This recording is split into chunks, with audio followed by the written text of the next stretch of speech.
about time to get it. It's about time, not forget it. It's about time. Never gonna get up, never get it up now. Never gonna stop, never gonna stop now. Whoa, you roll with me. Whoa, you roll with me. Whoa, you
face.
Today, 4 teams take to the stage and try to forge a path towards Masters Tokyo. Hello and welcome to Week 3 of VCT Americas. We're coming to you live from the Riot Games Arena in Los Angeles, California.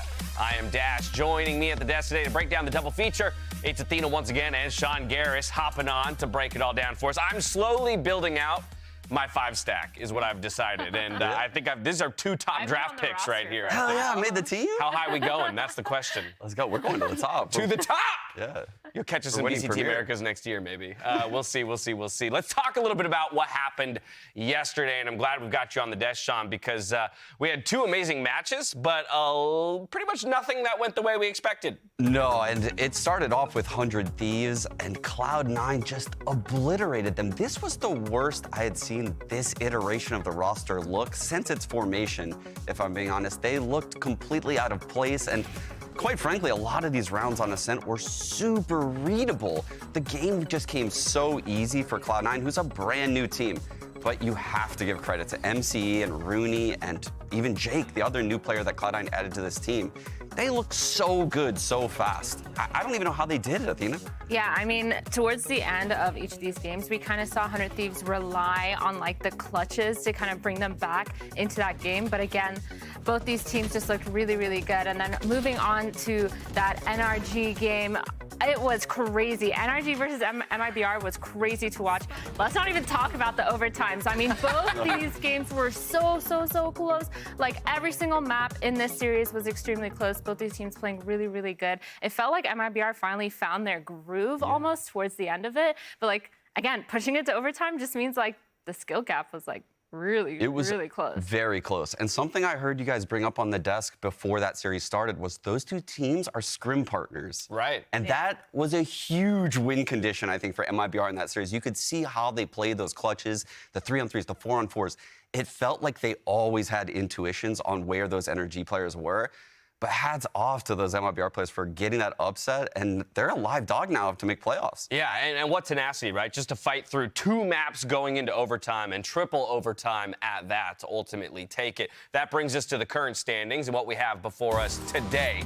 Of course, we still have 2 undefeated teams up top of the table in Loud and Furia, but they wait to play until tomorrow, where only 1 team will remain undefeated. Coming up today, though, we've got the battle between teams who are fighting to get above 500, still sitting at 1-1 in Leviathan and Sentinels, and then, of course, the winless teams in Evil Geniuses and KRU. So as important as it is to maybe define yourself as the best team tomorrow between Loud and Furia, it's ultra important when we take into account where we're at in the split, how close we are to playoffs and needing to fight for a top 6. Those winless teams right now, Athena, like pressure is on today. Yeah, for sure. I mean, they definitely need wins under their belt. But today, Sentinels versus Leviathan, like Sentinels really needs this win to prove everyone wrong. Like everyone has been talking about how Sentinels has been kind of dropping the ball lately. I mean, we've seen, smoke on tens, we've seen smoke on def, we've seen every single person kind of being talked about on the Sentinels roster. And for Leviathan, like they're looking pretty good. I mean, King,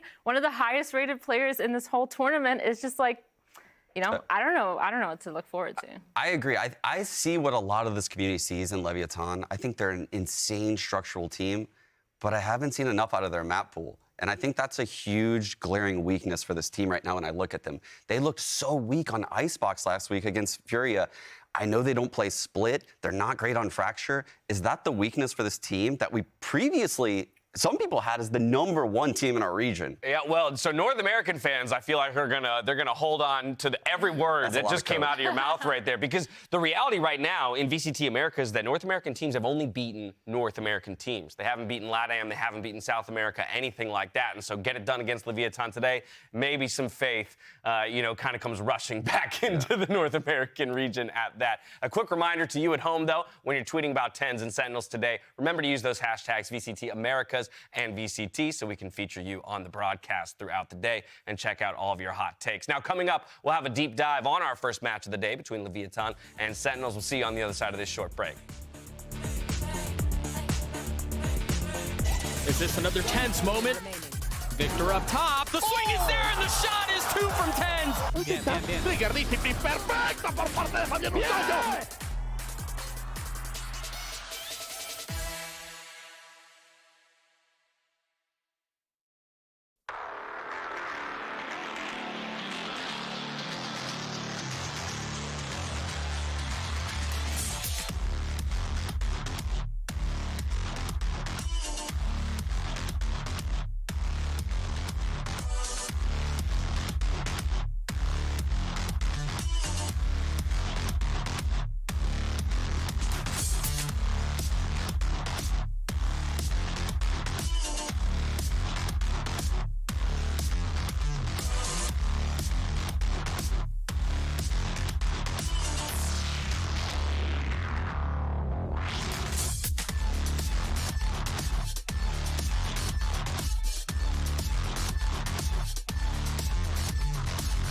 welcome back to VCT Americas, where Sean Garris has the best water drinking mechanics I've ever seen in my life. Let's get right into our first matchup of the day, Leviathan versus Sentinels. We'll start on the side of the LATAM squad, Leviathan. I think the question surrounding this team is, do they have that dog in them?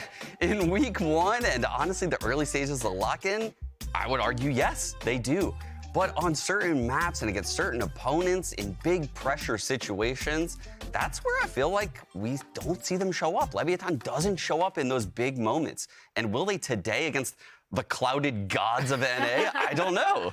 Yeah, I mean, for them, it's just kind of like, they are one of the strongest. They're kind of one of the highest rated, one of the fan favorites, you know? So it's like, when it comes to Leviathan, like, if they don't perform today, especially against Sentinels, like, where does that put them? Where does that make their team kind of shine? Because they have King, and King is the king right now. Like, he is one of the highest rated players, and he's also the IGL. And it's like, if he's bringing that much to the table, like, how are they gonna not win against Sentinels, you know? Yeah, King in this flex role has been out of this world. Like the second controller on this team, he locks in the Viper a lot of the times when Mazzino is the Harbor or say on Omen or something like that. And he also locks in Breach, KO. He does so much for this team. So King, I agree, he's fantastic, but he needs the pieces around him to succeed as well. I was gonna say, it's so interesting to hear you guys talk about, you know, the expectations that have been put on this team at times, and where we see glimpses maybe of how they could live up to that expectation, but maybe falling short in those critical moments. I'm thinking of this matchup against Furia, right? One of our undefeated teams in the league, where you would want to see them kind of leave their mark if they are gonna make a case for being top 2, top 3 here in VCT Americas. I think that is very possible for this Leviathan team. When you watch them play, they're so structured. But what are they missing? They're missing these big performances out of Takulia in a lot of these games, if I'm being honest. If you look at his stats, he's more towards the bottom of this VCT Americas. Not as low as 10s, I'll say that. Right. But, I mean, he's moving towards the bottom. And with a structured team like Leviathan that can set up their jet, I would expect to see him higher up there. He has the skill to do it, to take over these games, and he is that pivotal piece in this team. Yeah, and so while we're looking for maybe a few of these players to step up behind King, once again, we got to give a nod to the man himself. There's been some discussions happening back there in the green room about whether or not this guy is the best in the world. Yeah, I mean, he definitely has the potential to be. I mean, for me, like, playing on a team, when I was IGLing, like, there was no chance that I'm going to be over-fragging, you know, my duelists, my players. There's no way. Like, I mean, obviously being put in those clutch situations are so, so important. And King being the IGL, being that kind of mastermind to put in that structure and make sure his team is playing to the best of their abilities and setting up his whole team and also fragging out, like, I think that's just something that is unbeatable right now. I really like the roles too, that I'm not sure if it was King's decision or if it was a little bit of Onar, a little bit of mixing. King's roles in this team allow him to have a lot of control in the information that they get and the mid-round calls he makes, and is probably a big part of the success. Yeah, I can barely walk and talk down the street, let alone walk and talk while also fragging out and hitting headshots. Let's move on to Sentinels, though. They fought tooth and nail to get a win in week 1 against 100 Thieves, but last week's match against NRG was rough, to say the least. It was. Yeah. Collective sigh on the desk. It was rough. I think we definitely have a lot to say about Sentinels here. I think just as a team collectively, they are not looking their best. I mean, individuals on the roster probably aren't performing, and as a team, it doesn't really look like they really understand where their structure and their form is supposed to be. Yeah, they looked awful last week.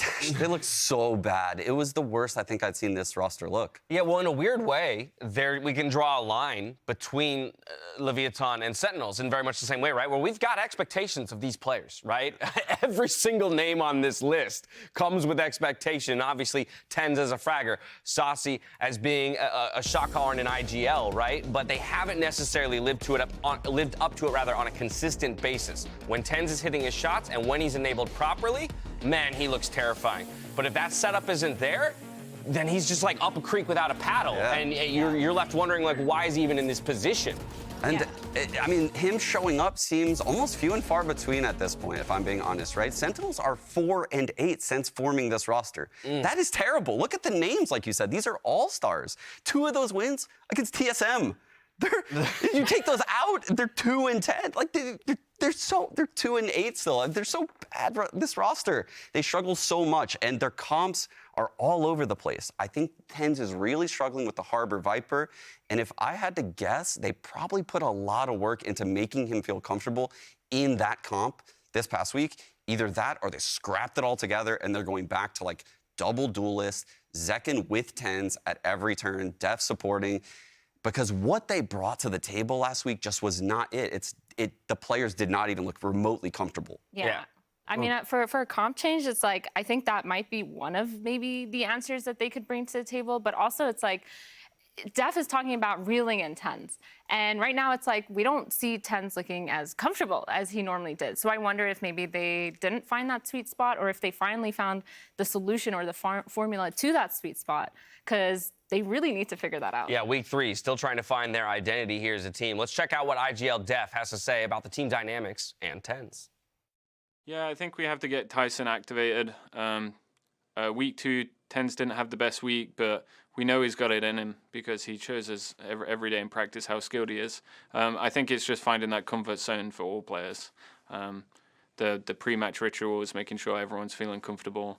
I don't think we had that in week 2, but as the weeks progress, that's something that we're really going to keep our eye on. Still trying to find that way, right, to put TenZ in the proper position to really showcase what he's capable of. By the same token, though, I think more and more as the game of competitive Valorant has developed, whereas you used to maybe have more impact as an individual star, there needs to be somebody who can who you can fall back on. All right, TenZ isn't having his day. Who do you look to next? And that's where the name Zekken comes to mind. Yeah, and Zekken has cleaned up on this team in this flex role. He's played initiators. We've seen him on Raze. We've seen him all over the place, and he's having so much success. The top performer on this team. TenZ was up there with him before last week, but he just plummeted down the list. And he's rocking them bunny ears. He's rocking the bunny ears last week. And here he played the Sky on Lotus. He did a great job last week. So he's had value across a lot of roles for this team. But he's not the problem, like I said. There's a lot of other issues with this team. And the 2 players that we just brought up, Def and TenZ, they're probably at the top of that list right now. Right, but can you imagine then maybe that the pressure, or rather the pressure that Zekken would be feeling in this position, right? I'm performing. I'm doing what I should be doing, and I'm on a roster next to, again, all these people, TenZ included. Like, how much more can he do, and how hard is it to keep that level of consistency when you feel like what you're delivering still isn't enough to get your team the victories? Yeah, I really wonder if him in that initiator role is kind of like, is he also mid-rounding? Is he going to be contributing more? I know they've said that they're trying to change up the structure to, like, make everyone seem comfortable, but, like, where is his comfortability level? And, like, will he be able to kind of be the key to also help lead the team? Because maybe that's something that they're missing. I mean, Def obviously is a great IGL, but also like one of the worst performers in this league so far. Yeah, second worst statistically. I think only Klaus from KRU is the only person below him right now. So TenZ is really right there with Def, though. I mean, Def and TenZ both need to pick up their performance. If you look at the level across these teams, particularly from the ones, we watched yesterday even, the level individually is through the roof these days. You can't have weak links in the server,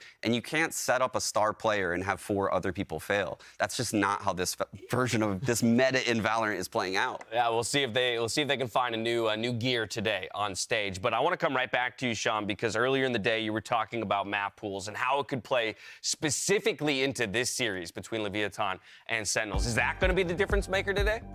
I think it very well could be the difference, because you look at Sentinel's map pool, and historically they're pretty decent on Icebox. They're all right on Lotus based on what we saw last week. It wasn't the best, it wasn't the worst. Ascent, I think, Ascent and Fracture might be like the shining lights in their map pool, in my opinion. And in Split, they looked also not so bad against 100 Thieves. So I don't think Sentinel's map pool is terrible. They're just average across a bunch of maps. Yeah, I mean, coming into it, obviously, we also have Leviathan with, like, Lotus is one of their best maps. So it's like, that's kind of taken out of there as well. So it's like, it's so limited. Yeah, so we flip over to the Leviathan side, right? And obviously 3 maps still yet to be played there. And if I can just steal a phrase from you in the green room earlier, Sean, you basically said they're a 4-map team. Yeah. Are these the 4 maps? I actually would probably say that I would trust them more on Haven. I would take Icebox actually out of this. Based on what I saw last week against Furia, I don't trust them on Icebox. I don't think they have the ideas necessary to beat the tier 1 teams on the map. I think Leviathan can prove me wrong, though, on Fracture and Split. And that is where they're going to need to get some wins. The problem with having the 4-map pool, though, Dash, is you're giving a win up to your opponent and you're flipping the coin for the other 2. You're just hoping that you can get 2 in a row. And that is a dangerous game to play at the top level of Valorant. I was about to ask, like, what is the minimum number of maps that you have to be proficient on in a best-of-3 format to feel confident as a team that you're always going to find 2 out of the 3 wins? Yeah, I mean, always having your kind of comfort ban is a really big thing. I think for us, like, we always get rid of just the 1 map, so it gives us time to be, like, really, really good on at least 3 or 4 maps. Once you get the 4 maps down, you kind of float the other 2 and, like, hope that, you know, we're good enough foundationally to win these. Obviously, it depends on the time that you've had. But for all these teams, they've had plenty of time to prepare for this. I think that they should be, you know, pretty set in stone on the 4 or 5 max maps that they should be, like, really, really, really good on. The other 2 should just be floaters. Well, here at VCT Americas, we're big fans of, like, superfluous stats and irrelevant storylines. We got a little transitive property action possibly going on here. Leviathan 2-0ing NRG, NRG 2-0ing Sentinels.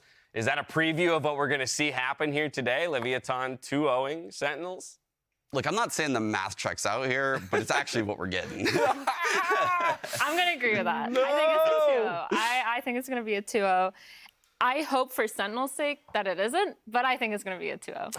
All right, okay. So considering that we believe it will be a 2-0 for Leviathan, let's try and craft our way to victory here for Sentinels. Real quick, what would be those win conditions for Sentinels to get the dub and reverse expectations? I want to see a lot of pocket plays coming out of Sentinels. Take the mid-rounding out of the way of Def, right? Like, have some ideas in the early parts of this game plan against Leviathan. Understand what map they're probably going to want to pick. If whatever you're going to ban, you have an idea, right? They have a 4-map pool. You can pick that map, develop some antis. I think they can steal this series if they just game plan properly. Yeah, I think they really need to figure out their early round situation right now, kind of making sure that they get those first kills, because I think that way they're going to turn around and kind of put themselves in more 5v4 situations, which they haven't really seen so much. Yeah, in a lot of ways, I love the idea of, like, securing first kills, right? Because that's confidence instilling. And of all the teams here, in a lot of ways, I feel like Sentinels is going to be one of the ones that's most dependent on confidence. I think of TenZ when he's at his best. It's because he is taking every single gunfight, you know, like he knows he's going to win it. Now, it's clear both of these teams are struggling heading into week 3, and I think we know someone that might be able to help. They'll meet with Dr. Valorant right after this. We'll catch you back here in just a bit for some more VCT Americas and our first bout of the day. Catch you soon.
good afternoon. When your team is on the ropes, you need to tune out the internet and all those negative voices. You need to put your trust in one person. Me, Dr. Valorant. Leviathan, welcome. Hello. Take a moment on your own time when you're comfortable. You know, just go ahead and tell me what's bothering you. Oh, where do I even begin? It all started so well, you know, the scrims were working, people were calling King the best in the world. We went to lock in, we were the team to beat, and then we got destroyed by Na'Vi.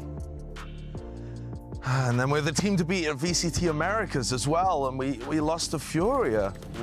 I mean, are we chokers, Doc? Are we the LATAM DRX? I'm gonna avoid a diagnosis. So look, here's the thing. You're a great team, right? You're a great team, but you know as well as I do that you can't win every match. You know, that's an unreasonable expectation for you to set on yourself. You can bounce back, right? You just gotta work hard, you gotta do your best. But we're already working hard. We're already training so hard. We get exactly 65 grams of protein every day. Okay, and after practice, we have to hang upside down like bats so the blood rushes to our head and we can think quicker. I mean, I don't know what much more we can do. Is that counting cheat days, or? I mean, don't tell Ona, but I might have had a bit more protein than usual. That's what I thought. Just trying to keep you honest, you know? Okay, so here's the thing. I think I see what the problem is. This isn't an enjoyable game anymore for you, right? I think that's where we've landed.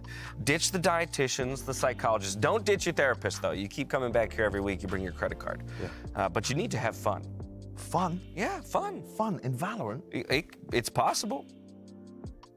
I've never had Look, fun you before. sweet summer child, here's what you need to do, okay? You need to start knife fights, mid, every round, every other round or so, somewhere around that. Load up on caffeine, junk food, okay? That'll do wonders for you, at least in the short term. Play like champions, 2022. Just think of olds, right? Yeah. Live in the past. Yeah. I've heard that's useful. And 1v1 your coach. No, he's not gonna like that. It's a way to get a little bit of a mental boost. He is not gonna like that. Well, you could. You know what? Unfortunately, that's about all the time we have for the day. I thought we had another half hour. Well, you only pay me for about the 7.5 minutes that you got just there. So if you could, on your way out, send in the next patient, that'd be sure. Lovely. Thank you so much. Right. Best of luck this week. Sentinels, hello. I didn't think I'd see you again so soon. Yeah, it's been rough. It's been rough. I thought we were gonna be back. I thought it was gonna be 2021 all over again, but now everything is just so sad.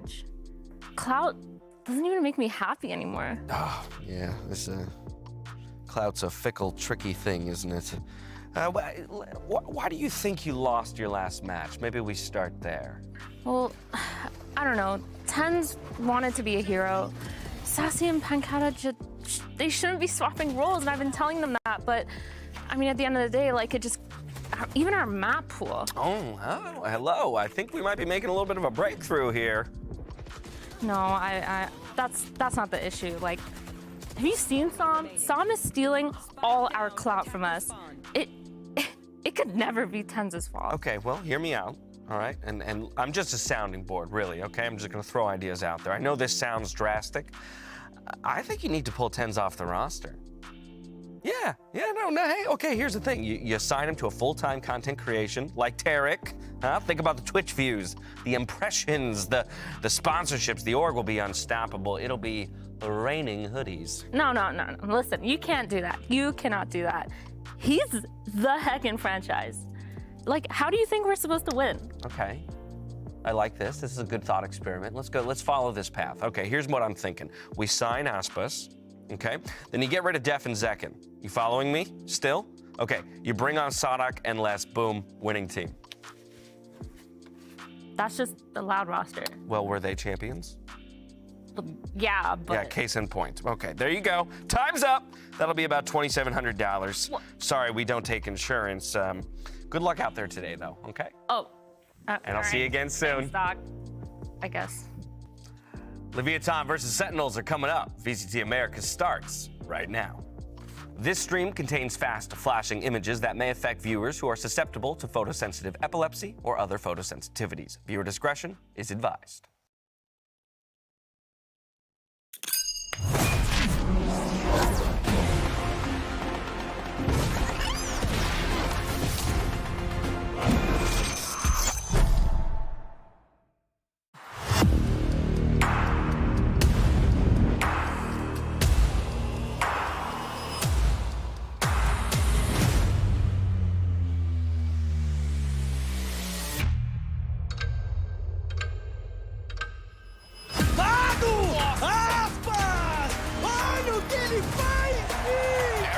was talking about him, and this is going to be the guy to look out for. Too much Cryo again. Does this guy miss? Does Cryo ever miss? No, he doesn't. Olha, Zé, escala bem, faz duplo abate, vamos, Fogão! Se acaba tiempo y le...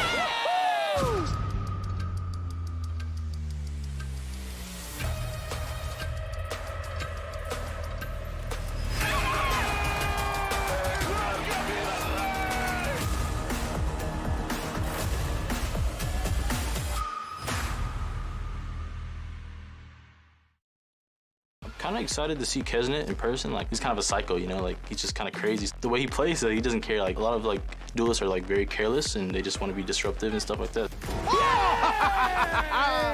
Aguanta Kessie, carajo, doble baja. Se viene Gis, mucho cuidado con el primer arranque aquí que encima de la baja. Se recibe, se queda dos eliminaciones. Tiene la tercera.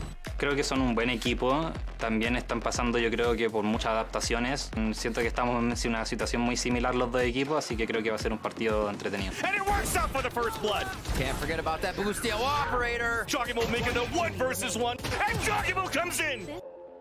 Yeah, we play Leviathan. They're a really structured team. We love practicing them.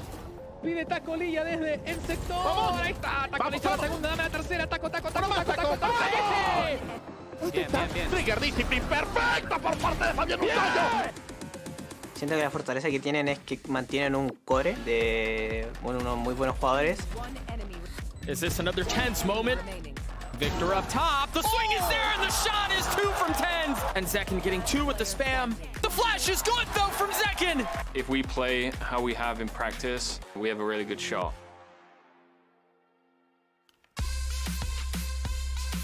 Welcome back to VCT Americas. We are having some audio issues on stage with the teams, and so we'll get those games underway as soon as possible, but that does give us a little bit more time to talk about the matchup. We got a preview of both matchups for the day and the players' thoughts on it. Def talking about how structured team Leviathan is. On the flip side, it was more of a nod just to the core talent that Sentinels has fielded. And I think that to a degree echoes, Sean, what we're talking about here for Sentinels, where it doesn't feel like they've necessarily found their entire team identity. They're still playing almost as individual pieces. Exactly, because if this Sentinels roster figures it out, they will be the best team in North America. They have the skill. Tens and Zekin at the helm is unreal. And then you have Saucy and Pancata, you have Def, IGLing, but they haven't gotten the glue to get it all together yet. It just hasn't shown in the server, with the exception of like glimmers in that 100 Thieves series. That was the one time we saw a shining light come through.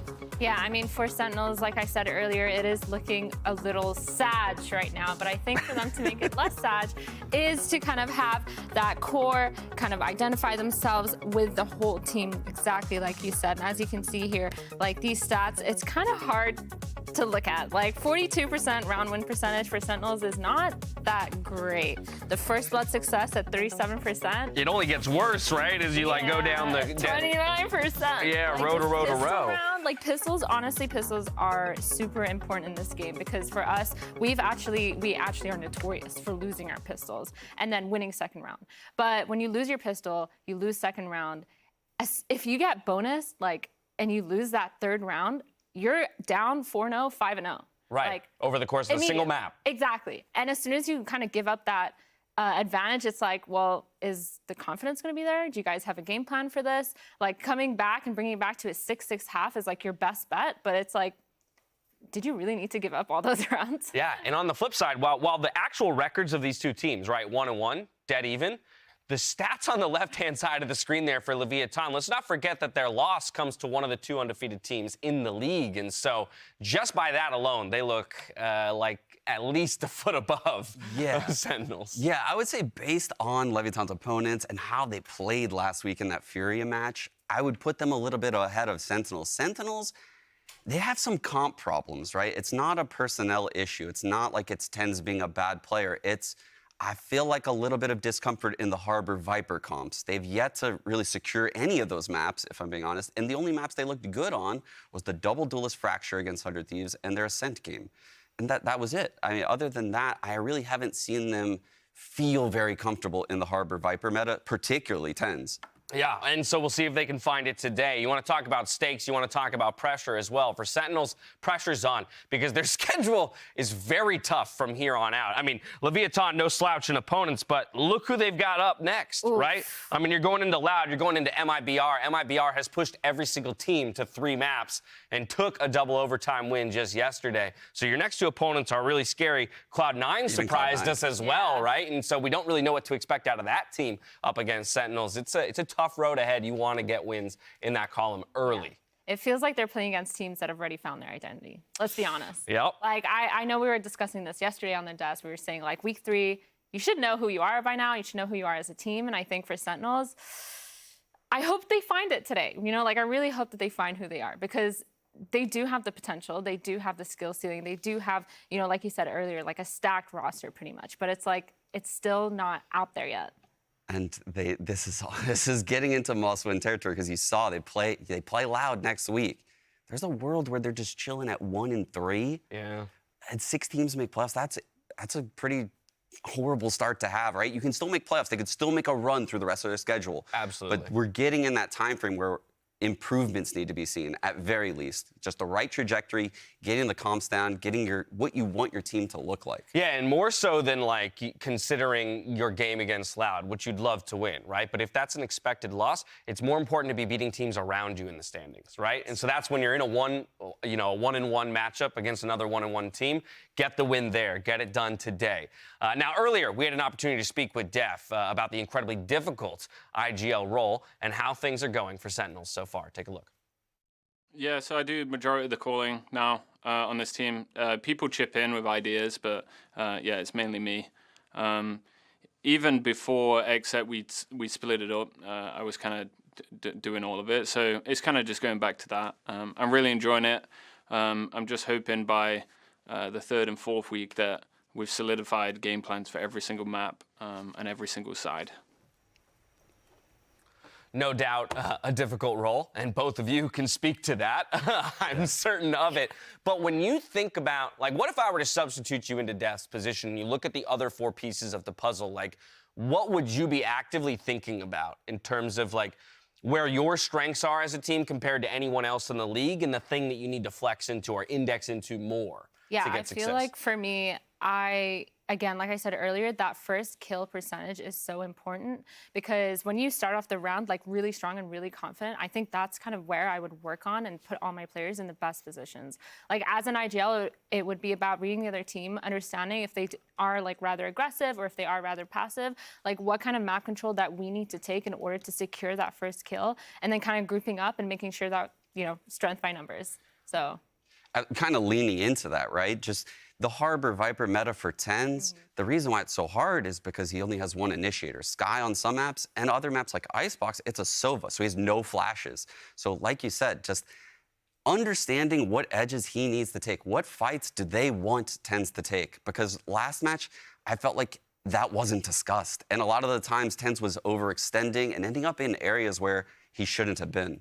This is a slightly broader question, but just on that front of the, you know, like the meta that exists in Valorant right now, do you feel like there's much room for Sentinels to, you know, try and carve a new path 100%. Towards double initiator? Or is it just like the controller comps are too strong right now that double initiator won't allow you to punch through? No, I actually respect what the coaching staff and Def have done here. It just hasn't worked, right? They initially tried to put 10s on initiator. Didn't really work out all that well. They tried to put the double duelist comp into play.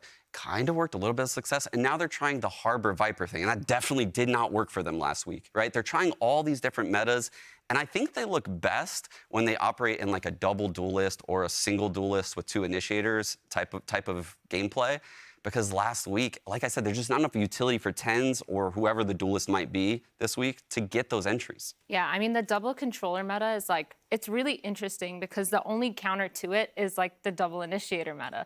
Like the double duelist versus double controller, it's just, it seems so hard to just get past all that delay, all those walls, all those slows and everything. Like it seems pretty much impossible. You need a way to be able to bait out utility, flash through smokes, flash through walls. And if you want to set up duelists, like you need initiators. You can't just have another duelist like running in after them. Yeah, I'm like in my brain right now, just thinking back to yesterday and the number of times that we saw rounds where it was like a sub 30 second, sometimes sub 20-second side executes, right? Because you spent the whole first minute and a half of the round just exhausting the utility of the defensive team in order to finally get your opening and punch through onto a site. And that's a scary thought, that everything has to happen so instantaneously and perfectly in those final moments. Yeah, timing is everything in those final moments of the round, and that's where Sentinels are struggling. And you guys actually aired a clip yesterday where I think NRG was playing against Sentinels on Lotus, and we listened to DEFCOM in this hectic situation where a lockdown was placed by NRG, and the comms were so long and drawn out.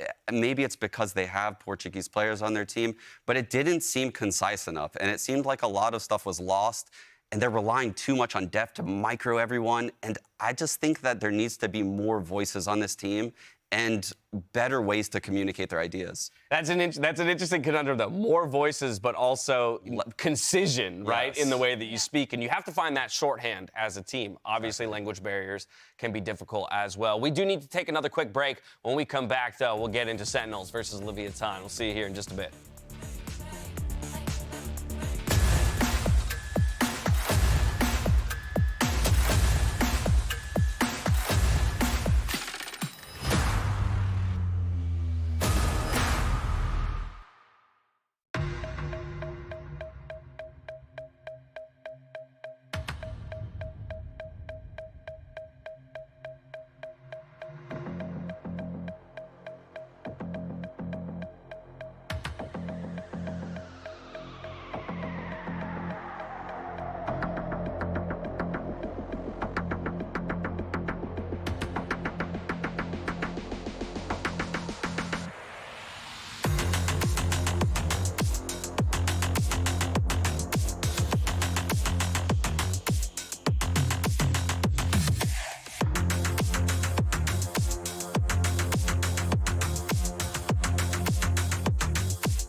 It's a battle between 1-1 teams, and for a winning record here in the standings of VCT Americas Sentinels versus Leviathan. Both teams still trying to find their identity and put their stamp on the league.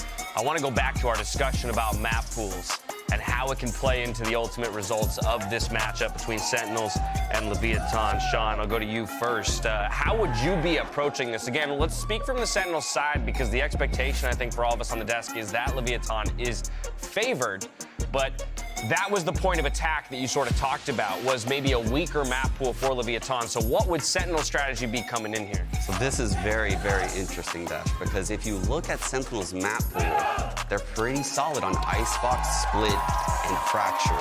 And those are the maps I think Leviathan might show some weakness on. So Sentinels is going to have one of those probably banned, and then they're going to have an option out of the other two.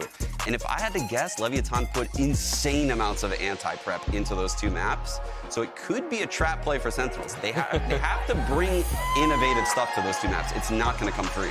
Yeah, I mean, I just really want to see, like, how it kind of turns out on, like, an Ascent or a Haven, because I feel like those two maps are maps where it's really easy to counter-strat, but it's really hard to be super creative because the maps have been out for so long. There is, like, certain metas. I mean, the new comps, the new metas that are coming out, it's like, how can both these teams be super, super creative, as well as Sentinels kind of feeding into that structural play style that Leviathan has and kind of countering everything? And as I say that, the Haven ban comes in. I'm so sad. I know, Haven's one of my all-time favorite maps just in general, so sad we won't be having a chance to see that one just yet. There's the Fracture ban that you called for, so one of the three that we expected. Icebox and Split remain in the pool right now for Sentinels. And if I were Def or, you know, the coaching staff for Sentinels, there you go. There's that Split pick. They're going into the weakness for Leviathan. I really like that pick out of Sentinels. Okay, so waiting for the response here from Leviathan. They knew they'd have to play on an uncomfortable map, but Ascent is their response in hoping to push it to a third and final decider. And it'll be two bans that determine what that final map would be. Boy, do they look good on Ascent. Okay. They look real good on Ascent. What do you make of that, though? The Icebox ban out of Sentinels, because this was the other map that you were discussing. You would have felt like maybe they should leave that to Leviathan to remove from the pool. Yeah, I think they looked a little bit flat with the Harbor Viper, and maybe they didn't have enough time in that week to float that as a third. And so they have Pearl as the third. I thought this veto could have gone a little bit better for Sentinels, but these first two maps for them are great, right? I think if Leviathan can close out Ascenta and get to Pearl, this is going to be a really, really hard series for Sentinels on Pearl. I'm surprised they even let Pearl through. Like, I'll be honest, like, Leviathan looks really, really solid on Pearl, and Sentinels, we haven't really seen them play yet, so I wonder if they're cooking up some stuff, some good stuff. I don't know what they could possibly cook that's going to stop Dr. Leah, because those B execs are insane. Well, and that means, well, right, we're going to put a spotlight on that Icebox ban if it does make it to a third map, and maybe question the approach and the prep that Sentinels brought into this series. Either way, we're heading to Split first. It'll be Sentinels on attack, Leviathan on defense. Smiles all around, though. Love to see that for the players as they step onto the stage and the comps are getting locked in here. Whoa, double duelist. Double duelist on Leviathan, and actually, it's the other way around. Sentinels is actually not rocking the double duels. 10's on the Sage.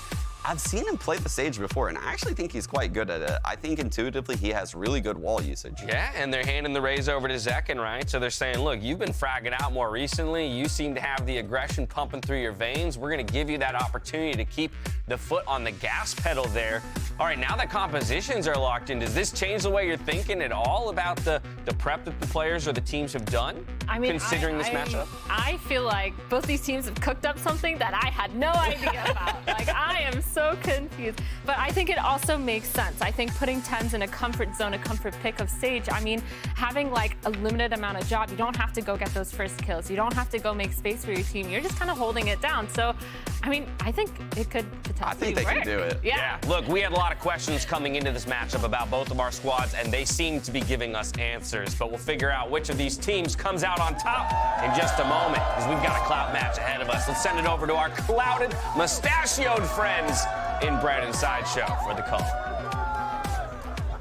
Thank you very much, Dash. Yeah, clouted mustachio duos and friends, honestly, as well. I'm surprised to see Tarek is not up here as well. I mean, you're talking clouted individuals. Mustache has got it both. Yeah, we don't have too much of the either, but yeah. I actually heard that Tarek was going to shave his mustache if Sentinels lost this game. So, yeah, just to heard it through the grapevine, you know, you hear things behind the scenes when you're hanging around here. I think this is a very interesting map pool. I know that the desk has spent a lot of time talking about it, but Leviathan haven't played Split since July of last year. This is not like Icebox where we've recently seen them lose. It's just not a map that they've showcased or had to showcase for a long time. And Sentinels, the org, are on an 11-map loss streak on Split, only 3 of which are from this roster, and that did include an OT loss to 100 Thieves fairly recently. So, anybody's game. We saw Sentinels go for trying to pick their opponent's weakness into NRG. They tried that Lotus. It did not work. They got absolutely rocked. They're old and smoked. It's a trepidatious beginning for this split map here between Leviathan and Sentinels. Little dog Trailblazer, follow up. Sassy, got to vacate. Nade pushing him back as well, but oh my goodness. Gets out with his life and a kill with Taco Leah going down. Could open things up, but did he expect also to be here? The answer is yes. They know the position's compromised. What a beautiful beginning. It's a risky reclear from Def. He was alone with the spike, but he gets a great angle there and takes down Nozra. Trailblazer's caught. That's another player just completely isolated. Shy close corner here. Picking him apart at the seams. Left up to Mazzino. But Sentinels taking the pistol. And that's a sentence we haven't said too much in Americas so far. They're 2 and 10. I mean, now, you know, 3 out of 11 in Americas at the moment. So it hasn't been great for them, but that is a beautiful start. And it really doesn't come too much off a set game plan from Sentinels. It's more about dismantling that aggression from Leviathan. And I think that that could be an absolute key here for when they're on the attack side or the defense side. Taco and Nozra are probably going to be playing very aggressively, finding ways of isolating them and then picking them off would be instrumental to Sentinel's success, you got to imagine. A great game plan, a great beginning as well. Obviously, Sentinels got to be coming into this first map of Split with a win under their belt if they're going to be facing off against Leviathan on that ascent for the second map, but early days yet. Trailblazer making sure to clear through. There's nobody to follow that one up because the rest of Sentinels, they're grouped up in B main. And Leviathan have gone for a 3-player stack over towards A. You can see the shorties coming out here, King, Nozra, and Taco. But I don't think Sentinels look like they're at any risk of running into this. Not at all. But nobody to meet them. I mean, look at the way that Zekken gets into the site there, a double blast pack kind of play. You could imagine a world where once we get into the gun rounds, Mazzino's going to have a pull close to that choke, and it's going to become a bit more difficult for Sentinels to burst out with Zekken as that star duelist player. And we saw Zekken playing a lot of the just hard initiator stuff last week. I was wondering whether that was just what they wanted him to play from now on. Yeah. But it seems like they still want to keep that duelist role flexible between TenZ and Zekken. And I've got to agree with Sean. I really like the way that TenZ played Sage last time we saw him on it. I think it was their game against Fnatic at Lock-In. Yeah, it was a centerpiece of a lot of criticism in that matchup. I think a lot of people expecting, you know, TenZ to be that big heavy hitter. But at the same time, I thought he played well. He did play well on it, yeah. Kill collected. You can see Leviathan just trying to do the percentage play. You want to go down to the spike.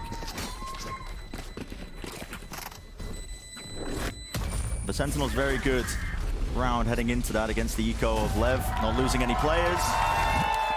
But at the same time, smart decision from Leviathan because Sentinels are denied any access to their ultimates early on here. So no potential for some kind of ult snowball heading into the bonus round. Yeah. Oh, wow. Sentinels' first match versus a LATAM team since that incredible Sentinels KRU game that launched KRU onto the map. And I think this arena is cursed because as soon as the North American teams have stepped foot into this fated LCS arena, they've lost every match against them. Been weighed down to the bottom of the standings. See if they can turn it around, though. Yeah, good opportunity to do so here on map 1. And this is the bonus round, so Sentinels would love to convert this one. Again, early days slowing it down at the beginning of this round. See if they can bait out any of that aggression, but now starting to make their moves. Walking forwards, waiting for the Viper orb to go down, but it's replaced with an Astra Star soon enough. mid is very difficult to get through, especially if the Viper decides to commit the wall to this area. I mean, look at how much utility they have to get through the orb, but then the smoke, and then, you know, the nade comes through as well. Only now, 40 seconds later in the round, they give up mid control. Yeah, baited out a ton of that utility. There was a pull there at the top of the steps, but nobody going to be wading into this one. And now, 50 seconds, dotting down in the round. This is exactly the pace that Leviathan wants Sentinels to be playing. You get forced down to those minute details. Any sort of mistakes that could be happening. Opening needs to be found. Zekken is the one to claim it. Wall propped up, nade into the corner. A lot of pressure being applied. Now Mazzino's got to get value. Finds it. Zekken falling, but he is being swarmed. King. Lovely job. Still Pancada. That's through the wall. Spike's got to go down now. It's all up to Taco. Can he be the hero for them, or does he just want to save the rifle in a 1v3? Decisions to be made, and it looks like he's making the percentage one once more, just backing away. He needs to keep that gun into the next round. And what a bonus win for Sentinels there. Yep. Pancada with a completely precise wallbang headshot spray onto Mazzino in the back of the site. And then he swings around and deletes another player that's, I think, over towards Rafters. I mean, that is a beautiful two-piece. And something we haven't discussed too much yet, Pancada back onto smokes. He's been playing a lot of the hard Sentinel role. You know, we've seen him on Killjoy and stuff in the most recent games, as he and Sassy have been forced to, you know, bend their roles quite a lot to help Def get in a more comfortable spot for his calling. But getting him back on smokes here seems like a great idea. I can't say it's necessarily the smokes, you know, role that helped him get that two-piece, but the intuition there is unreal. Oh, wow. Yeah, it's pure comfort territory. Allows him to really flex what he can do. Do Leviathan have any cool ideas for these eco rounds? With a double duelist comp, you really can get aggressive, creative sometimes, but their play on the pistol got shut down so hard. Taco's kept this Phantom, and it looks like he would like to post up in this corner, if anything. Bit of an exchange there. See the flashes coming through. Space. Being vacuumed up, Sentinels. Eager now to try and take a potential fight here. You can see all the Viper walls and smokes in their way. Trailblazer up close. Double satchel into heaven. Zekken. He's got it.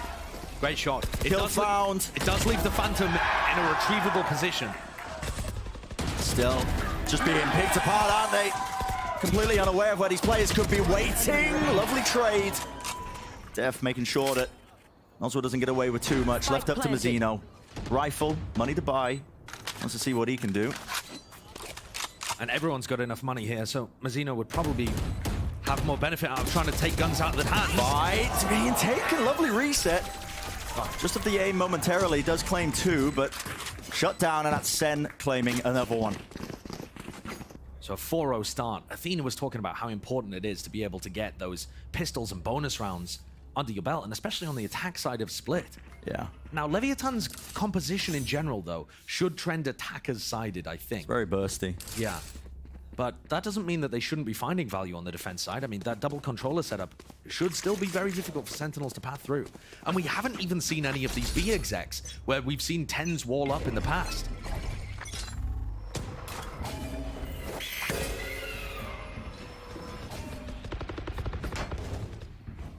These slow beginnings that we see so often here on the Split attack side. Trying to force out any sort of utility from the defenders. Pick and choose the best timings.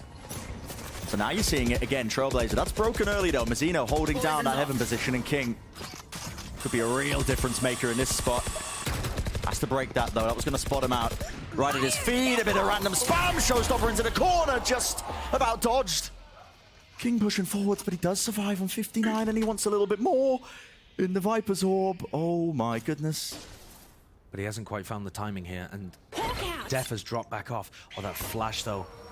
That seems to indicate he hasn't anticipated a repush. And there's a repush in B main as well. Yeah. They should have great indication that this is heading towards A right now, thanks to where King and Taco are positioned. And it might set Nosra up very nicely. He's on an angle where he can get the first kill potentially and throw a nade. So it comes down to this. Flash just to push them back. There's about 30 seconds left. Sen trying not to make any noise, but no one's watching the angle. Now going to be walking straight into the grinder that is Leviathan. And all that mid-round information, Josh, that you were talking about earlier. The Flash, Taco pushing out B main. Lets them set it up. Yeah, it's Slam wonderful. dunk into the round. There's only 12 seconds left here for Sassy in a 1v4. It's not doable. Left. And it's exactly that, Bren. It's Leviathan taking space in other places. King pushing down. What a ballsy play by King. Yeah. He looked like he was going to get killed by the showstopper immediately. And somehow manages to wiggle his way around the rocket and push forwards inside his own orb. Those are the kind of plays from Leviathan, the re-clearing on defense, that are going to give them very valuable information and inform those mind games that are going to be happening the entire match between the two IGLs, King and Def. So far, Def having a very good go of it. We'll see how that ends up developing. You know, in terms of how the players have been playing this year, King, second highest rated player in Americas. Def, second lowest rated player in Americas.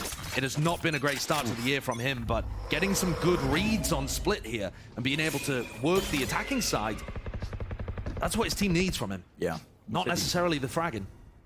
IGLing impact when it comes to the calling. Lev getting one on the board, though.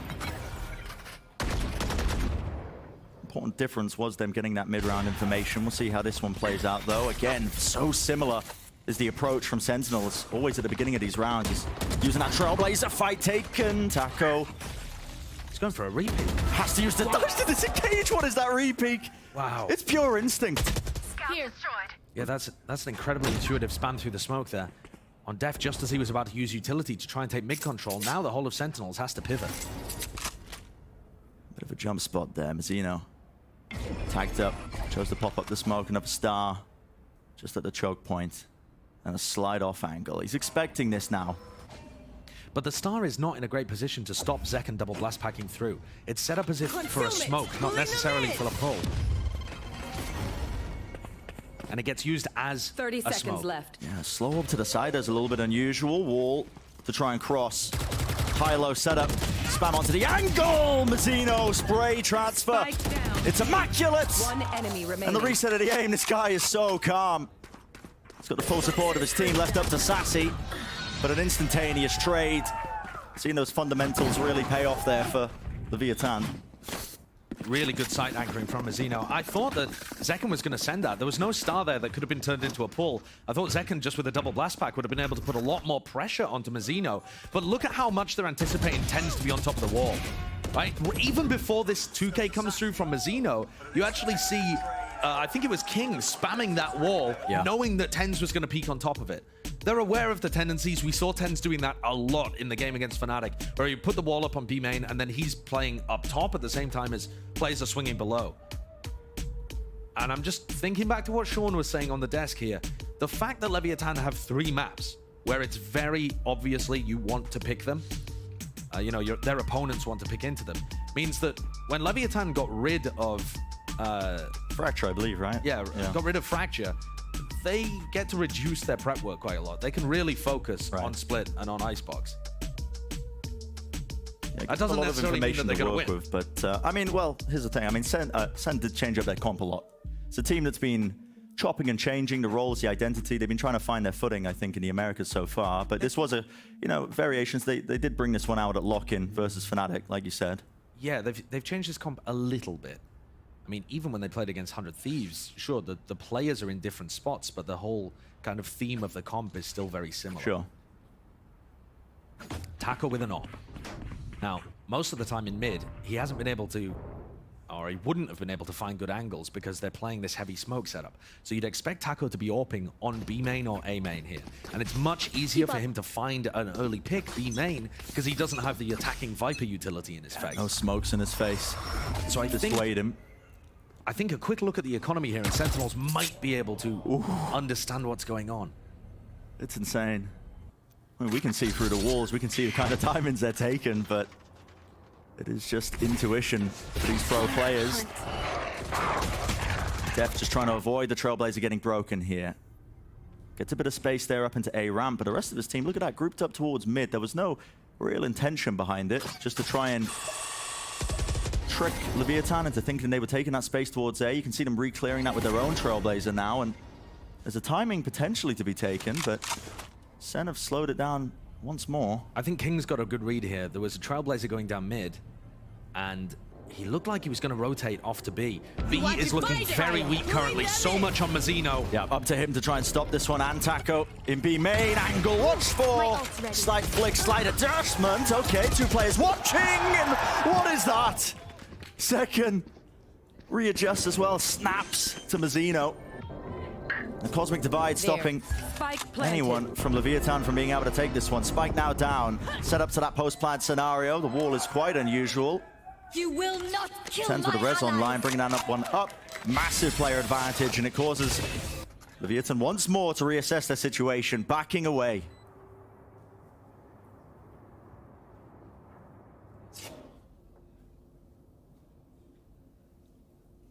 This is Sen up to an absolutely momentous lead. Look at them hunting for the guns as well. I think at this point, though, you want to be keeping your own economy in check. They've got enough money to buy. I mean, so do Sentinels, though, too, right? Sassy's going to be able to drop a teammate. Pancada's feeling good for the next round, too, so... At some point here, both teams are just happy, content to leave the other be. Yeah. Hunted them out, but 5 on the board now. Here for Sentinels. Fantastic beginning. Attack side split. But at the same time, that's actually, weirdly enough, Sentinel's first rifle v rifle round of the game. You know, they've managed to get up to 5 so far by winning pistol, follow-up anti-eco, bonus round, follow-up anti-eco. I mean, you know, maybe I'm splitting hairs there about the bonus round not quite being a true rifle round, but Sentinels have been struggling in that department in Americas.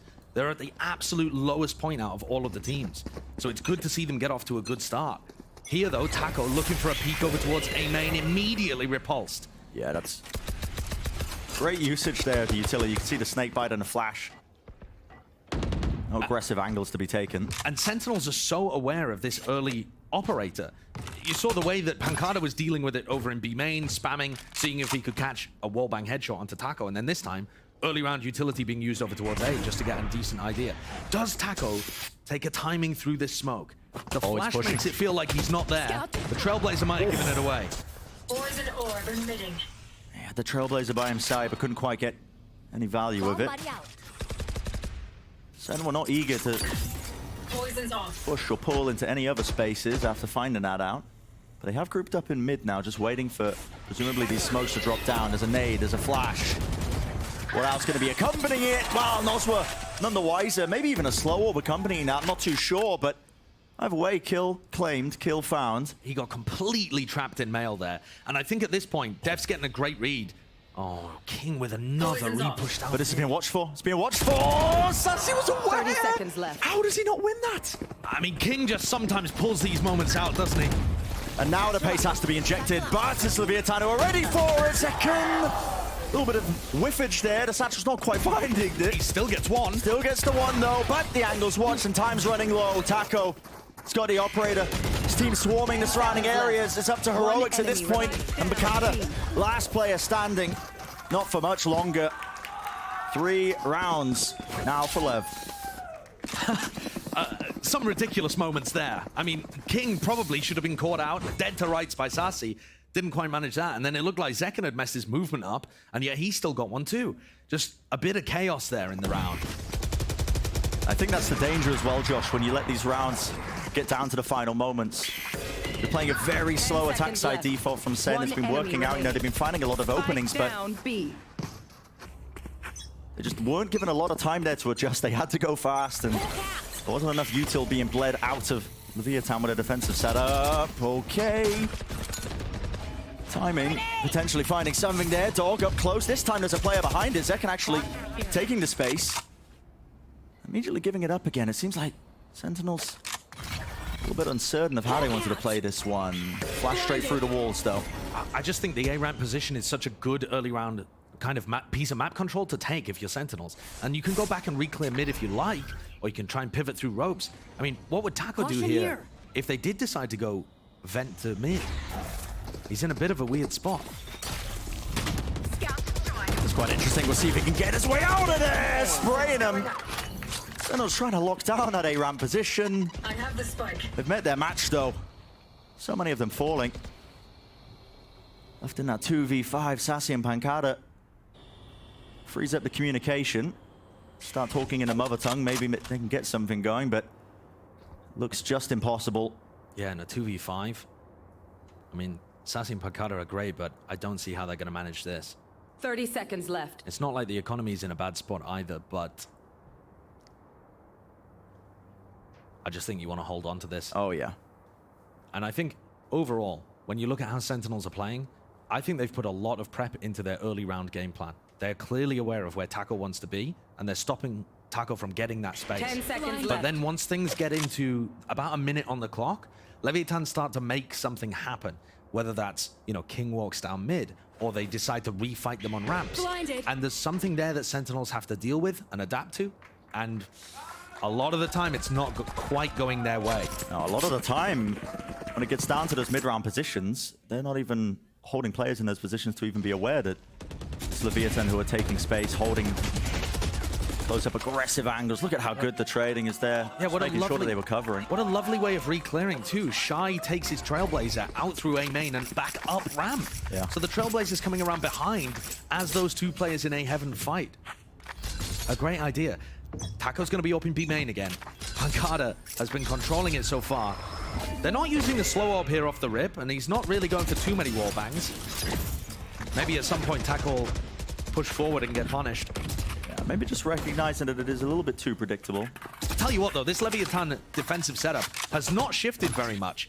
Almost all of these rounds have been one player male, one player vents, one B main and 2A. And I think at some point here, Sentinels must have an idea that if they play aggressive, double blast pack, run a trap play on a male player, this kind of thing, a pull and a Trailblazer, they can get heaven control pretty easily. I've got it now. Here. Shy close down position. The rest of the Sentinels, they don't really want to go fast off of this. In fact, they're just making sure that they set up Zekken in this forward position. And look what that's done to Taco's dash. He thought Sentinels were moving forwards. Oh. And he doesn't really have a good idea when Pancada is anymore. Yeah, Pancada, he could potentially be favored if he takes a close peek, but Shy re-clearing. Scout destroyed. And now they know. Okay, he's on the left side, backing away, and wow, the re-peek. Immaculate with the timing. And this time, Sentinel's choosing to go in a slightly different direction. It's worrying, though. Noswa with the showstopper could shut this down. There's only 25 seconds left, and he still has full utility, full ultimate. Time might be the biggest enemy. He needs to be some sort of coverage. Tens, he's good for it. Finds the first kill, but now that showstopper, it's going to be a thorn in their sides. You just can't quite play onto the side. Time's running so damn low, Sentinels. You need to make the moves. You need to get onto the side. And they are just finding it so damn difficult. No more time to plan. Left down to death, but probably not much longer for this round. There you go, finished up, and it's Leviathan bringing it to 5-5, evened up in terms of the score. Say something? Sorry. Now, whatever way you slice this, it's probably still going to be a very good attacking half from Sentinels, but it was all gained off the back of the pistol in the bonus round and those follow-up ecos. In terms of the guns, they just haven't really been able to win rifle v rifle. And yet, what an opportunity they had at the beginning of this round to instantly go B heaven to sight. That's why Taco had prepped his dash, and initially, that seems like a nice little pump fake. Take some B heaven control, wait for a second, and then go to B. But maybe a bit of overthinking there.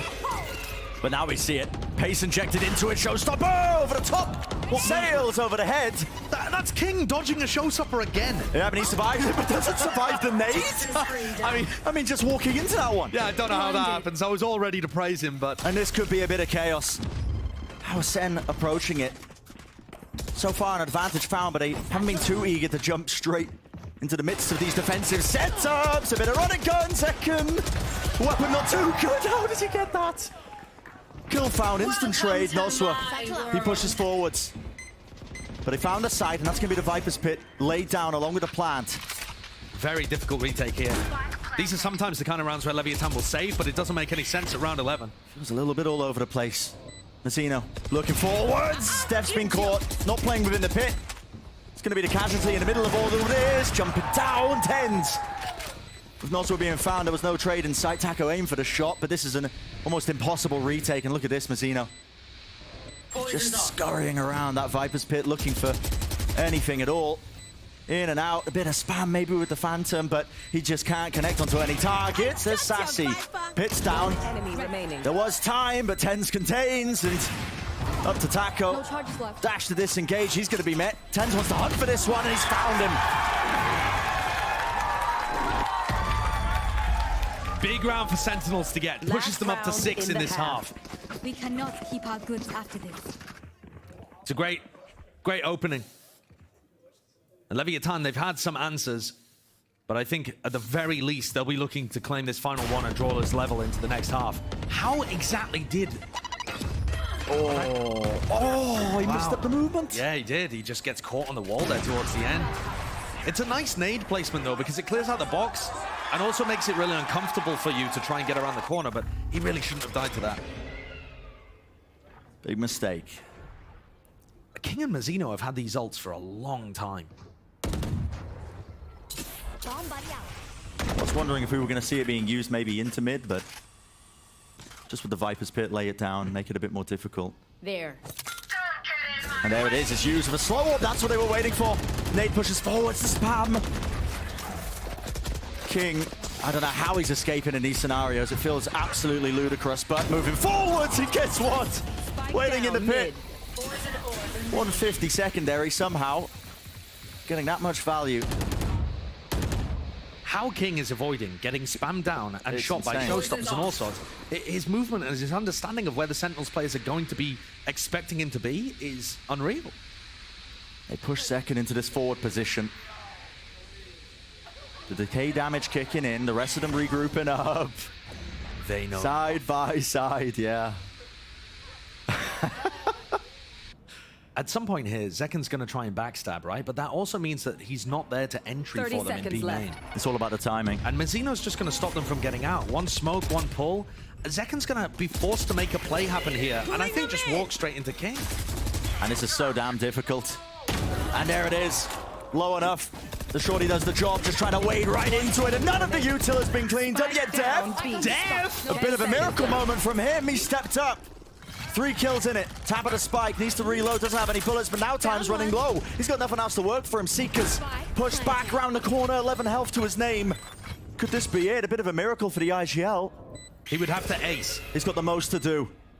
Him versus the world is what it feels like. Doubled up, one drop down, Taco spotted it. Positions there. Crosshair placement's good for one still. Finds it. Flick at a wrist. And it is good util in his hands. Finds it a target, and that's the ace! The haters denied the final round of the half, and it's Def the IGL who steps up to the task. Def more than doubles his kills there. With the ace in the final round, how did these come through? Such incredible shooting to be able to take down Noswa and King, and then wins a 1v2 against Taco. And then a flash around the corner, giving him the info and an instant headshot. Sometimes Def just turns on. And for a player under such scrutiny for the Sentinels fans, that will give them the boost of momentum they need heading into the next half. That's what they needed. And 7 rounds on that attack side, a split moving over to a bit more of a favored half. It's going to be good. It's looking good for them, but we'll find out what our desk has to say about this one and setting us up for that second half. Well, pretty much every analytical thought left my brain when we watched that ace take place to prevent the first half from going dead even. Could have been 6-6, and because Def comes up with a big one, it's now a 7-5. But we've got the Titan of the Telestrator on the desk today, so you know we had to put it to use. So I'm going to hand things over to Sean Garris here, who's going to be breaking down an early round win here for Sentinels. Thanks, Dash. And yeah, this is the bonus right here from Sentinels. And you can see off the bat, this shows the dedication they put this week to discussing their game plan. We have the Sage over here at B. She's going to slow this push. We have the Viper over at A. Just going to be a nuisance for this Skye. So when we play the clip here, you can see, they're going to stall out in mid because Leviathan does such a good job. If you look at mid, look at the mid control that Leviathan's going to pull here. They're going to drop an Astra Smoke. A Viper Orb is going to go up as well. They're going to be mauling that orb. And you can see the stall in mid right now. And it's the job of these players on the extremity over here for Sentinels, the 2 Brazilians. They're just maintaining control while these 3 take the center of the map. So on the center of the map, as the smokes go away, you can see King make a play for the orb. He picks it up, repositions it to Heaven, and that's when Sentinel's hit comes into Heaven. You can see the gravel at the top, the flash coming through. So they've gotten full map control, and the Heaven pinch comes in, and it is gorgeous too, because Zekin creates space, gets the opening pick, but there's some things that they do slightly wrong, like their spacing entering the site. And you can see that's where the individual skill comes through for Sentinels in this round. Pancata gets 2 through the smoke, such good individual presence by him in this round. But the one thing that probably went wrong, in my opinion, for Sentinels is their spacing in this zone coming out of Heaven. And you can see slight problems because they're still such a new team, but that bonus gave me faith in the half. And I think Def has brought an insane game plan this week. I love the walls TenZ did. They look like a totally different team. Well, we're getting a little bit closer to some of those answers to the questions we were asking of Sentinels just at the top of the day. They got a 2-round lead here on the first half of Split. We'll see if they can get it done on the back half as we hand it back over to our casters, Brent and Sideshow. Straight back into the action here. Yeah, the second half, we'll see Sentinels. They did manage to claim that pistol round right at the beginning of this map. Josh, we'll see if they can get a second one. Yeah, that would be a massive beginning for them. I'm also interested to keep an eye on Zekin. He's been absolutely dominating that first kill battle. 5-0 on first kill to first death. I mean, that's half of his current kills are coming at the beginning of the round. Heavy mid setup. Look at this. Walking, wading right into it. Using the Viper wall as cover. Pop flash play, catches onto a player. It's Nozwa. He's going to be vacating it, though. And the reaction starting to come through from Leviathan, taking that A pressure. Are they just going to try and contact through? No. There's no time wasted, really, is there? Look at that already. Straight into the site. A bit of spam with the frenzies. 6-0. That's right into the smoke. Taco falls. And look at that. Once more. Talk about Leviathan not wasting any time off of that one. That's Sentinels taking up that space with the dog, but this flank is going to be met right up. Yeah, very, very far back post-plant positions from Nozwa and from Mazino. He needs to be the difference maker, though. 4 players watching. There's a wall in his face. He has a satchel to get over it. Comes down to those timings, though. And does he dare take it? 4 players now walking, waiting onto the side, looking to take the fight. King spraying them down from every single angle. It's run and gun that gets the job done. Zekin still alive, still. Position planted into the back, naded to the back. Zekin has to try and readjust, but it's too much to do even for him, as well as he has been playing. That's the pistol round claim for Leviathan. What beautiful post-plant spots from Leviathan there. They weren't contested whatsoever, with only 2 players really getting into the site. I suppose it was 3, with 1 dying to Zekin, but they managed to escort the plant in. And then King takes screens control. Nozwa's playing A main. And they have Mazino in mid. They have flanks on flanks. And as Sentinels get into the site to try to defuse, they're completely surrounded. Loving that pistol round from Leviathan. And that's 1-1 in the map so far. King being that defining player. Able to find 2 kills in the middle of all of that, even with a slow orb at his feet, but... I'll tell you what's really interesting, actually, watching Sentinels working the map on Split. They always have TenZ and Zekin playing together. And then usually, Sassy and Pancata are spread on completely opposite sides of the map. You can see it again here. You know, Def, TenZ, and Zekin have split up just a little bit because this is an eco round, but normally they're playing very heavy, like 1-3-1 kind of setups. And I feel like on the defending side, that's definitely something that King can get a read of. Because what it means is, anytime you see Sage utility, you know the Raze is there as well. And anytime you see a flash, you know that there's probably going to be TenZ and Zekin playing alongside of it. A dismantling in this round from Leviathan, and they've got free access to the A site. Not that they know that for sure, but smokes go up and should be a very easy round for them. But I do think that's a very interesting thing to keep track of as we go later onto this half. It's something that the IGLs will definitely be thinking about. All about those telltale signs of any util being used. The push and pull of the map control, maybe if you can get something else, but yeah, it's a free plant. That was Sentinels hoping that they would wade into that gamble stack that they had going on towards B, but now just hoping to die to the spike or maybe take away a couple of the guns, because Zekin does have that Sheriff. And also, one of the other parts of having TenZ and Zekin play together so much on Split is that you're not really going to see the wall go down early round from TenZ if Zeken's playing with him. There's a lot of teams that get a lot of great value out of their Sage by just walling off A main or walling off B main at the beginning of the round, and you can just rotate your other players elsewhere. But if he's going to end up being an aggressive component and working off the flash, it's not something they're going to have access to. They're going to end up playing retakes a lot, and Sentinels look so rough on the retake. This is going to be a difficult one. Even with Sentinels buying up to those rifles, a bit of half armor as well, trying to keep the economy nice and strong moving forwards. It's Shy who I've got my eyes on. He's one away from a big ult. The Seekers coming online. They've been pumping all the plants and kills into him. So he is one away from quite an impactful ultimate. Might look to see them play around it. Leviathan looking like they want to take B main control very early on. And something to think about is, you know, you've seen that aggression come out from Sentinels early. Could they go for a flash re-clear into this area? Yeah, this looks like it might be explosive. Dash enabled, satchel through, already straight past the choke point. Ned's going to be bouncing back. It's all about timing. And guess what? No one ready to return, but eventually there with the better rifles. Spike. Oh, grabbed in the middle of all of that one. Clean movement, but massive advantage found for Sen. A great response by TenZ there. Not only does he move away from mid in order to pick up two. Whoa, what's going on there, though? He knew that they broke the wall. That's just as I was singing his praises for how well he adapted to that initial push.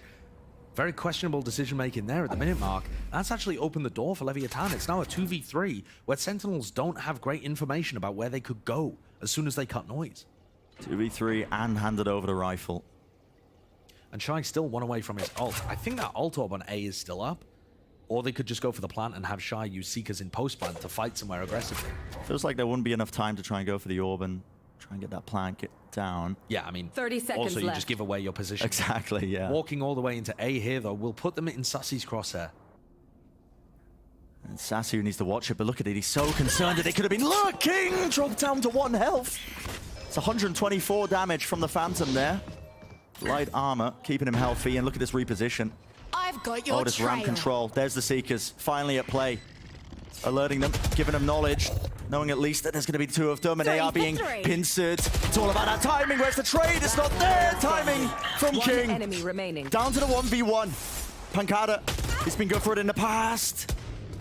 Head to be found. Does he have anything? Snakebite at his feet, 65 health. Everything counted against him. And King, well, he's got all the time in the world. A tap of it, a jump spot. Knows he's not on it. Immaculate stuff, Pancada. All the time in the world being wasted, and it's just heartbreak. Consolation prize with the kill at the end, but the round is going to be Lev's. You've heard some of the NRG players, some of the other pros talk about it, saying there isn't a hole in King's game. His ability to play clutches is monstrous. He always makes the right decision. Stand down. But I'm very confused about TenZ walking out into B heaven and also not clearing that close position at screens. I'm sure they should have heard it. Shy getting into that position. He was running into the corner. Maybe the flash just obscuring his footsteps there. But it has flipped the momentum in this map. At this time, it's Leviathan in that driving seat. Off the back of a 2v3. Yeah. And Sen losing every single player in that round. They're knocked down to the weaker weaponry. And both teams winning pistol and bonus in the first half and then the second half. What a kill to be found. That's Sassy just slight jiggle there, looking to see if he can take somebody's head off, but not likely. And look at that, the patience being played. Anti-flash position by Taco. Almost getting a second one, but no, just backing, and they're just waiting it out.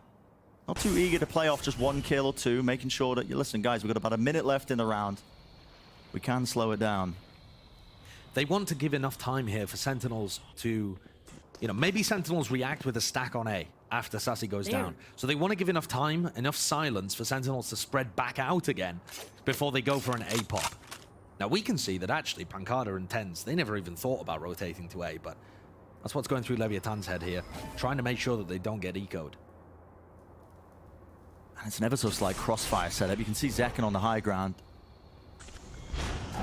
With Death as well as his counterpart. Nade though, push through, dash through into the smoke. Zekin's hunting for him, trying to find it! The shots! Oh my goodness.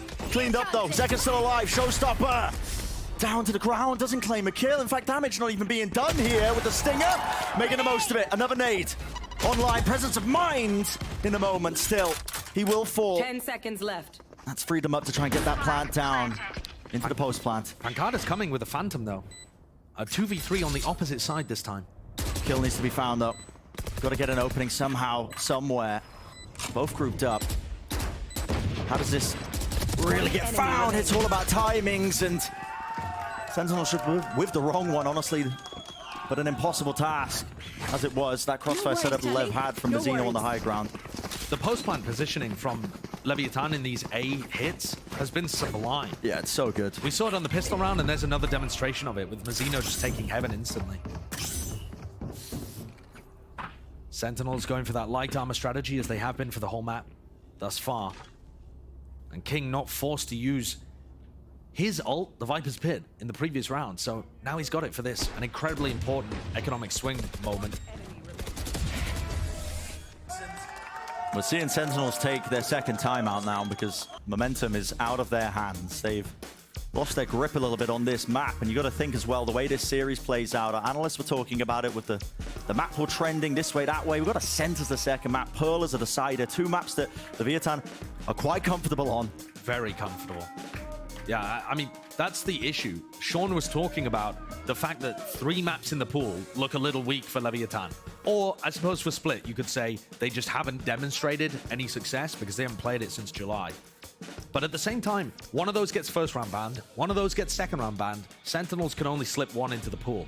So if you're rooting for Sentinels here, they must win map 1 and then hope that they can squeak something out on Ascent or Pearl. Yeah. They've got 2 chances at it if they're able to win on Split. But they have to win here.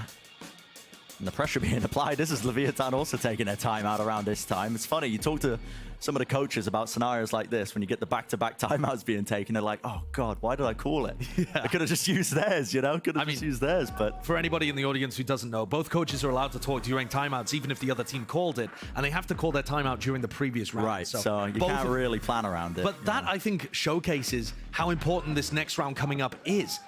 There's only a single ult to really work with, which is King's Viper's Pit. I suppose Def is one away from his Seekers. Maybe that's something they can play for. But at the same time, it's an economic swing round. If Sentinels lose, they're going to be on a bit of a rough buy for the next time. It gets Leviathan up to 10. It's not a great situation. Both teams are desperate for some level of success. And neither team able to pull off a single retake so far. We've just been seeing attacking success or, defending aggression. Yeah. Retakes have been missing ever so slightly. But here we go, back into the action, and you can see the importance of the round that we were just talking about. I think at some point here, Leviathan could just go for a big B burst. And considering where you've seen, I mean, maybe even a big A burst, to be honest, because most of the time, Zekin and Tens have been playing B Heaven. But forcing Sentinels to play a retake, that could definitely be a win condition. Yeah. What's left? They did try to be burst on their bonus round. Okay. Ended up coming down to that King and Shy clutch when it was just the 2 of them versus 3.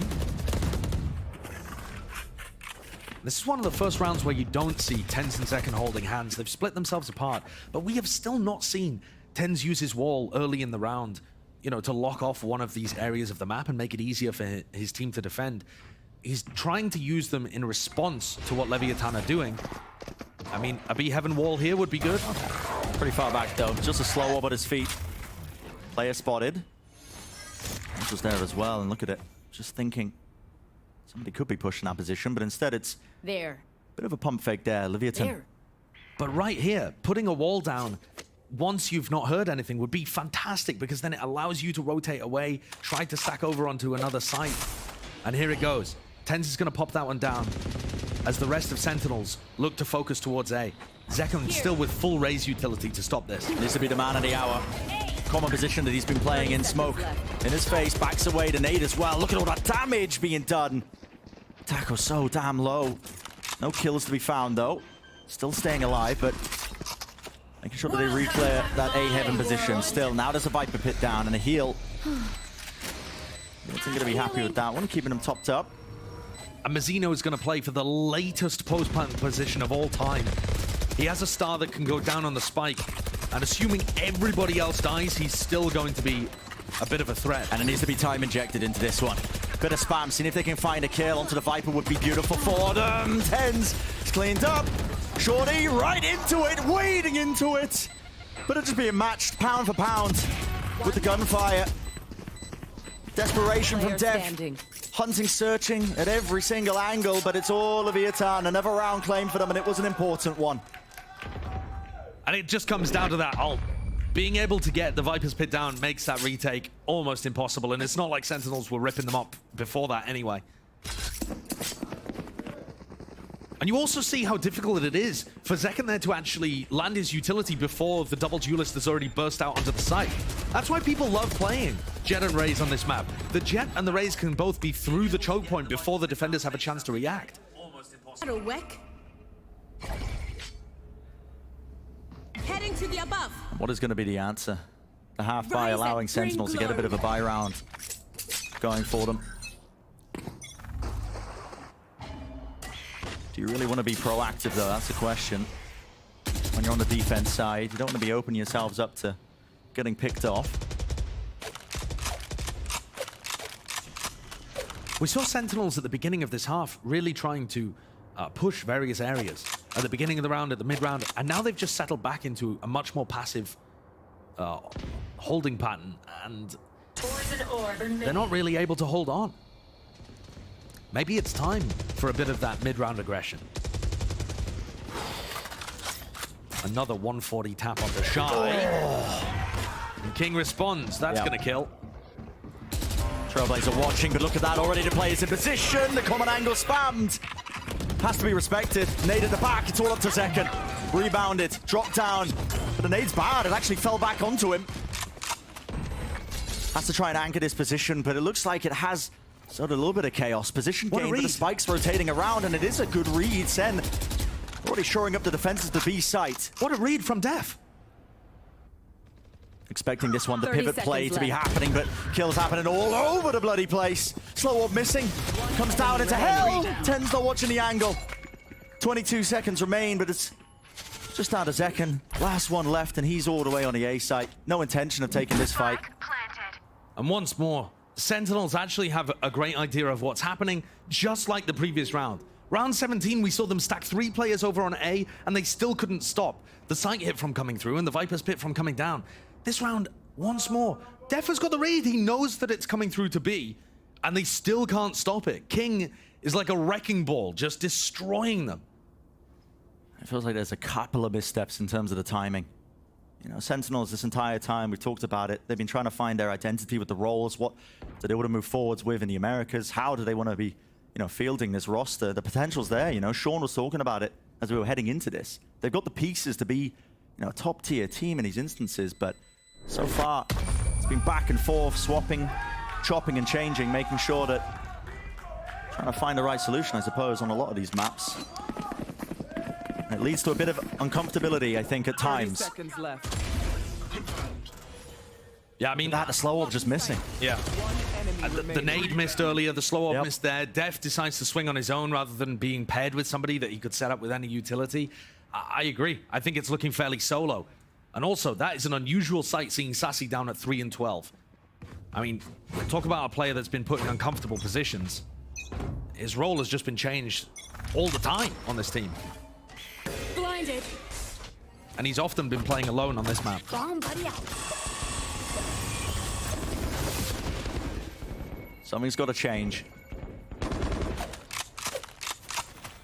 Sentinel's feeling pressured enough to invest into this one. Bulldogs on some of the players. Yeah, this is a proper force buy. Yeah. 3 Bulldogs, 2 Phantoms. Trying to make this one happen. It's Sentinel's last stand. They don't want to play for OT. Def did rotate over to try and help out B Heaven. This is going to be a lot of pressure into Pancada here. He's got to read it. It's going to be a showstopper push. And he just backs away. It's a pull being used. Lovely shot by Tens. Still taking a fight. Up close. There's... Okay, Wall was out on his hands for but a moment. Flash play with the re-peek. Maybe with a better gun, could have made something happen, but it's the ADS that does the work. Damage is done. 2 players left standing. Wall to block it off. TenZ against the corner. Patience. You gotta be kidding me. And none the wiser. Still a fight being taken. It's a slight advantage. Sassy up close and personal. Anything to deal with 30 King. seconds left. Moves forwards. Crosshair placement's good. Dealt with. So Sentinels. Momentum stopped. Must win round. Goes without saying. And getting that success once more by flooding into the site there and playing off each other.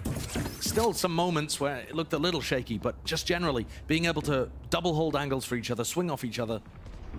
And I like the way that TenZ is always responding to Pancada being pressured. We saw that as well in round 15. If Pancada sees somebody coming B main, you bet that TenZ is holding that angle for him. It's a wonky buy all over the place here, though. A judge in the hands of TenZ. And it's fast. Into the face of TenZ. He can't get anything done. Judge is good in those instances, but look at that tackle. Answers back the Blade Storm. The trading is immaculate. And what a change of tempo. Yep. After running slow round after slow round, Leviathan just shunt it in. Completely unexpected. Completely unexpected, yet still.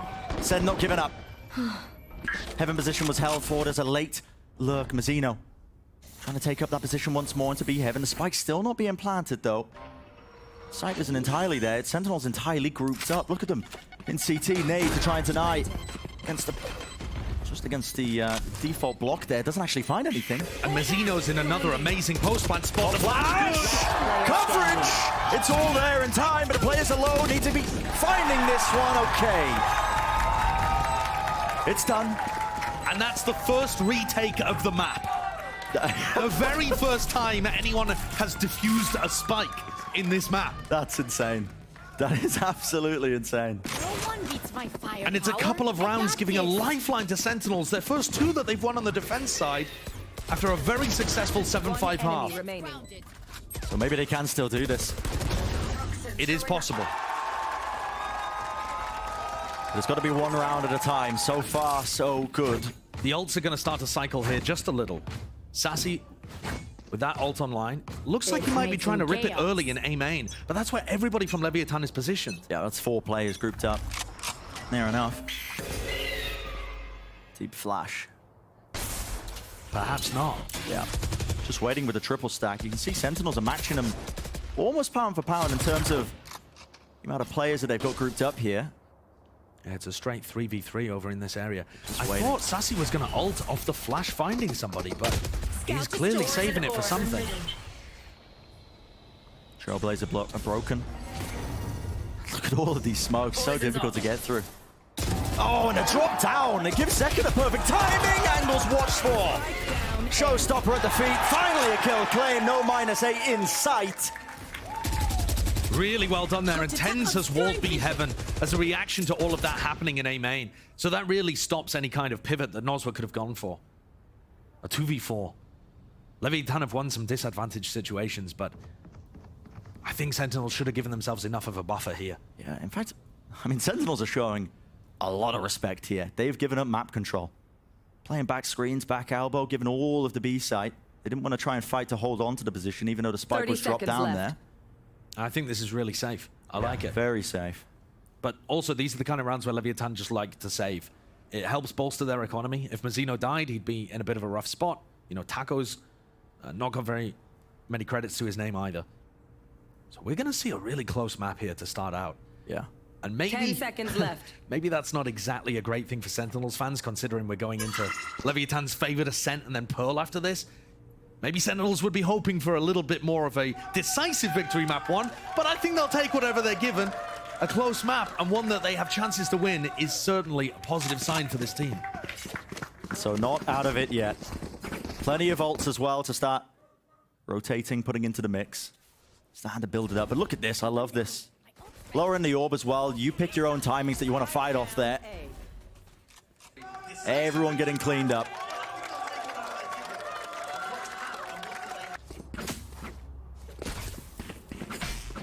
Money's still relatively honest here for Leviathan, and they are grouped up for a heavy A pop. Look at this. Looks like it's going to be a fast play. And certainly it will be now that they don't see a Viper's Pit in their face. I mean, now is the perfect time to try and transition. You know that Sassy's B main or mid, and you also know that someone should have been with him to help him get that up. Ten's just trying to spam through the smoke. Looking for something there, but a bit risky. Side's going to be given. Dog getting a lot of info. And the pit's down. And this one from King going to have way more impact than Sassy's in mid. Have to try and play off this now, though. Seekers, they all group up into elbow and they all get beamed down. An important fight taken. With Noswa falling, it's going to be the threatening nature there of that flank potentially being there still. Do they expect Taco Leo? Oh my goodness. Up close and personal, just trying to stay alive at the flower pots. He gets the 1 kill. Sen, time is running low. Out in the open, surely doesn't get it. If he goes, jumping around. But the Viper's Pit, it's in their face. And this can be difficult. Shy assailed from every avenue, every angle. Kill found is starting to tick down and down. Snake bite at his feet. Bangana, it's desperation. It's running time, and there's just not time. Everyone falls, but it is that 12th round match point for Leviathan. Leviathan finding a 2v4 win there. Another round secured just by King's ultimate, providing an impossible burden for Sentinels to get through. Yeah, the retakes have already been rough. When that Viper's Pit goes down, you need more than coordination. You need a bit of luck. Just to try and at least battle your way through. There were so many layers of util to get through, and this is a dangerous scenario. The money's good for Sen, but they don't have much room to breathe. It's got to be 2 rounds of perfection from the defense in order to take this to OT. It was overtime against 100 Thieves as well, although they ended up losing that. Caution here. But if Sentinels can't win here, it does not look good for the series.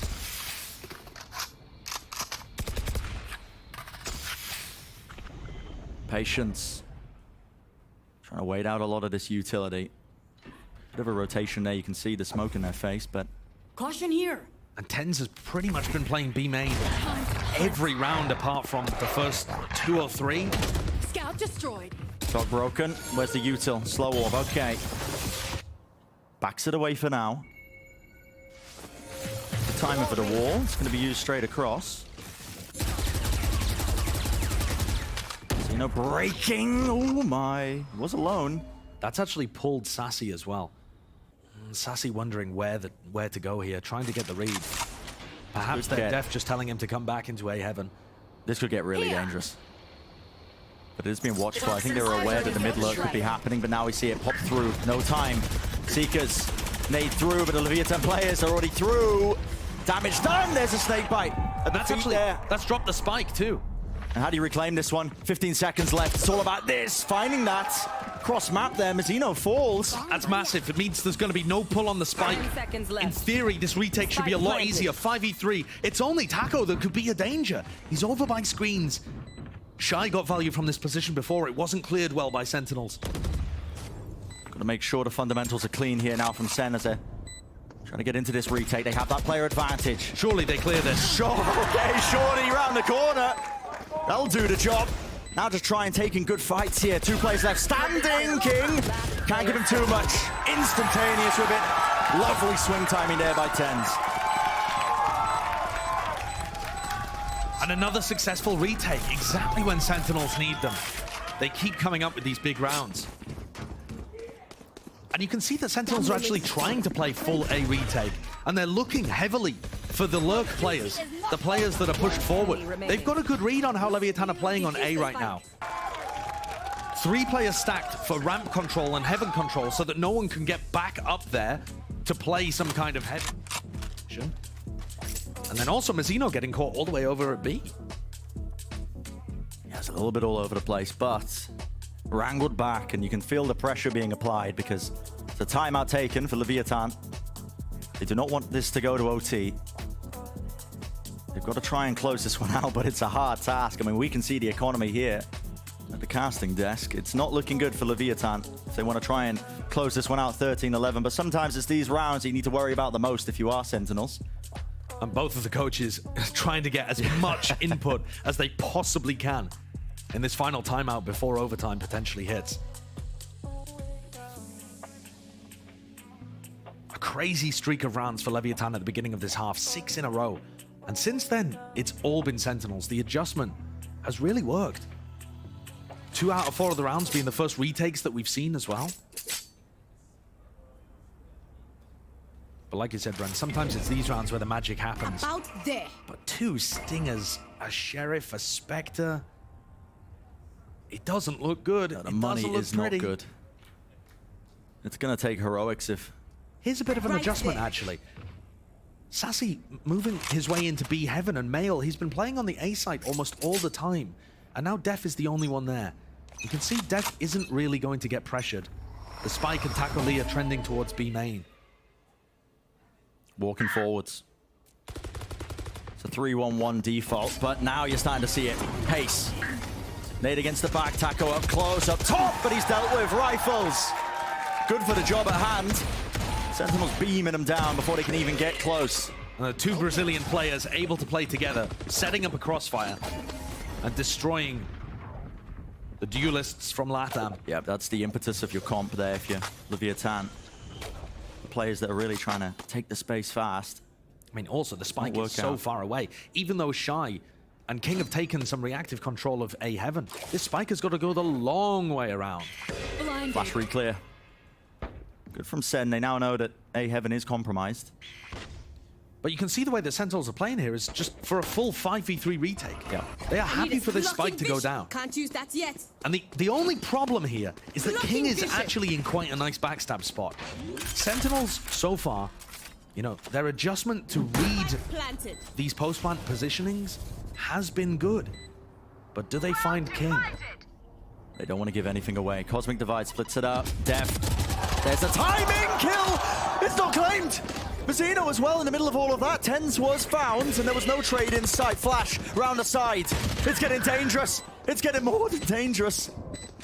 Bring around the Rosies, but Elbow, it's watched for. Contain King, last one standing, sticking all the way through, and it's Sen bringing it to the distance. Overtime map 1, Leviathan versus Sentinels. Overtime. This is what we want to see. And what a way to do it. What an adjustment to make. I definitely thought that Leviathan were about to pull something off there. I mean, I like it. When Def has a guaranteed kill in Heaven, and then it all just squeaks away from them, looked disastrous, but Sentinels are able to battle back. Cheeky little Vamos there. I think I just spotted a cheeky little Vamos from Psycho. Yeah, why not? He's allowed. 2 Brazilians on the team, Josh. Oh, okay, I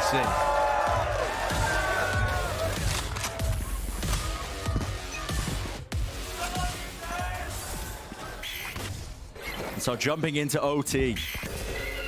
Map number 1 here, Leviathan versus Sen. First blood gonna be claimed, that's Shy. Second falling. Been so good throughout this map, it's an unusual one. Usual mistake from him. They've actually posted Taco with an operator, glass cannon all the way down mid. It lets them stack 3 on A. And this is just fast, straight away. Sen not wasting any time through. There's a flashes are immaculate. And how do you salvage it? It's Def and Pancada. How do they do it? Lining all the way up. Pancada though, oh my goodness. In a 1v2. Spike picked up. No health. And this is so damn hard. He has a lot of time to work with. I think the best play here is to try and find a pick before you get the Spike down. But he doesn't know what angles are watched for. There's 45 seconds in the round to make the most of it. And look at the positioning of Leviathan. They're holding very safe angles. And at the tap noise, Pancada now gives away his positioning. Plant's going down. Cosmic Divide was available. He did enough with the plant there. Drop down though. Does he notice? Smoke. Splits up the site. It's all about the timing. And look at that. Cutting across with the dash. And a bit of run and gun. Stray bullet finding the cranium. Leviathan 1 step away from winning the map. Very solid defensive round, and also the first retake for Leviathan in the map. They weren't able to get any done in their attacking half, in their defensive half, sorry. And deep in the gut of the Sentinels players, they're going to be thinking back to that game against 100 Thieves, where this is where they let it slip again. Overtime, on split, and it got pushed to a third. But this map split is way more important. Has to be a must win for Sentinels. TenZ picking up a glass cannon operator. As Taco did, TenZ did not do this whatsoever. He was always in B heaven. Isn't this unusual? No aggressive angle being taken by him, of course. He doesn't have an escape mechanism when he's playing the Sage, but he doesn't have any utility because of it. Only one slow orb. Even though it's probably not the percentage play, even though the wall is so good on split, I actually like it. I think it's very unexpected. Very unusual, but the question is, can he even get value? Because it's all of Leviathan and they are going in the opposite direction. That Spike being escorted. VIP treatment. Right through sewers. Down to Zekken and Def. Two players going to be holding it down this angle, but all comes down to this. What value can they get? I'd love to see another Def ace here. Is that asking for too much? Take us all the way. About 40 seconds left, and it is getting tense. Crossfire setup. Flash to the side there. No pressure being applied, but Heaven's going to be gained. Angles, watch! Taco wins the fight. Dashing across onto the side, unusual. Positioning, and the spray down doesn't find it. Nos was there. Satcheled into the back, and he cleans it up. And it's just 2 against the world.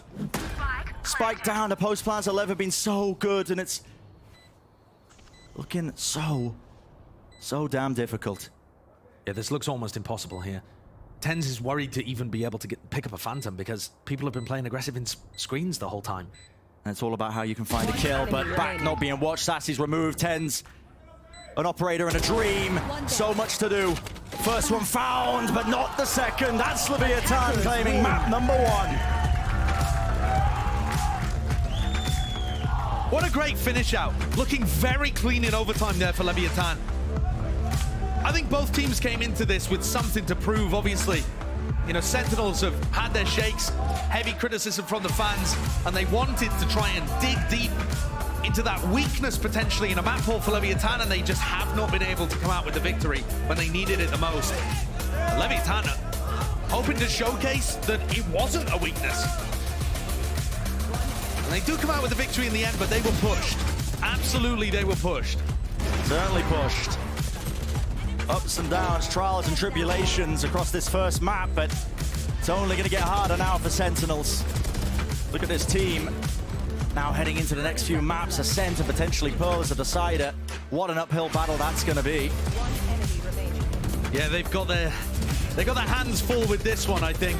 Leviathan looking to bounce back after that loss to Fury and prove to everybody that they're still a top team in Americas. Yeah, we'll certainly see if that's possible. That's going to be map number 1 wrapped up. Do not go anywhere, ladies and gentlemen. We're going to be right back after this with the rest of the series.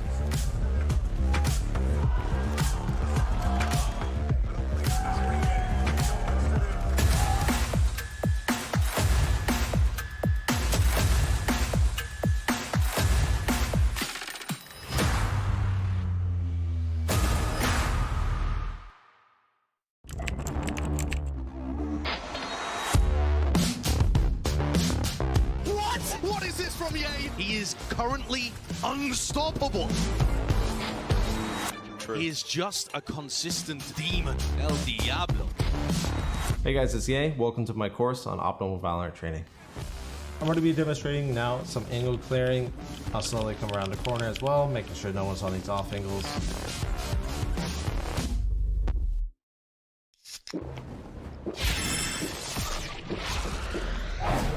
Red Bull gives you wings.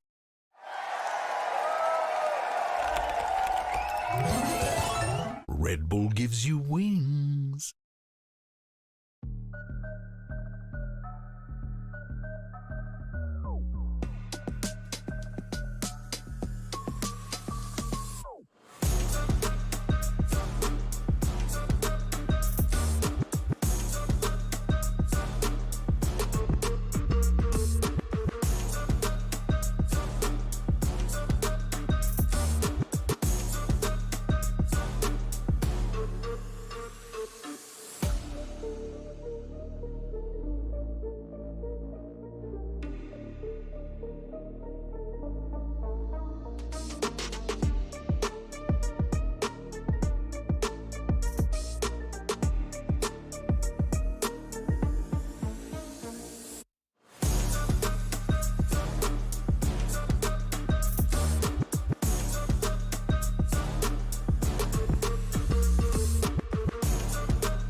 Welcome back to VCT Americas, where, of course, Map 1 had to go to overtime because that's the way we do it over here in this region nowadays. But heartbreak for Sentinels as they let that one slip through their fingers.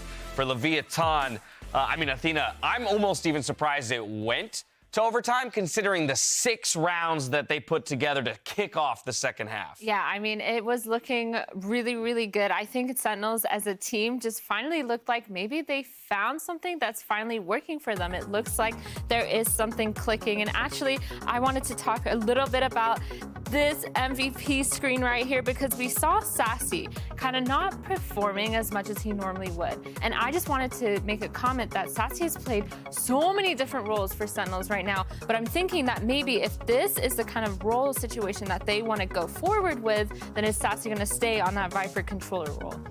I don't know. I think even though Sassy had a pretty poor performance statistically, I thought, Sentinels looked pretty good. It was the first part of that second half, like you mentioned. They went 5 of 6 to get it to OT.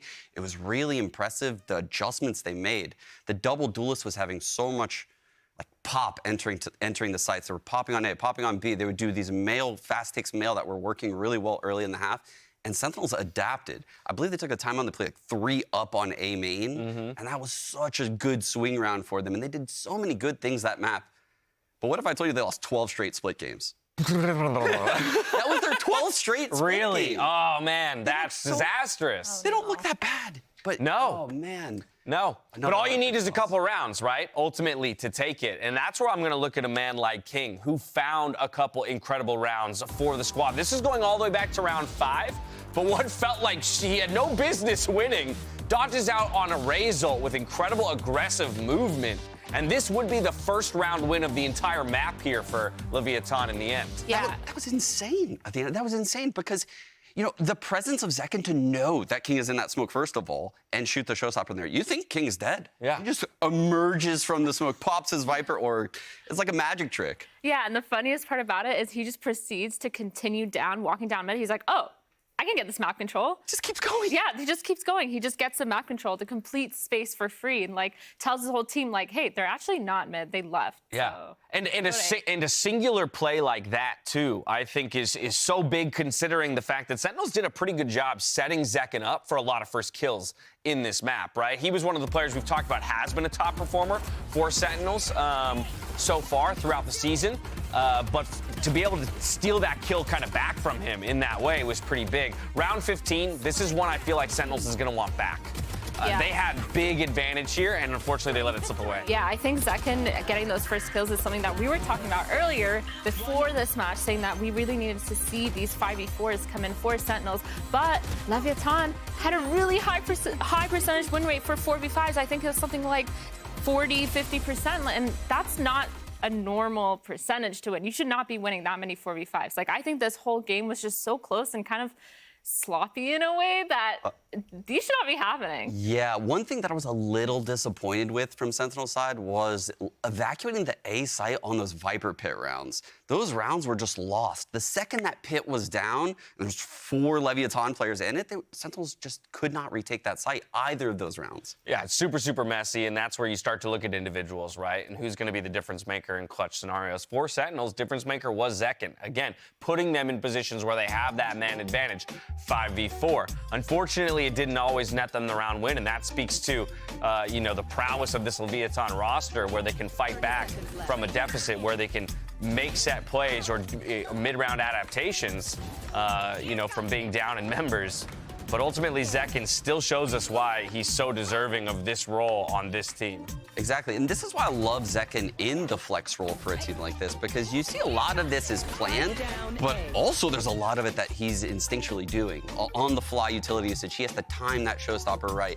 He has to time his, satchels correctly, but sometimes the boom bots are lined up. Those are the things that Def makes him do, and this is a great role for Zekken to shine in. 70% first blood success. Crazy. Yeah, he really did a lot of work. I mean, there were even a couple rounds where he messed up his satchels, but just his firepower itself got them 1 kill, 2 kills every single time. It felt like he opened up a lot of space, but Leviathan is just really good at shutting down the rest of the team, it feels like. I want to take a moment to just like step back and talk a little bit more generally about the game. Sentinels, and we heard the casters talking about this as well, they indexed hard into the light armor with rifles purchases throughout the map.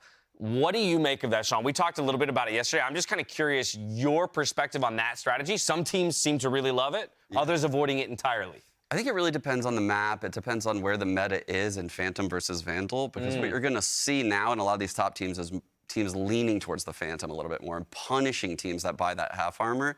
So, but right now in the meta, it's like a sweet spot where there's too much Vandal usage, so you're seeing a lot of half armor, and because of that, you're getting an extra buy like later on in the half. Sometimes the value of it goes a little bit unnoticed, but as like someone that watches a lot of the tape, you get that value deep in the game. Yeah, well, so, I mean, they obviously found, I think, a couple extra round buys, which is what was interesting, right? It's like, okay, we're looking at their eco, and a few times we're like, at least they get to purchase again off of a round loss. That's the cushion that you get for yourself. But yeah, then you're also playing with fire. You get that one-shot head tap from long range against a Phantom, and you're like, Or they just randomly buy like a Stinger or something. Yeah, exactly. Would have loved an extra 25 armor in that way. Now, before we move on to map number 2, let's check in on Mizzino in the AIM Lab shoot-around. For Leviathan, again, we talked about how the second 2 maps in the pool were the ones that really favored them. Well, we're looking at Ascent next, and that might be the only one that they need to win to wrap this up in 2-0 fashion. Yeah, I think I'm really looking forward to Ascent. I honestly, I don't want to jinx it, but I think my prediction is that Leviathan is going to take this momentum from this first map and just kind of dominate on Ascent. And the only reason why I'm saying that is because we've seen such confidence coming out. I think King, with the confidence that he's been using to just like walk up places, take the fights, and Zekin kind of on that entry frag position. I mean, I'm not 100% sure if he's going to be taking the space, like being a duelist again. It's just so many question marks for me for Sentinels for their comp coming into Ascent. Like, I don't see it going the way of Sentinels. Yeah, I think Sentinels they looked really good in the 100 Thieves game, if I'm being honest. The Viper pick the 100 Thieves had threw them for a little bit of a wrench early on in the first half, but they solved it really quickly. And in the second half, they looked fantastic. In this game, they're likely to face a mirror comp, which is going to be really difficult. It's going to be the standard comp on Ascent with the Omen, the KO, the Sova, and I think what Leviathan does really well on this map, and what teams that typically do on Ascent really well, the basics. They're trading, they're spacing, taking orb control, breaking the alarm bots in mid that the Killjoy puts, putting fake pressure at tree, falling back and doing a mid-B split. These are things that Leviathan does at an S tier level on Ascent. Well, we had quite a comp differential in map number 1, but speaking to your point about the likelihood that we see something mirrored, how does that tie back into your point around Saucy and the fact that he's had to kind of be a chameleon for this squad so far? Yeah, I think just any player being put in a position where you consistently have to change roles, change comps, change the way you play. Every single role has a different play style, whether you're supporting your team, helping your team, supporting from across the map. Like, it makes such a huge difference in your consistency as a player. And honestly, I think they're kind of shooting themselves in the foot a little bit by putting Saucy in that. Yeah, and they're going to feel it, especially if they end up dropping this map and the series overall, slipping below 500. Looking at the comps as they get locked in, it will be 10s on that Jet. So the switch from the Sage over to the Jet, again, not a surprise when it comes to the map, but a very different style of agent for 10s to have to make a switch now between map 1 and 2. He looked in form mechanically in that first map, and I mean, even the last op shot he took looked pretty good. Like, yeah. 10s is in good form today, so I don't think he'll struggle like he did last week. The problems that I think Sentinels might run into is, did they make enough changes from that 100 Thieves game? It was a deep game that went into overtime. Leviathan picked this map, so they understand that they did their homework. This is a team that will definitely watch that VOD. Did Sentinels change enough to throw a wrench in, Leviathan's game plan? There you have it. Exactly mirrored matchups. It's going to be scary because at this point then, right, the answer isn't in the comp. It's all in the play on your opponent's map pick. Yeah, I think earlier we saw Takolia do a really, really good job with that Jet. I mean, even on defense side, he was just setting up by himself, gets the off angle into B main. He has the line for his whole team, and he's just fully confident that he can get away no matter what. So I think that's going to be really interesting. Well, this time around, if Sentinels wants to take us to a map 3, it's going to be a little bit more about setting up 10s for success with Zekin just behind him. Let's find out if this series can make it the distance and go all the way to map 3 as we send it back to our casters. Here's Brett and Sideshow. Thank you very much, guys. Yeah, let's head into it. The stage is set, Josh, for our map number 2 here. Ascent being that battleground that these two teams are going to face each other on. Not really much room for creativity. Pretty set in stone in terms of the comps. And honestly, Leviathan, heavy favorites as we head deeper into that series. And that's the problem with the map pool here, is that Leviathan have just demonstrated such excellence on Ascent and Pearl. It was a shock to everybody when Furio were able to beat Leviathan on Ascent most recently. So this is where Leviathan are probably looking to prove something, that they are still a top team on Ascent. They're looking to come out and dominate Sentinels on this map. None of this OT business. Absolutely. It's been murky territory when you talk about a top 4 of Americas, but Leviathan will be keen to get, I think, a win under their belt here. You talk about a top anything in Americas and it's murky territory.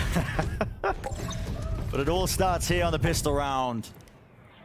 Vitally important beginning. Yeah, it's a big A split here.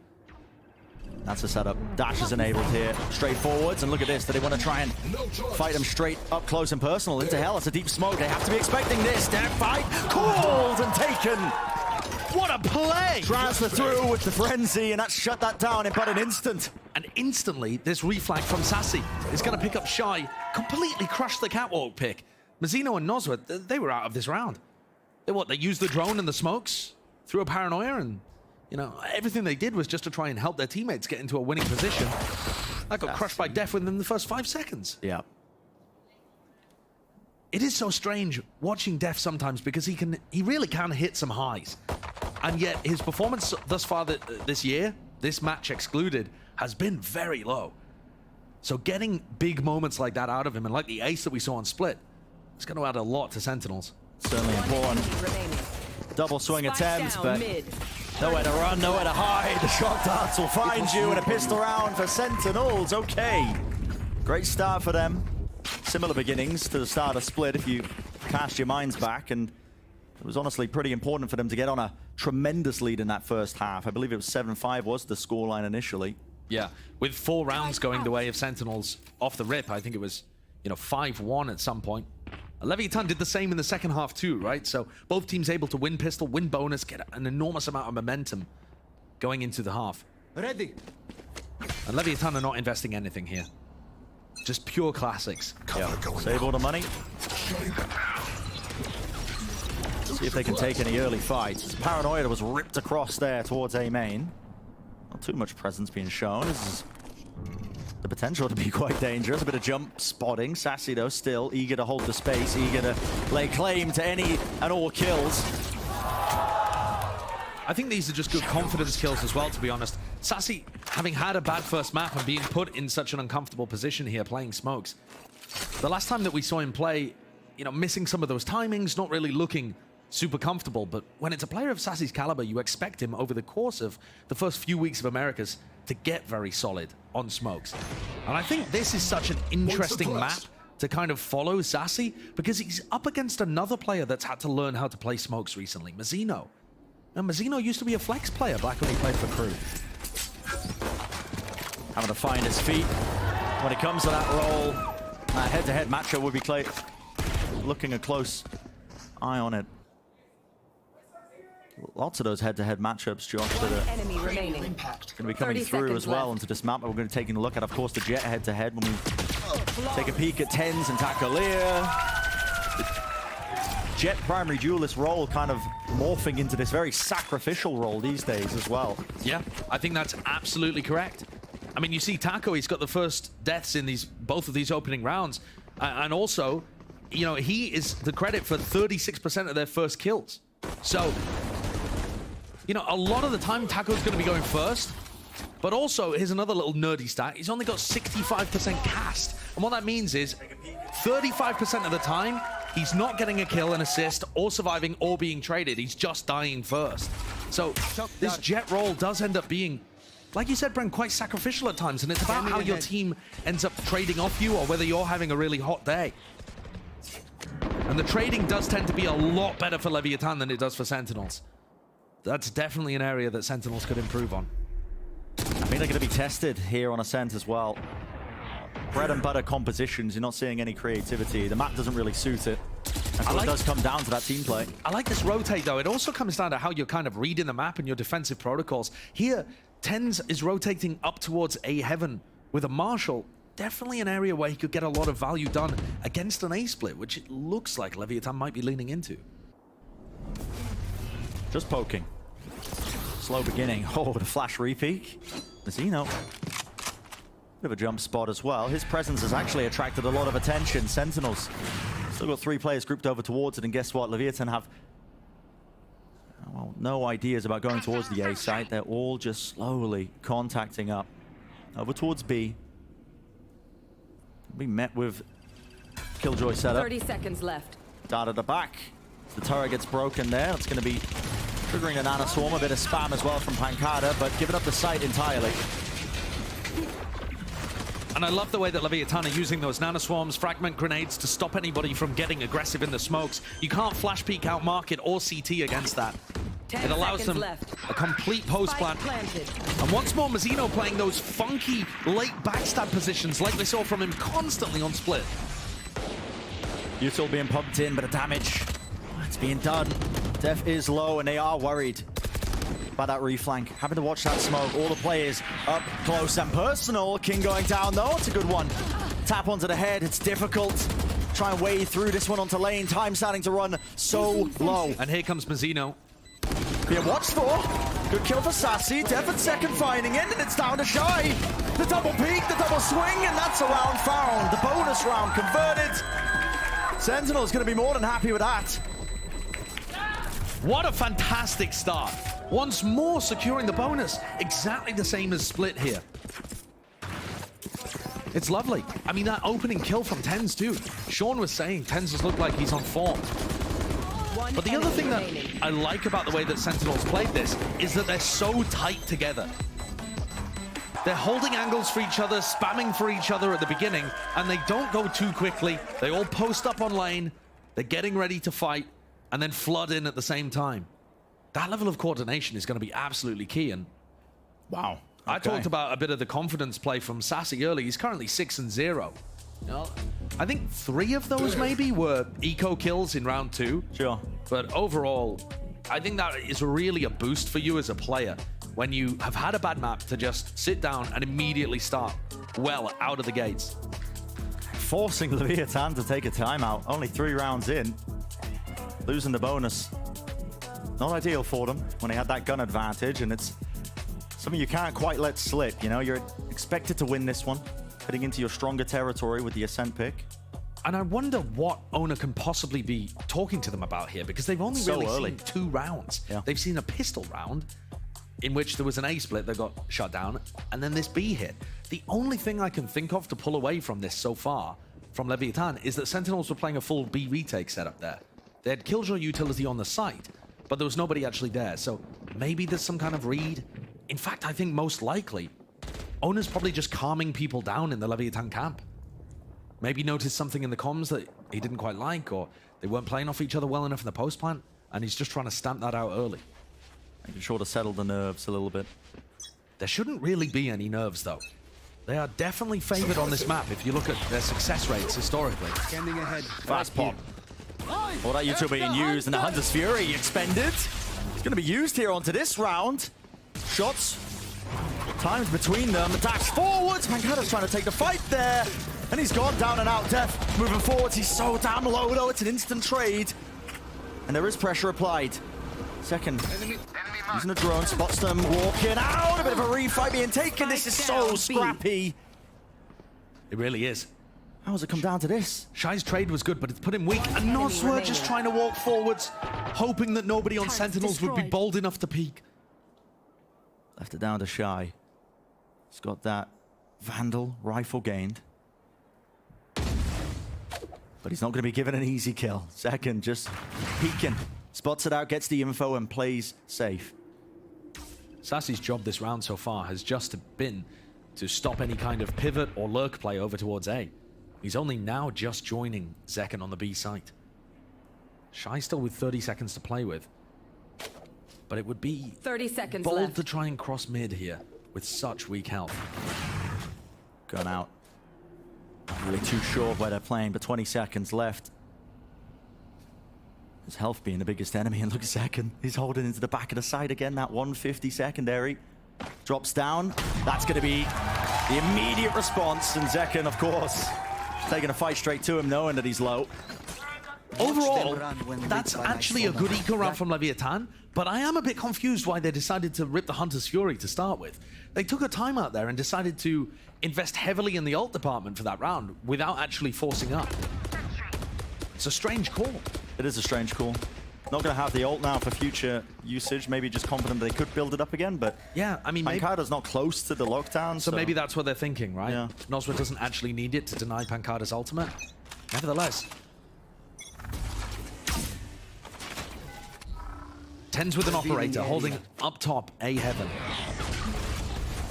It's the same set of utility being used, but it hasn't been clearing this mid alarm bot. That's been the goal of it with the shock dart. Taco pushing up. They're going to flash. What are they setting up for? Yeah, they got a flash actually that's going to go over the top, right? Yep, left click from Def as soon off the alarm bot. Yep, there it is. And a re-swing. Beautiful trap play. Love to see it. It's great stuff. And this is what's been missing so far from Sentinels. That feel that they have those coordinated plays that they can rely on, and people are comfortable in their spots. Shot missed. Bit of a jiggle there to see the reposition, but Smoke now dropped down. 2 smokes, in fact. This is precarious. You don't know where Mazzino's lurking. But at the same time, they've actually got people on all sides of the smoke. There is no way that Mazzino could be pushing out here. It's the position fully locked down and watched for. Leviathan actually like to save in these spots. I mean, they save more than any team that I can think of at the tier 1 level. Yeah. And this is a good opportunity to do so. The economy is not in a good spot for them. And that initial gambit completely failed. I mean, they just ran into a trap play and Sentinels have won the round off of the back of it. This is now an extraordinarily good piece of momentum for Sentinels. Yeah, I mean, you're talking 5 rounds in a row on it's a map that we were talking about. Listen, we're pulling our punches. They are absolutely not favored here. Leviathan, we talk about this team. They are one of the heavy favorites on this map against most teams, some of the top teams in the world in instances. Absolutely. It was a bit surprising for us when they ended up dropping it to Furia. And now Sentinels are off to such a good start. Now, Leviathan's defense side is ridiculously good. And with these standard compositions, you're normally expecting about an 8-4 half. I mean, a 7-5 half is good for the attackers, even being able to get 5 rounds. So there's still definitely time to recover this one from Leviathan. But so far, the story on both of these maps has been whoever wins the pistol gets up to an enormous amount of momentum. And then it's just whether or not you can make the right adjustments to stop it. Maybe wrangle it back, but the money's not too good. Lev going into this round now. Not too much money to buy.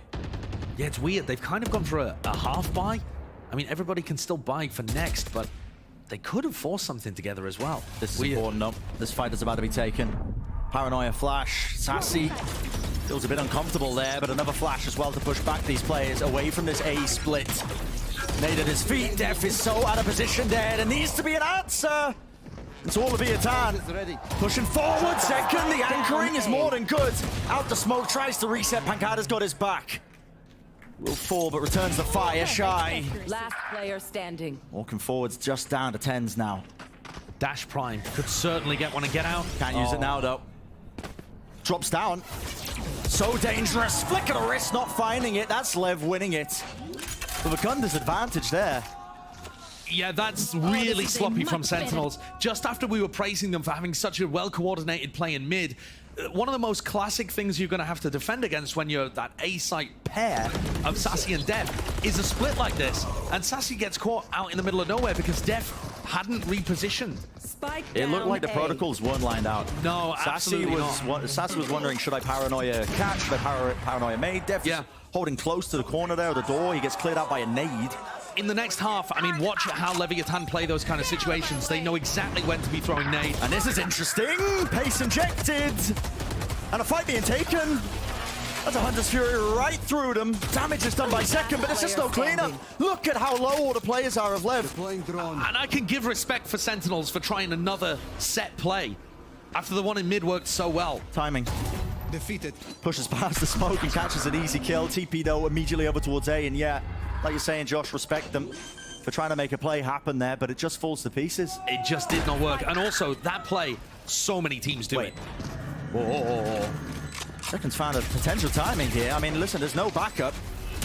Shocked out at his feet. Damage. Forward to the shorty.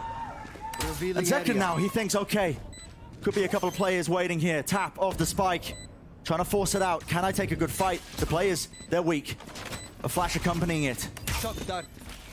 Shock dodge to maybe make the most of it, but this is going to have to take a double swing. Jump, spots it, 9 bullets left. Moving forwards. Time running low. Time running out. Zekken, they see it now. He's pushed forwards. And it's Leviathan in control of the situation. One enemy remaining. Can't be handed too many easy kills. The round's not winnable at this point, and it's a decent attempt, nevertheless. But one of the reasons that I think Leviathan are able to deal with that is because so many teams run that same strategy. I mean, we saw that back in 2020. Yeah. And yeah, there's different layers attached to it, but I think almost every good Ascent team has that drilled into their bones, the way that they're supposed to respond. They have precautions now. Yeah. They know what to set up for, they know how to play it. I think one of the big win conditions here for Sentinels to keep this momentum going is actually just getting 10s on good lines with his operator. He's tried to play mid a little bit. Leviathan haven't really been there, and he's had to back off early. Notice how there's nobody with him in the early round. But he backs away from the 0 point, doesn't give away his position. Can use that. And very heavy A-main control here from Sassy and Def. Setting up for something? Tiki across? Are they trying to take a fight to them? I mean, they got the paranoia in their faces as an answer. 1-for-1. Sassy, now he's being squeezed. What can he get done? Moving through the smokes. King, a great timing to take that fight. And once more, play, but this duo of Sassy and Def just getting caught out in that spot. And Tens has had a really unfortunate map so far because no matter where he goes, he can't find these early fights. And by the time he rotates, his team's already lost it.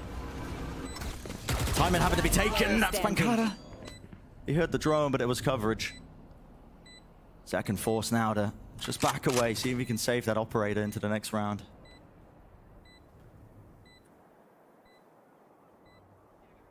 And this is where you really see the benefit of Sentinels racking up that early momentum, because now that we're starting to see more and more of the gun v gun rounds, Leviathan are flexing their muscles a bit and showcasing the weaknesses in what Sentinels are doing. They're not responding quickly enough.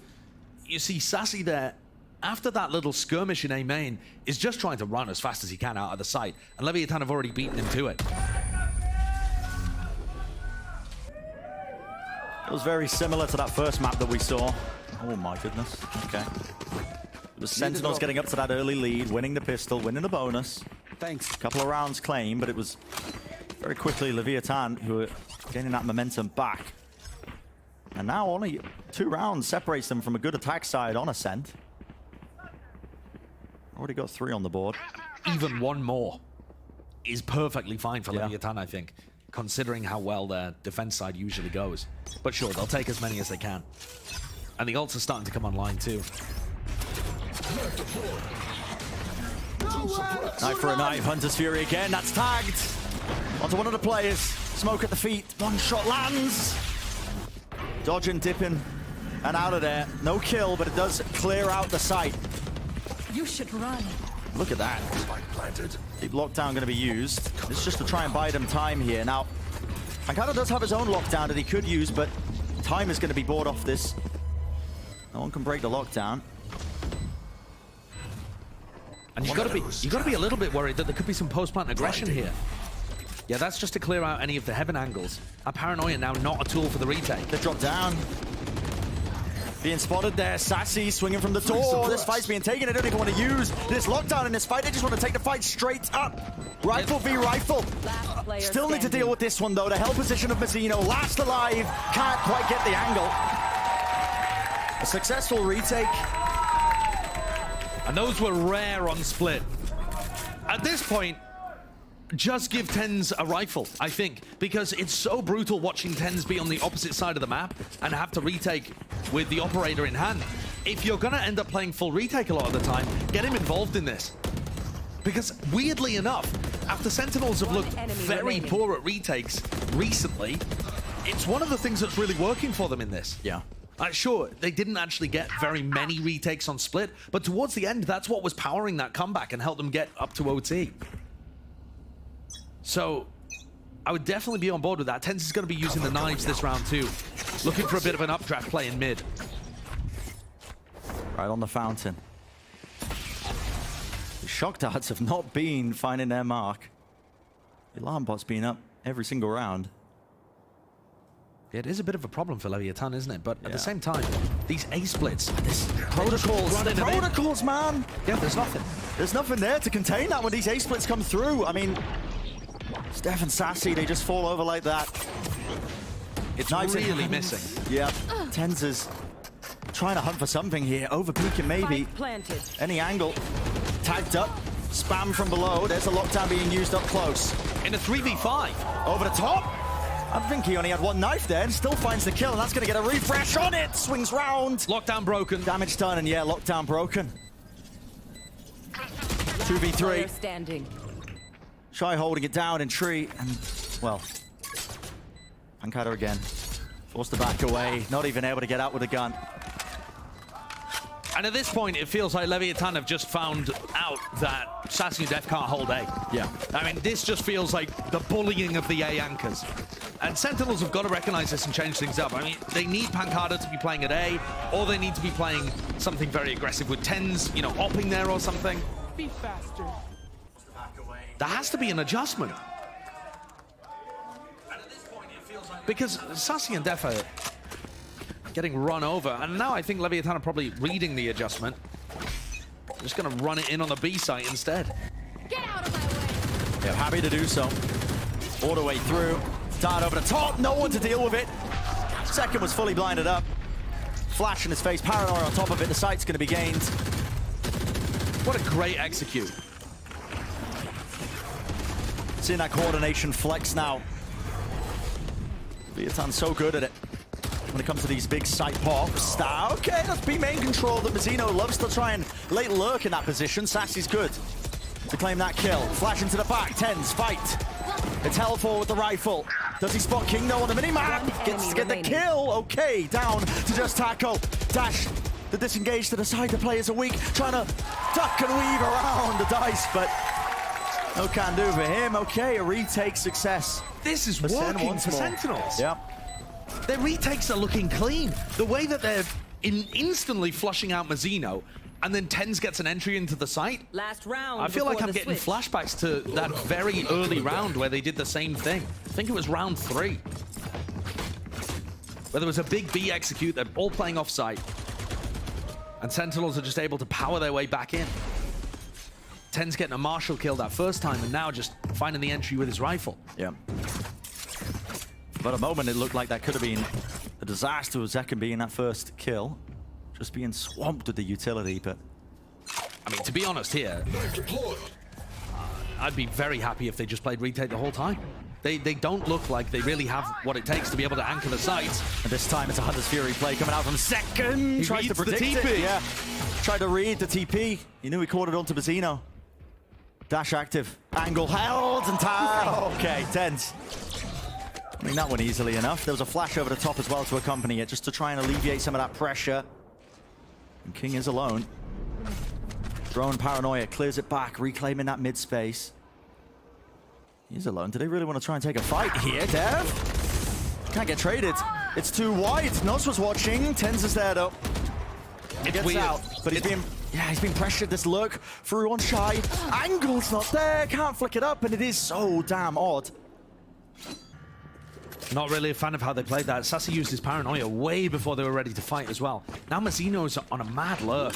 And this positioning from Mazzino could cripple any attempts for Sentinels. If Sassy finds this kill, though... Zekken's just not aware, is he? No way. Oh my goodness. 2v1. Smoke's online, misses the paranoia, but he's going to dip. TP straight away, but 8 bullets left. They don't know. They don't know where he is. Drops down. Now they will. Yeah, on the defuse, and there was positions there, and it's a common spam angle. Right through the wall. That's 5 rounds claimed on the attack side of Ascent. Leviathan really flexing, I think. Putting all their eggs in the execute basket. Not too bad from them. That's going to be the first half wrapped up here of Ascent. Let's send it down to the desk to break it all down. Thank you so much, gentlemen. 7-5 first half in favor of Sentinels. Where have I seen this before? Oh, map 1 didn't go so well for them in the end. But let's talk a little bit about it because it was 5 rounds right off the rip that Sentinels was able to put together. But I want to talk about round 6, where Leviathan seemed to find the holes in Sentinels' play and start putting wins on the board. Yeah, exactly. I mean, Sentinels were looking so good, and then Leviathan pulls out this play where they start taking Cat, and they see the holes, they see the gaps, exactly as you said, and they completely take Cat away from them. This was a thrifty, by the way. Like, half of them had good buys, half of them had bad buys. They took that Cat control, they demolished, and they were like, yo, we could just keep using this. And so they ended up winning the next, like, 2 rounds, taking Cat control. Sassy and Def just could not hold it down at all. No, and it's crazy because I was complimenting Def before those Cat holds went in. I thought he had a great pistol, a great opening to the game, good ideas, good flooding on the retakes. I loved everything I was seeing. But yeah, those Cat holds killed him that half, losing 5 rounds on defense on Ascent right now in this meta. Oh man, it felt like they all came from Cat. Yeah, I was about to say, we were talking a little bit off camera about how this map of all of them feels very favored towards the defensive side. So is 7-5, is a 2-round differential enough of a cushion for Sentinels to take this on the back half when it wasn't enough on split? Yeah, I mean, they really got to hold on to Zekin right now because Zekin is he's holding it down. So, I mean, depending on how these rounds go, for me, I think 7-5 isn't that bad. It could be better, but I think it's still doable. I definitely think it's doable, especially given what we saw the Sentinels on their attack half of Ascent last, I guess 2 weeks ago now against 100 Thieves. I think they had an 8-round half on their attack side. So they know how to build rounds, build good halves on this attack half, but it's gonna start with the pistol. It's gonna start with not losing bonus. There's been a lot of bonuses lost so far this series. And if Sentinels or Leviathan drop a bonus in this half, it's gonna be backbreaking. Yeah, Zekin's still finding duelist numbers on the initiator. He'll have to continue that to take this map and extend it to a 3rd. For the side of Leviathan, they want to wrap it up here and now, 2-0 fashion. Let's head back to our casters to get the second half underway. Wrap it up here and now. The importance of these pistol rounds has been stressed over and over again by the analyst desk, and as well as that, the Sentinels protocols on A from that first half not up to scratch, and they are about to be tested, Josh, because look at this setup. Looks like a pop flash play over tiles from Leviathan on the pistol. It definitely looks like that tiles crunch, doesn't it? And we talked about how the tiles crunch often will get repelled by good teams with good attacking protocols. So let's see it. Are Sentinels ready for this? It's about to be right in their faces. Flash over the top. There's the dart, dash forwards as well. Watch forward. There's a lot of space gained there by TenZ, but he's alone. His team trying to deal with this one, but now 4 players trying to walk their way in. The right click's doing work, and it has ground them to a halt. Jumping around the corner, though. The return fire is nice. And they're flooding. But a call to flood. Yep, straight back into it. Don't want to give up too much of the site. 3v3. When's that util coming back online? 15 seconds for the knife there, King. They're worried about that in B main. They're cautious, but they're just holding it. Bit of a reclear now as well. Look at them moving together. They were so fast to get into the site that there's still a lot of time on the spike here. Moving up towards lane though, a bit of spam into the corner. Sassy can't play that angle. Drop down to 11 health. Yuto coming online. Look at that. The dart and the knife together. No choice but to break it. It's up to Zekin. 1v1. 3 kills so far. Can he make it 4? Lit up like a Christmas tree, and he knows he's got time. Running round. Does he have it? The circle retreating. Nozra sticking. Not enough. What a play by Zekin. I think Leviathan had a great idea in that round, and Sentinels, it didn't quite deal with it as well as they could have done. I love the call, though, to flood into the B site, and it sends it into a straight 3v3. But with everybody else left, look at that shot on Taco as he's falling down. And being able to use that stack of boxes on site to kind of break the angles and force a bunch of 1v1s. What a pistol round. That could be the difference for Sentinels. That gets them across the line here. Revealing area. One suppressed. Beautiful stuff from Zekin. Flashbang. What's the setup? Heavy presence towards Cat. On the Yuka round 11 here. Hold him with the shorties. Yeah. A little bit of a crossfire setup. But actually, we can see that nobody on Sentinels is really headed towards Catwalk. Are the shorties going to find too much? A little bit of a shock dart close there, just in case somebody was there with a shorty, I'm assuming. Yeah. They're not just trying to shock their teammates. Yeah, it did seem like it, but don't worry. It was intentional. Drone going to be used, making sure that they can clear through to most of this one. Dash forwards, but is this going to be a pop flash play? Okay, Mazino's dealt with the spam. Door closed. Shorty's around the corner. Very Man's nice going to go awareness. off without a hitch. I mean, a couple of serious threats there. Mazino dropping into his smoke, immediately spammed. And also both of those shorties trying to get a kill on a player that was closing the door. And Sassy just taps it, immediately runs away. A flash recon play for them to peek heaven as well. I'm liking this from Sentinels. They've clearly got some ideas. We'll see them play out in the rifle rounds much more, I'm sure. They're playing this one safe.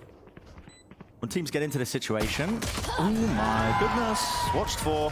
The best teams in the world when they're playing Ascent will try and get these eco kills. They want to build up the ults. Get the war machine running.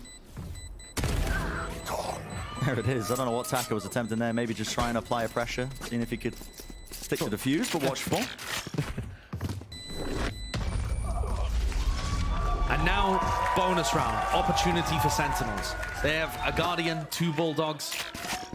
There's still a bit of spice there that they're going to be bringing into round 15. Good time to Rifle reflect as well on a player like Zekken. We've been singing this guy's praises, but my God, look at him. 17 and 8. Yeah, he looks amazing. And he did on map 1 too. He's looked great even in their losses. He really is the star player right now on Sentinels.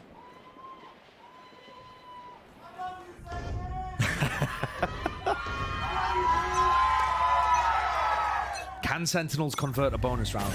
Sassy decided to TP away, puts a bit of a threat in the heads of Mazino and King, wondering if they could get peeked from both angles at A main. Very narrow angle. We've seen this battle before. Taco V10's in mid. Yeah. Guardian in the hands of 10s here. Steps out though. And it's such a shallow peek from 10s, trying not to expose too much of his body, but puts his head perfectly in the crosshair of Takolia.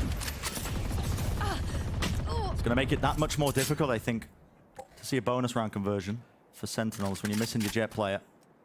And just looking at the scoreboard, you wouldn't really understand why we were talking about Sassy and Def not doing what they had to do, but take a look at how King and Mazino play this if there is catwalk pressure that comes through.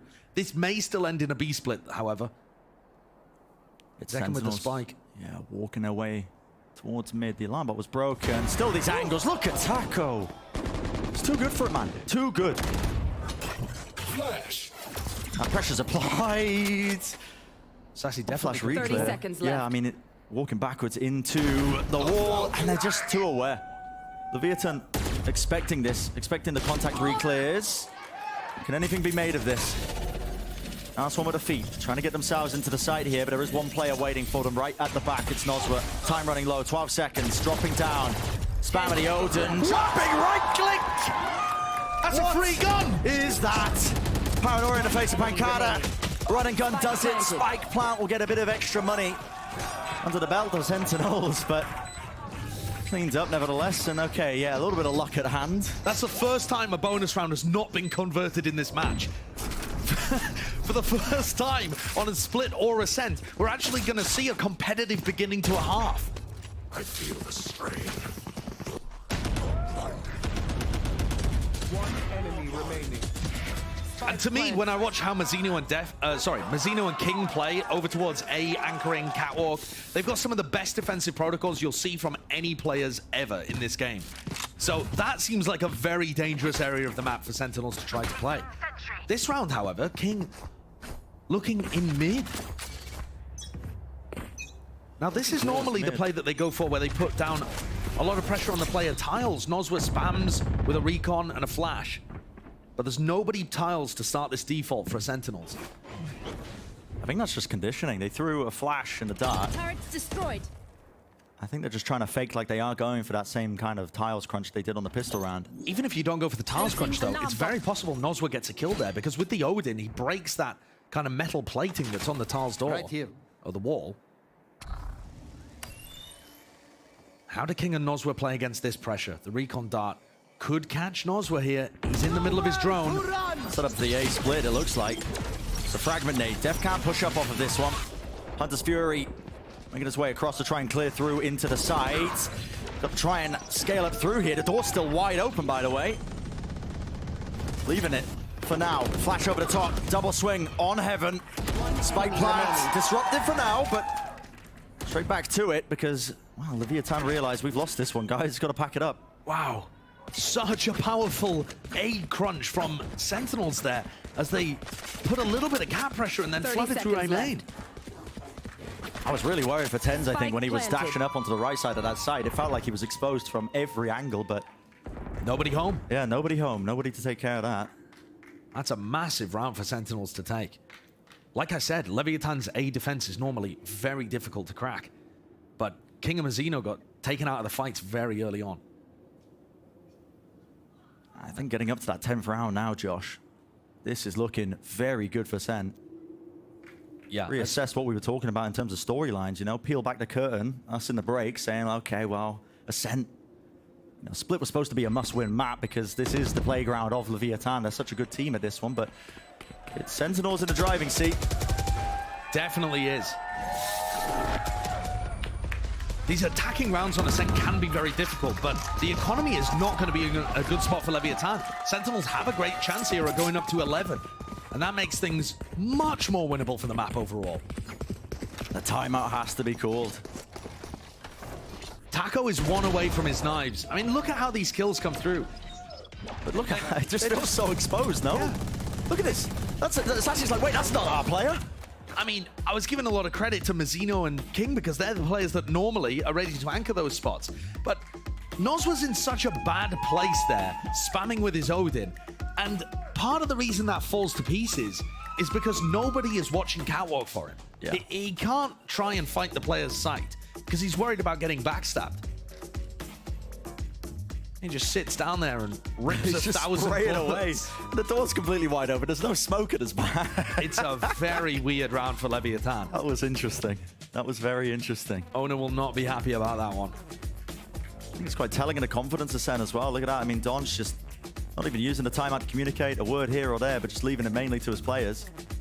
Yeah, and that's what you need to do. You know, there's no need to be heavy-handed and give them direction when things are going well. And thus far, things really are going well for Sentinels.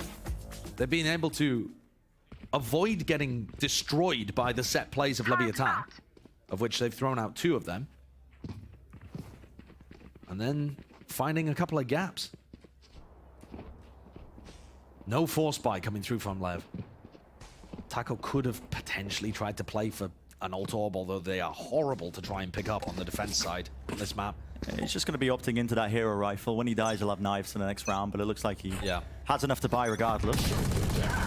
And that's a bit of a spam kill. Common position. And Taco's destroyed. Yeah. Hero rifle dropped down, unrecoverable. Watching it for better moments. Mazzino might go for it anyway. Flash at the feet. Anyone to deal with this one? Oh my goodness, Tens is being swarmed. Surely this does not fall to pieces here. Where's the coverage? Where's the angle? Sassy's dropped to 1 health. It's a disaster right now. As soon as Sentinels tried to play more quickly, all of their coordination fell apart. Oh no. Oh, what is going on here? These are not the rounds that you can throw away. Sentinels had it in their pocket. They could have got up to 11 so easily. What's the answer? Luckily, the deaths of the players there with all those rifles are at the bottom of mid. Hard to reclaim if you are Lev. But his one and done position by King could get so much work done. Sen, you're in a scenario. You're going to be trying to contact in, look for picks. Look to see if anybody will peek you. Dark Close doesn't clear this. King could get so much done. Shots rattled! 1, 2, 3, eventually finding it. Mazzino TP right into the back of the site. Still. Smart from Pancada. 27 seconds left. Lockdown in his hands, placed down. And maybe some time can be bought. Wants to try and get this plan down. Fight taken! Nostra wins it. Wow. That's bold from Noswa. Finding the time in. Thrifty win for Lev. Fallen to pieces for Sentinels. A 3v5 thrifty win as well. Shy taken out of the round instantly. Taco with the hero rifle dropped. Mazzino went and recovered the hero rifle as everybody from Sentinels scattered down mid. And why did they not try to trade King out? When King gets one kill with a Sheriff, why do they not just barrel forwards into him and try and go 1-for-1? Instead, they backed up into Mazzino, and it all fell to pieces. Nobody was watching Cat for that hero rifle. House of Cards rattling down. Misses pace again. Fast fight between that A main control. I do like the way that Sentinels are dominating this position. They've done so much damage to Mazzino early. They're forced to call for reinforcements as well. Taco coming over with his Blade Storm. Yeah, dropping him down low enough. Time starting to get whittled away in this round. As soon as King gets a sniff that there's anybody over at Catwalk, he's going to use his fragment grenade, and they'll all try and focus A main. There it is. There's the nade. Yep. KO's popped off. Instant trade though, but Mazzino's good to get one, considering how low he was. Taco, not the greatest weaponry in the world. He was hoping for his knives there. Still spraying it down, and it feels like Sentinels just have no momentum. Can't quite get into the site. Util expended now with 40 seconds left, and his contact plays. Knives in the hands. Taco, demonic. Sassy does well to put him down there, but Snozzle returns. And that's such great awareness from King. The fragment grenade allows them to all focus in one direction and get a spray down on those players that are trying to entry through A main. And that is in the face of a null command. I mean, Def has called that strategy, thinking the null command's going to do everything for us here. They won't be able to flash us. They won't be able to nade us off. We'll take the Blade Storm away from Taco. In theory, Def's ult does everything for them on that site hit. And yet Leviathan were primed and ready. They knew it was coming. They've got Util out in their hands, knowing they're not going to get peeked, ready to throw it. Despite that tenuous lead, 2 rounds being the difference here, Sentinels still in control of the map for now. They have caught this timeout. I think this is a bit of an indicator. They realize very quickly this could get out of hand. Yeah, and I think they've lost their best opportunity. That round 17 failed anti-eco has flipped the momentum of this map completely. Even though Leviathan are behind right now, the defending side of Ascent is generally going to be stronger. They're still somewhat favored despite being down 8-10. So it's on Sentinels to prove that wrong, to find some holes and ways that they can get in.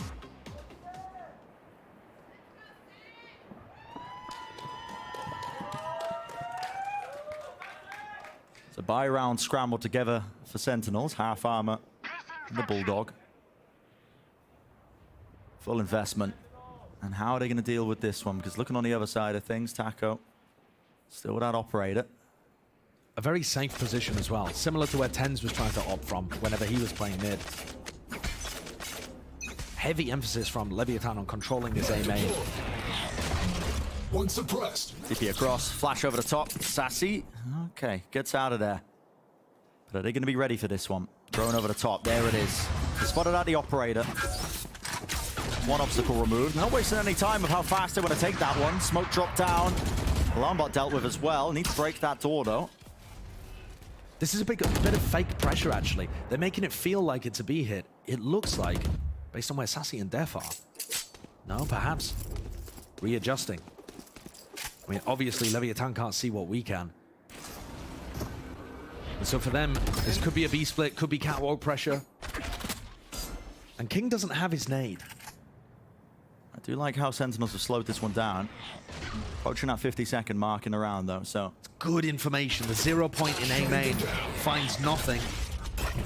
So Sentinels are really gonna have to sell this. Yeah, and how do you sell it? I mean, if the knife doesn't spot it. The paranoia is good though, from Sassy. That really away. does pull the rotates. Yep, and now they're running all the way back. Shy, he's like, oh my goodness, I've left up the site.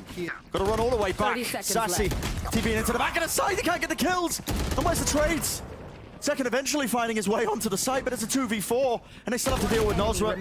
Perfect peak timing. Fully blinded up. Over the top, oh my goodness. It's a jump scare. Valorant's a horror game. I love that round from Sentinels, I really do. I think that they took a lot of map control down mid. They sold the A hit, but their players were just a bit too far away. I really like it, especially from Sassy. He's able to use the paranoia on A and teleport into back B.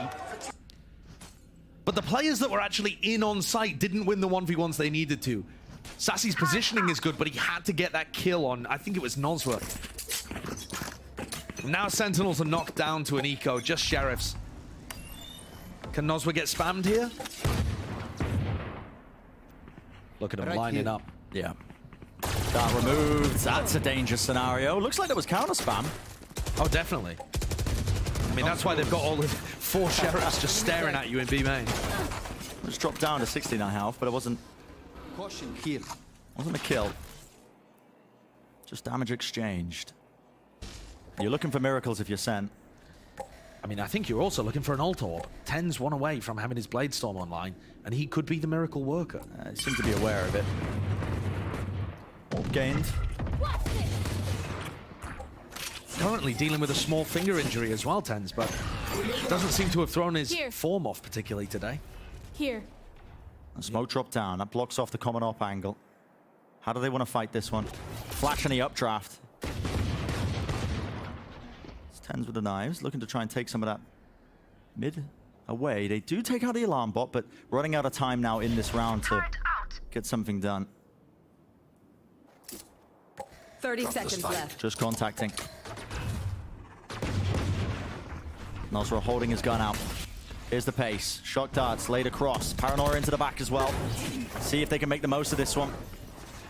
Bit of concern there. Potential push through the smoke. They're just barely getting into the side. Time running so low. There's about 11 seconds left. Gotta start to make a move. And they just can't quite deal with the back of the site. Beaming him down. Pancada. Shots found, but no one needs to... Okay, gotta hold this one. No time. And a flood in there from Lev. Deals with it. It's shaky. It's a nice idea from Sentinels, it really is, but I think 10's needs to have a bit more get up and go in that moment. There was nobody holding the CT smoke for him, so you can see that indecision. We're watching from 10's POV, and he knows he needs to entry. He's the player with the Bladestorm, but he's worried about getting pushed from behind. There's no nade watching his back, there's no player watching his back either, and so he just gets stuck in this spot where 10 seconds left. They're kind of just hovering around. He's not even the furthest one forwards. Pancada that really has to do the entry work towards them. Yeah, maybe with a bit more time it could have been possible, but nevertheless, building up the bank a little bit now. So Sen are going to be having rifles online, but 10 to 10, it's Leviathan who have dragged this one up even. Mazzino has dodged the 0 point in A main. He ran forwards to dodge it and now has gone backwards into Wine. The Sentinels have the presence of mind to clear this out if they do go A. It's very difficult to know that Mazzino is here. In theory, anyone that's playing A main should get caught by Def's 0 point. They're looking at it, though. Here. Watching. Bit of a ping. No, it's just 10's watching it, and this Paranoia could get so much done. Ready and waiting, waits for the util. Flash is catching him! Spray down, only getting the one. Sassy's good to trade it. Hunter's Fury in their face. 10's dodging, duking. How does he get out of there? And 5 health to his name. In a 4 position now into tree. That's a lockdown being used. Nades lining up. Straight across. Do they have anything else to deal with this? Damage done, but the lineup's slightly off, so the lockdown's going to be going off here. Positioning given up. Kills being found as well as it's all Sen just trying to evacuate. Shot missed. Attacker not accurate. 10's weak enough that anything could happen, and they're just spraying them all down. That's a rough one because Sentinels absolutely had the entry that they needed there. The play from Mazzino over in Wine didn't get the enormous spray down that perhaps it could have, so Sentinels dodged that bullet and then managed to get into a spot where I really thought that KO nade would be good. The problem is there's so many different small adjustments you can make with the lockdown. There's not one correct lineup, and that fragment grenade has to be exactly on top. Has to be perfect, yeah. It has to be perfect, otherwise it just does, you know, 190 damage or whatever, and the lockdown, whilst weakened, still goes off. And you can feel it. The control of this map, potentially the series, has slipped for Sentinels here, calling this timeout, but not too much discussion on their side of the camp, just waiting it out. They've also won a single gun round here, Sentinels. 3 attacking rounds, but 1 off the pistol, then an anti-eco, and then they won round 16, gun v gun. So, monumental task to claw it back. Yeah, it is not looking great for them. Sentinels need to come up with an adjustment here. And I don't know really what it is. There's definitely some creative things you can do on Ascent. Some, you know, crazy pushes into spawn, unleash 10s, having updraft dash into the sights, or go crazy off a recon dart. But thus far, the actual basic stuff that Sentinels are trying to cook up just isn't quite working. They're getting close, but not over the line. And Leviathan really showcasing here in a closer map than I think people would have been expecting, and they would perhaps be expecting too, but starting to showcase why they're so feared here on Ascent. Set up by Sentinels. Potential A split. Taco's watching though. Look at that. Turret's dealt with. I wonder if they're just trying to work off of this with the Hunter's Fury. Shy ended up using his lockdown, so they don't need to save it. They could use it to clear out this A side. It's a common enough play. The 0 point did not check wine this round. Was used towards market. But they're still not going to check it. No one hiding. Dash enabled. Smoke close. There's a Hunter's Fury, and that's the goal. Paranoia as well. Rips through, and it's just scanning the common positions. Making it safe for Sentinels to get in there and try and get the plant down. Counter spam! What a response! Goodness me, Sassy almost paying for it with his life, but he does get out with 19 health and a kill. Sassy using a smoke for heaven instead of using that one-way over towards the door that's now been broken means an easier entry for Leviathan. They want to flood into this one. Dart. What's time being used? Paranoia close! And up close and personal is how Sassy likes it. 3 in a round for him, still alive, still kicking in a lockdown. Positions forced, an unfavorable fight though when he's falling there. Nevertheless, it's a 2v4. As long as Sentinels are clean with it, shouldn't be leaving too many gaps in the play. Enough for them to bring it to 11 to 11. And that was clean. I was a bit concerned there because I liked the play back in through this door. And Sassy dealt with it instantly. It's a big round from him. Just in terms of his fragging. Counter spam into a smoke, picks off Mazzino whilst being nearsighted. And gave Taco the runaround with a smart little reposition. Yep. Lovely work. But the job's not finished. Feels like it could go OT. Feels like it certainly could. Back and forth, back and forth. Oh, it's online here. Def's got that KO ult to use. Very useful one as well when you're trying to go for those side execs, but it's slowed down a tad. Drone in mid pushes off that angle, so Taco not able to play there. Zekken isn't consistently sending a shock dart through to break the alarm bot in the same way that we saw Nozwa try to do it. I mean, Noz was missing a lot of his as well. But it does mean that Leviathan are pretty confident there's nobody working down deep, and it just allows Taco to relocate. The Sentinels pushes recently have been full through A main as well. Much more of a 4-1 hit rather than any kind of cat split. Same again. But Mazzino's ult gives him a lot of info just now that they know that his hit's coming through. Into hell, coming in a position. Mazzino's still there, and pushing through. Immaculate. Mazzino's still not dealt with, he's on 6 health. And still laying waste to the site. You cannot approach it. Anchoring in his position, he's abandoned his comrade, drops to his knees, but TPs to a free site. Plant's gonna go down onto B.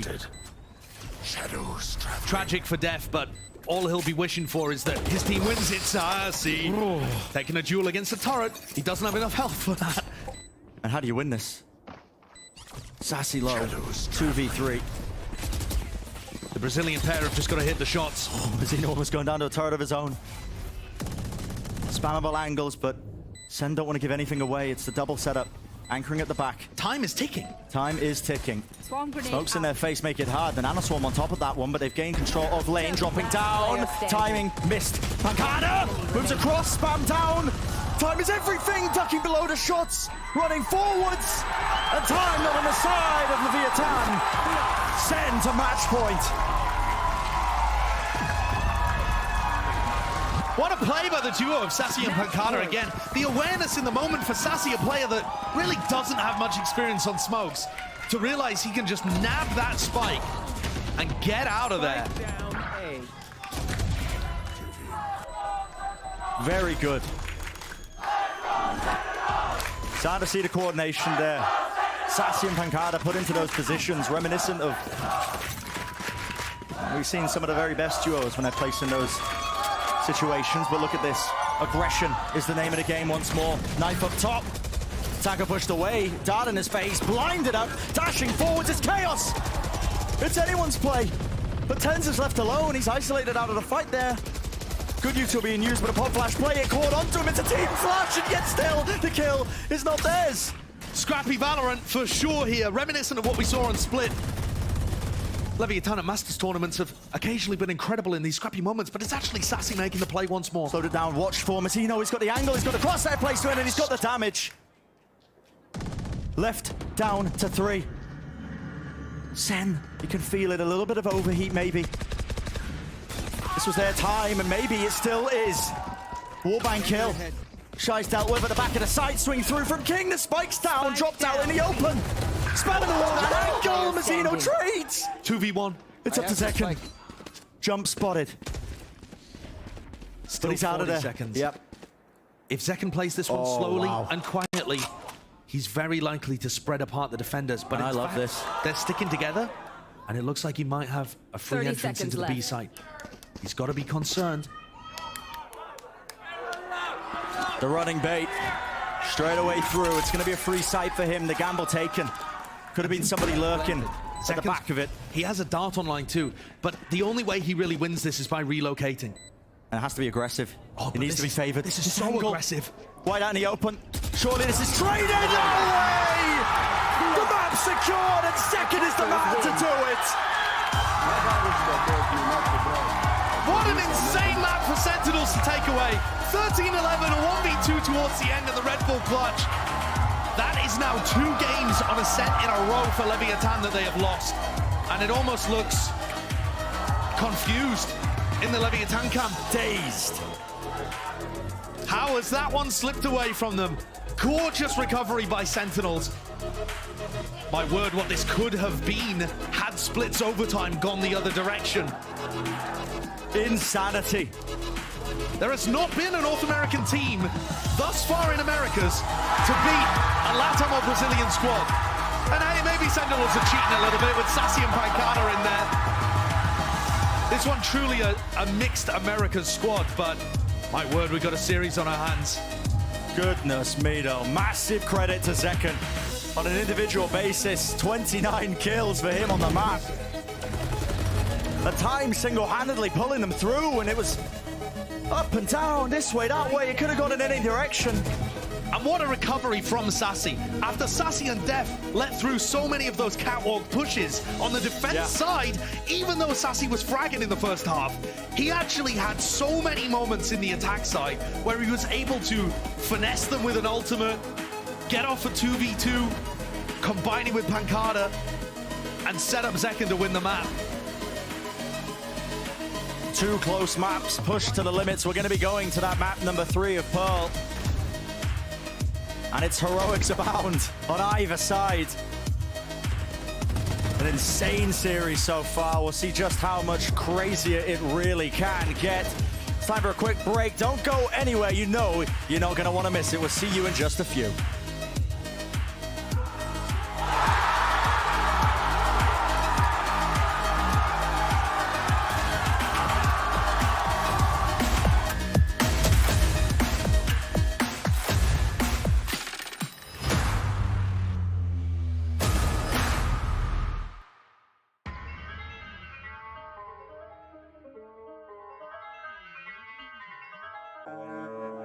Came through with it again.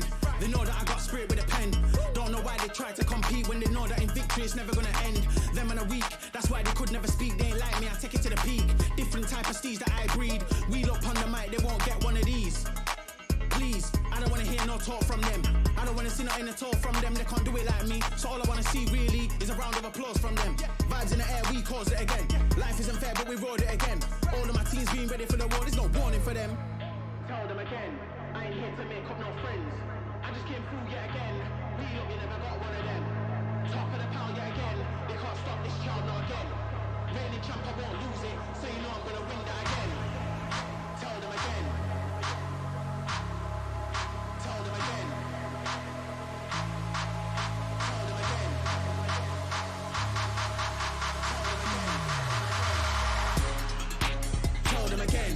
ain't here to make up no friends. I just came through yet again. We lot, we never got one of them. Top of the pile yet again. They can't stop this child now again. Reigning champ, I won't lose it. So you know I'm gonna win that again. Tell them again. Tell them again. Tell them again. Tell them again. Tell them again. I ain't here to make up no friends. I just came through yet again. We lot, we never got one of them. Top of the pile yet again. They can't stop this child now again. Reigning champ, I won't lose it. So you know I'm gonna win that again.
Welcome back to VCT Americas, where this series continues to deliver, but I'm not sure my heart can take it anymore. In what felt like a map that was maybe going to go to overtime yet again, Sentinels puts together two incredible final rounds to take it in 13-11 fashion. I mean, they came alive here at the end of that map. Yeah, I mean, they definitely are the kings of clutches. See what I did there? Yeah. I mean, Sassy, like Zekin, I mean, both of them put up a huge fight. Huge reasons why they won that map right there. I mean, it was incredible to watch them, but also, like, is this something that we're going to see going on into the next map? Right, Sean, it ended on a 1v2 clutch from Zekin, but we only get that if round 23 as well plays out the way that it does. Saucy coming up with some big brain plays here in what felt like a round loss. That was a sick end to this game for Sentinels. And this round by Saucy kicked it off, right? He TPs into the site, and they have an ulted KO next to them. Def actually pops the KO out right here. The null command is, and he's a down KO. Saucy has to think really quickly. He could res the KO, he could plant the spike, but he opts to ult immediately to B. All the Killjoy stuff is still there. He meets up with Pancata, and in a 2-on-3 with low HP, they somehow win that round, and that sets up the Zekin clutch. That was the most insane end ever. That was so sick. Yeah, and that was an incredible end, but Zekin was putting up a performance like that kind of all map long, right? I mean, we've been singing his praises even from the pregame that this guy has been a rock for Sentinels, and that continues here today, putting up astronomical numbers. It's insane. I mean, we just saw him play Raze. He had a stellar performance there, and that was a map we saw him play Sky on, I think, like last week or the week before. Here we see him play Sova. He can play almost any agent for Sentinels. And not only that, he can play it at an extremely high level at all phases of the round. The entry, the mid-round, and the clutch.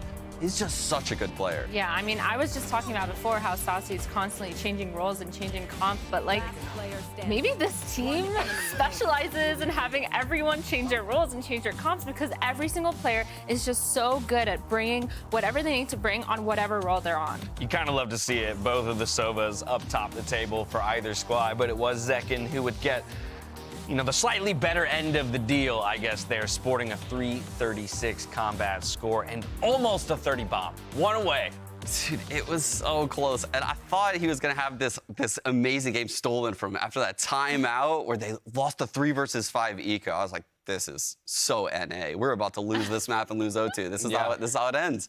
But the heroics at the end wipe away all of that frustration. Right, and this is in the face of what we were saying, where dropping map 1, which felt like must win for Sentinels, made us think, okay, this is likely getting wrapped up in 2-0 fashion. Saucy, though, what a difference between maps 1 and map 2. Yeah, I mean, we were really dogging on him for the first map, I'll be honest. I've seen a different Saucy, and he really showed us on Ascent who he actually is and what kind of player he can be, because he was clutching, he was multi-killing, like, he was holding it down, and then everything that you said earlier, like that 23rd round really set them up, like put the momentum into play. And honestly, in terms of momentum for a while there, like it was getting kind of scary for Sentinels. Like round 17, Leviathan hit that thrifty, and just off of that thrifty, like they won like multiple rounds after that. And it started to look like a deja vu from the first half where they had the thrifty and they just like kept winning and winning and winning. So, I mean, I think that round 23, Saucy just like, he came back into it. Even the round before that, I think, was an A hit where he found NCR by the door and, you know, got a couple of frags there that were huge. There's so many impactful plays that Sentinels busted out in the late part of that game. Yeah, for me, it's the composure, right? Yes. In a high-stress moment like that 23rd round where you make the decision to go to the other side of the map, right? You neglect your teammate who is a possible res. That could just as easily be a bait and, you know, things like that. And so making the right choices in critical moments is why players like Saucy are sought after and why he was such a big acquisition for Sentinels, and it's starting to pay dividends here. Reality is, though, we're tied at 1-1 in the series, and these are between 1-1 teams. Not to like downplay the stakes here, but like you want to move to 2-1. You want to climb up the standings. You want to put that separation between you and teams that are playing you this close. So we turn our attention to the third and the final map here, Sean.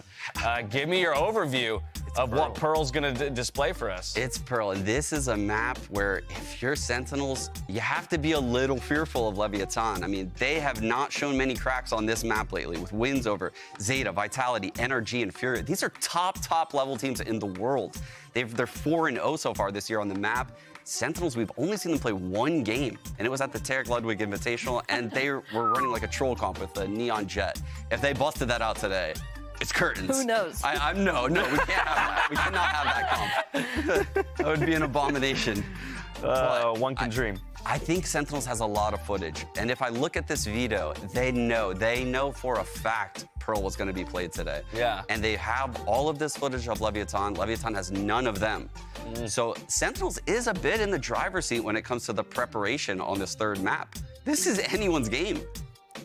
Yeah, I think that this is going to be really close. I think both these maps have been super close. Sorry, I don't think it's going to be close. Let me correct myself. The first 2 maps were super close, and I'm looking for a bit of a... I said this last map, and so I don't want to jinx it. I see you, Sean. I see you guys cheating and trying to look at the comp. I saw that. I looked away on purpose. But I think it's going to be a little bit of a struggle for Sentinels. I will have to agree with you, Sean, here. I think Leviathan has looked so good on this map. They've had really good form. They've had really good mid-rounding. Everything has been so good. Their structure as well just has been like unwavered. You know, like they have strength in this map, and I think that they're super confident. Earlier, you were talking about how they have such a limited map pool. Well, I mean, they better bust it out on this one. This is the peak of their map pool. Yeah, well, and to that end, though, right, that's where you would look for them to put up or shut up, right? If it is supposed to be a map victory for you, or at least a map advantage for you, as we dive into Agent Select, we may have gotten that little bit of a spoiler early on over the shoulder. But we'll just verify that these picks are actually locked in. It was a mirror matchup on the previous map. Doesn't look like it'll be the case this time around. We do have double controllers on both sides, but I do like Sentinels is not running the Harbor Viper. This is something I mentioned in the early segment for the desk, that they have not run it very well so far. They've tried it a lot on several maps. I was afraid they would run to it on Pearl. They didn't. This is a different comp from the ones we've typically seen in the meta right now, but the double initiator and the KO Sova, I think Def showed he can call with this comp. I believe this is the X set, similar to the X set comp from Champions. Yeah, I think, sorry to cut you off, but going into it, it's going to be So for me, the Viper Harbor comp is just so strong, and I feel like to counter it in a way where it's like, you know, you have the jet op, which is impossible to kind of get past those walls. Like, that's what I'm worried about for Tens. Well, they have been razor-thin margins through the first 2 maps here of the series, but 1 map stands between each of these teams and victory and moving up that overall standings here in VCT Americas Map 3, do or die time, Pearl, as we send it back to Brennan Sideshow for the cast. Thank you very much, guys. Yeah, what a way to start it, man. I mean, listen, map 3, Josh, pushed to the distance, expectations out the window for a lot of us. I think Sentinels as well, the desk was talking about it. You know, listen, element of surprise, hopefully going to be playing a part here with the composition. Yeah, you can't really counter-strat this team. They're pulling out something quite new. You know what Leviathan are going to run in this map, and you know they're damn good at it. Yeah, you know that, but you know that there are a couple of things that the desk has mentioned that they're going to be relying on the defense side. One of which is going to be Taco opping, and even before he can get opping, playing aggressively. Now, normally, there's going to be a cascade in his face. That's not something that Sentinels can do. They don't have a cascade. They don't have any sky flashes, so Taco should have a much easier time of getting onto aggressive angles and taking early fights. And look at what they're doing here. Oh, yeah. 4-player stack over towards B. Talk about aggression. It's a deep Viper orb. You can see Zekken just using the drone, I think. Telltale sign that there could be more players lurking up there towards the top end of B, but a drone does spot. Player pushed up deep, and look at this answer as well. Leviathan not wasting any time. There's a contact re-clear at the top of B. But this is going to end up being a full retake round, really. I mean, Shy's not going to be able to stop this getting down on A. So we get to see the other part of what I was talking about. The 2 big pillars, I think, for Leviathan on their defense side are going to be Taco getting aggressive and opping, and then the retake setups. Normally, you're going to see a lot of B hits with retake setups that have that Viper wall going up and then that's an important fight. I feel like this art control is going to be so important. The way the Viper wall is going to be cutting them up against that double controller. Look at how aggressive Sentinels are getting here, pushing into Shy on the back. It's almost necessary. Ankada hoping to timing this, maybe get a kill. He's stunned up. Any help inside? Right! He's his own man, stunned up, doesn't matter, still swinging through. Now with a, okay, bit of an orb in their face. Leviathan trying to find this one, they're winning this one out, surely! Weak enough in the end, and a clean enough retake. And the retake is decent there, but there's a couple of kills. I mean, Ankada should have gone down easily, but being able to find, I think it was Sassy, the first pick, who was in that spot over by Art. Yeah. I think really getting caught out by a heavy flank push there. Sentinels looked like they were set up to anticipate Leviathan to be rotating through spawn. Or rotating through the B-link, A-link area. And instead, Sassy just gets shoved from behind. And I think, I mentioned it in a moment, but that art control is so important. If you know you're playing against this Viper Harbor comp, with their retakes, they can really split the side up. Right here. High tide and the Viper wall is laid down, so doesn't work out for them. Pistol round 1 here for Leviathan.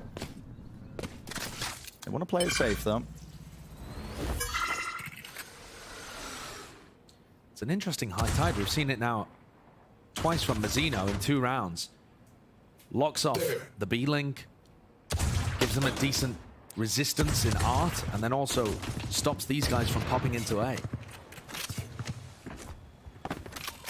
Very disciplined, though, by Sentinels. See a lot of teams on these eco rounds, they're willing to throw away their lives. Here. The way Sen play these, though, they're taking their time with it. The other part of this, too, prodding. It looks like Def is loading up on ult orbs, right? He's already at 4. Might be a theme to take a look at, because the KO pick is unusual. We don't normally see teams running that on this map. And so what's the theory behind it? I think Null Command is going to be extremely, extremely useful to stop Leviathan from retaking. Anytime he can get a suppress down on Mazzino and King, the smokes are going to be stopped, and everybody on Sentinels can play post plants from those far back positions. Just the power of it. Yeah, look at how good the high tide and the Viper wall is. You just rotate it. When the Viper wall goes down, you put up the high tide, and it's so difficult to get through. You need util. Something you're not going to be buying too much on these eco rounds, and we're hoping for an easy plan. But I think that's got to be the theory behind Def running KO here. Sure. His ultimate is so good for post-plant, weirdly. It's just a quirk of the meta that you see here on Pearl. Maybe that is the idea behind it. We'll have to see, won't we? I mean, Sentinels really haven't demonstrated their game plan here. They ran Jet Neon in the offseason. Yeah, in the Tari tournament. I mean, that is a ridiculous stat. Leviathan choking away those third maps. Yeah. What was that, 274 days? I mean, they went to see Dr. Valorant earlier. The LATAM DRX. Perhaps. Potentially. Taco with the Guardian pushes up deep towards B here. Nozra with utility that can help him fight. But Sentinels have just flipped the map, moving their way over to A. Here. There's none of that prior map control with these guns in their hands. Have to try and convert this. Invested into it. It's Lev on that bonus. But look at how difficult it is to chew through. But there it is. As soon as the Viper Orb goes down, pop straight in. They've got a lot to deal with, though. Look at that. Tens is being chunked down. 47 health. He was cut up entirely from the rest of his team, but it matters not. Still getting into the back of the site. And how do they want to play this one into the post plant? By being planted. Around the back, it's being watched for. Tens wants to try and get the punish, but he can't. It's being held. It's a double reflank coming through. High Tide Cascade, there's so much to deal with. It's all about how you hold this one now, up close. Dev claims that first kill now. And how do you deal with this on the flank? Pancada trying to stay alive. Flash in his face, anti, a bit of a misplay. Team Flash, it's still the kills claimed. And this is really turning up the heat still. Dev contains, maneuvering his way around the back. That's 4 kills. Knows what the last one left. Not even playing for the ace. No greed in sight, they just want to keep the guns.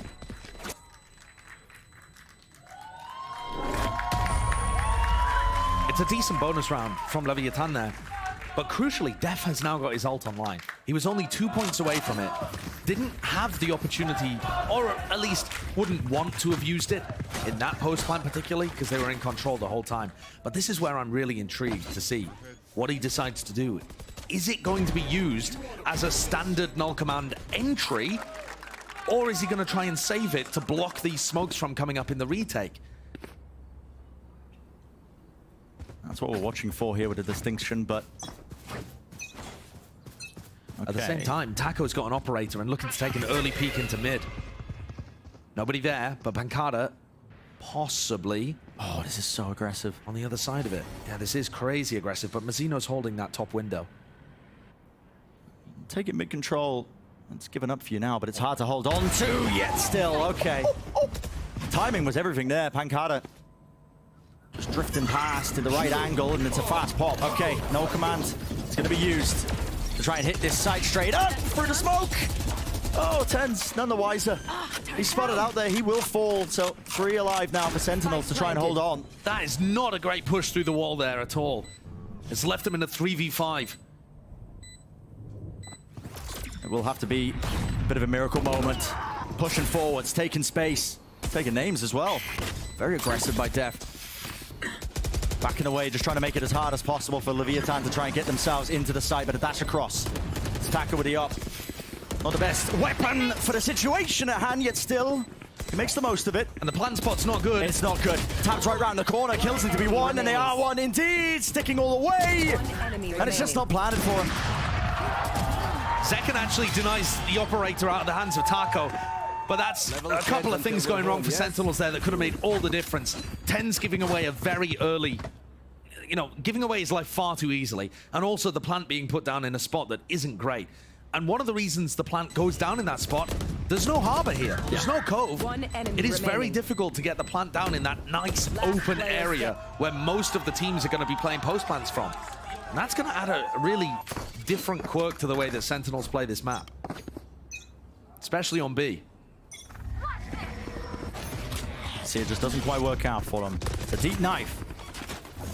Try and push him away from the A main angle, so nobody can play it. Loading up those ult orbs onto Zekan. 2 away from his own ult. Stars drop down. Looks like they actually want to go with some pace into this one. Moving forwards again. So it's going to be given up. You can see the team being split up, though, because of all that utility. Nano Swarms at their feet, Snakebite as well. And Lev are the kind of team they're happy to play these retakes.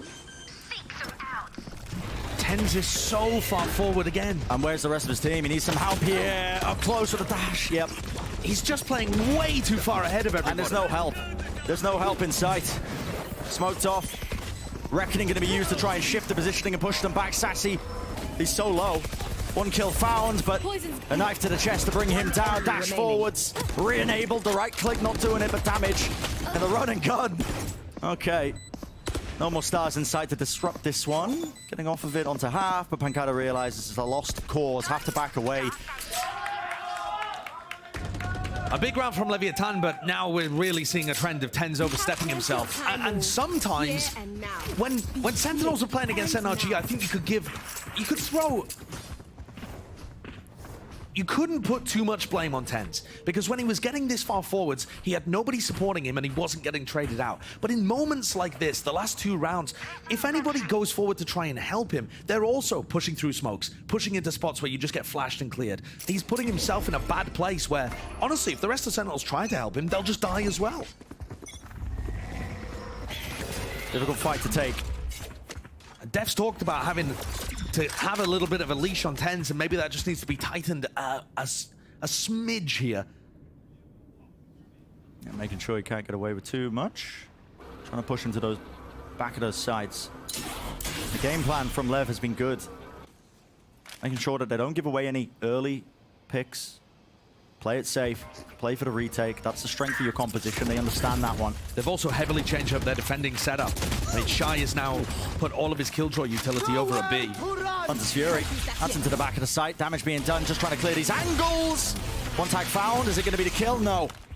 Running to the side. King avoids. And it's put that much pressure into it. There's no other space on the map gained for Sentinels. 50 seconds left. And still, Viper Orb in their face. Lev have stacked over so many players towards them. Just contacting. TenZ in the back of the site now. What can he get done? Updraft around the corner. It's a dog in his face, and he has to dash back to disengage. 30 seconds left. 30 seconds Here comes the Viper's Pit. But at least TenZ is playing his life here and going with death to try and control R. Spammed. Yeah, just trying to take an angle that he has no need to again. Everyone's playing offside. I mean, Def has got a lovely lurk timing here, though, and it's going to take Leviathan a lot of effort to get through Sassy's pit. Everyone's playing offside, just trying to spam through. Decay damage, a pit goes down because they have to play off here, but now they're at risk, really, of just getting stopped. It's all about this flank timing. It's chaotic, it's pandemonium at its best, and still, it has to come down to this. So much on the line, the flank, the spray, it's so damn labored, but it's all up to him, and they know his position. Sticking it without a worry in the world. And Lev J just contain it. How did Leviathan manage to pull that one away? Sentinels let so many strange things there. TenZ facing instead of playing with Def or inside the pit. They allow the pit to go down instead of all playing inside of it. And then they also... Shy just wide swings and deletes people. 4 kills in the round as he just sweeps forward. Feels a little bit out of sync. Huge round from Shy, though, but I definitely agree with the timeout being taken here. 4 out of 5 of the rounds that Leviathan have won have been retakes, and that's not even on B.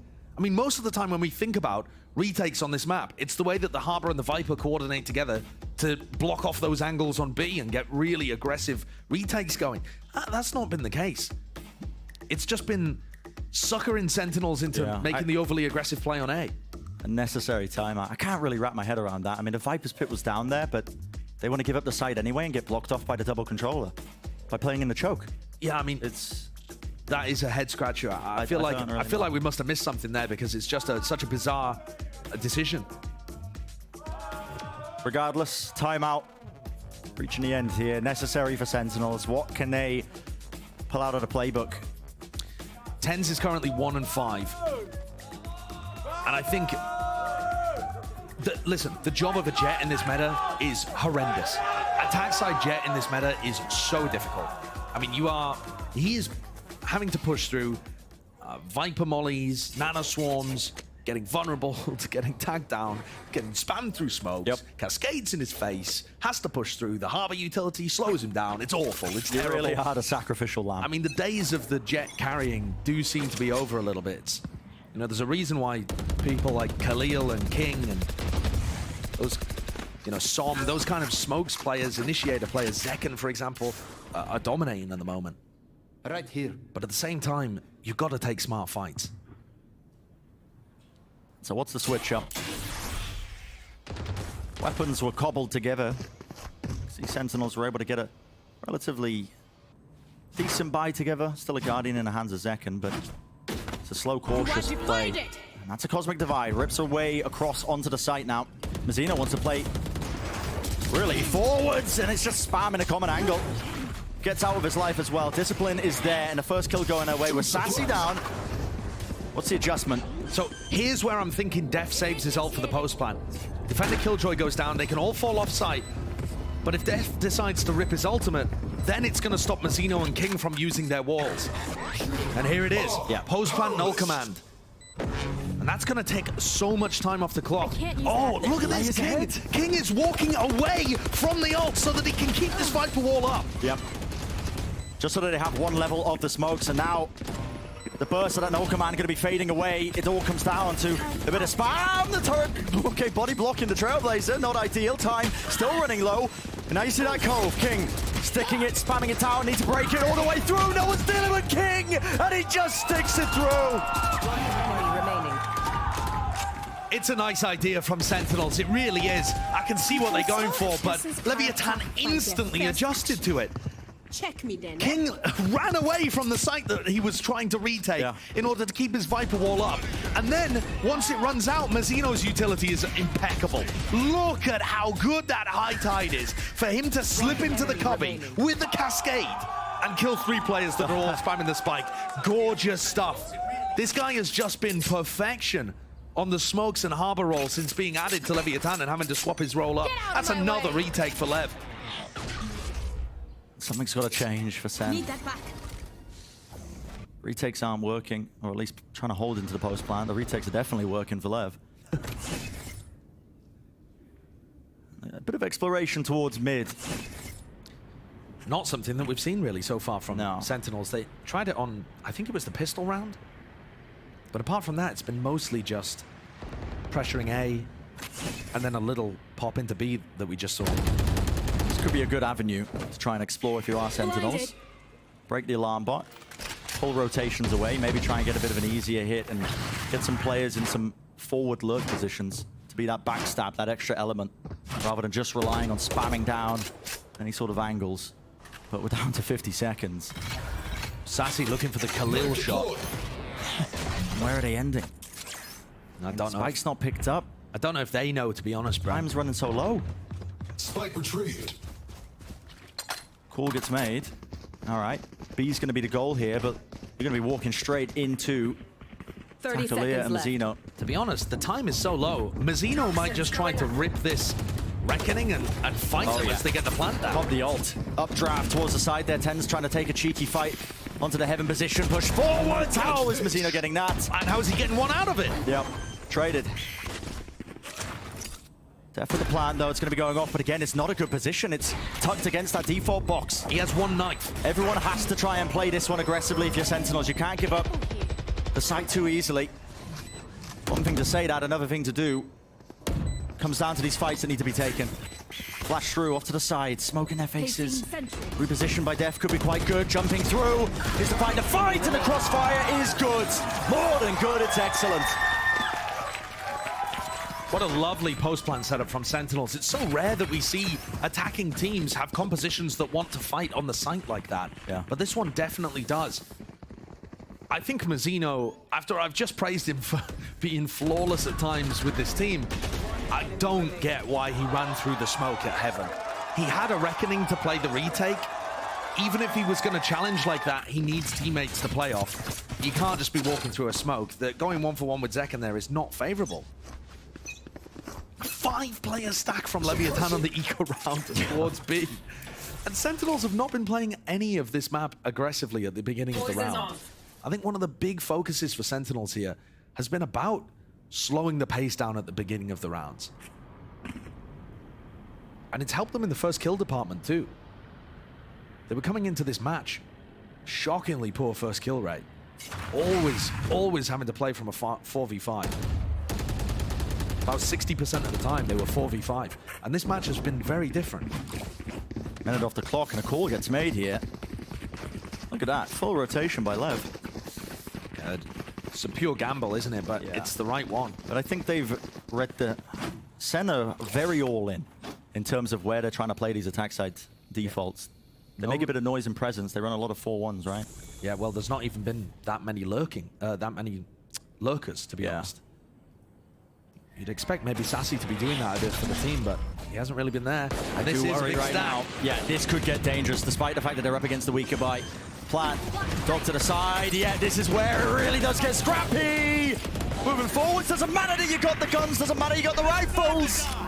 Because Lev have stacked it already and waiting. Moving forward, second with 2. Good for that, but still, start of 10s. Tapping it through. Viper's Pit reckoning in his face. Needs to win this fight, and when it he does, an exchange of a rifle. Few more bullets to work with, but just the right moment. Impeccable timing for King to swing. And it's a disaster for Sentinels, just as it looked like that team was getting their feet underneath them. Leviathan call that mid-round swap to the A stack. And whether it's a Godtier read or a little bit of luck, it works out perfectly for them. I think they got a read of it. I think they heard them spamming through art. And they know that the way that they've been playing this slowly is typically the areas they're working in the mid-round is where they're going to be landing. Love the way that they played that too. I mean, they made it so difficult for Sentinels to find a single pick. All rushing together, all facing together. And great skill too. And this is getting out of hand for Sentinels very quickly. After such a stellar performance for them to be able to bring it all the way. Opponent's map pick taken away. Sean talked about it on the desk. This is arguably Leviathan's best map though. Now that their ascent has looked a little shaky against Furia and now Sentinels. But it is going to be a heartbreaker for these Sentinels players if they end up just getting bodied on map 3. Because this could have been a 2-0. Could have been. So close and split. It's not the world we live in, though. No. So now a bit more of this mid-pressure from Sentinels. They tried this before, but they never actually split into the site. It's always poking and prodding in mid, and then they back off and do a full 5-hit through A or B main. I'd like to see them actually venture a little further forwards, but is Def going to go for it this time? Again, it's such a similar tale. And they've used a lot of their util here, and Taco's pushed himself up into a forward.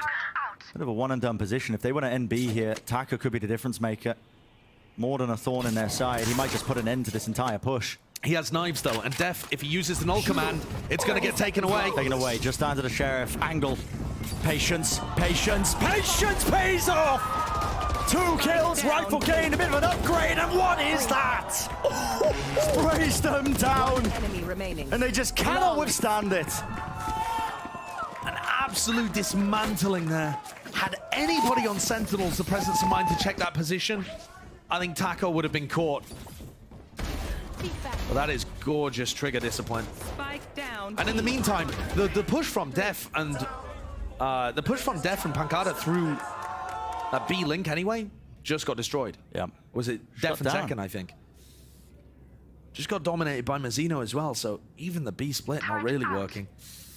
That was Def's 3rd null command of the half. Getting them up about every 3 rounds and not really finding that much success with them. The idea seems to make sense, but it's not worked in reality. Here. Heavy group up. Toxins going up. 4 players in A main. A bit of a lurk attempt by Sassy. Oh, this wall. Oh my goodness, the cascade. But now they know the middle area is compromised and an instant response. Look at this by Lev. They're just taking up all the space into art.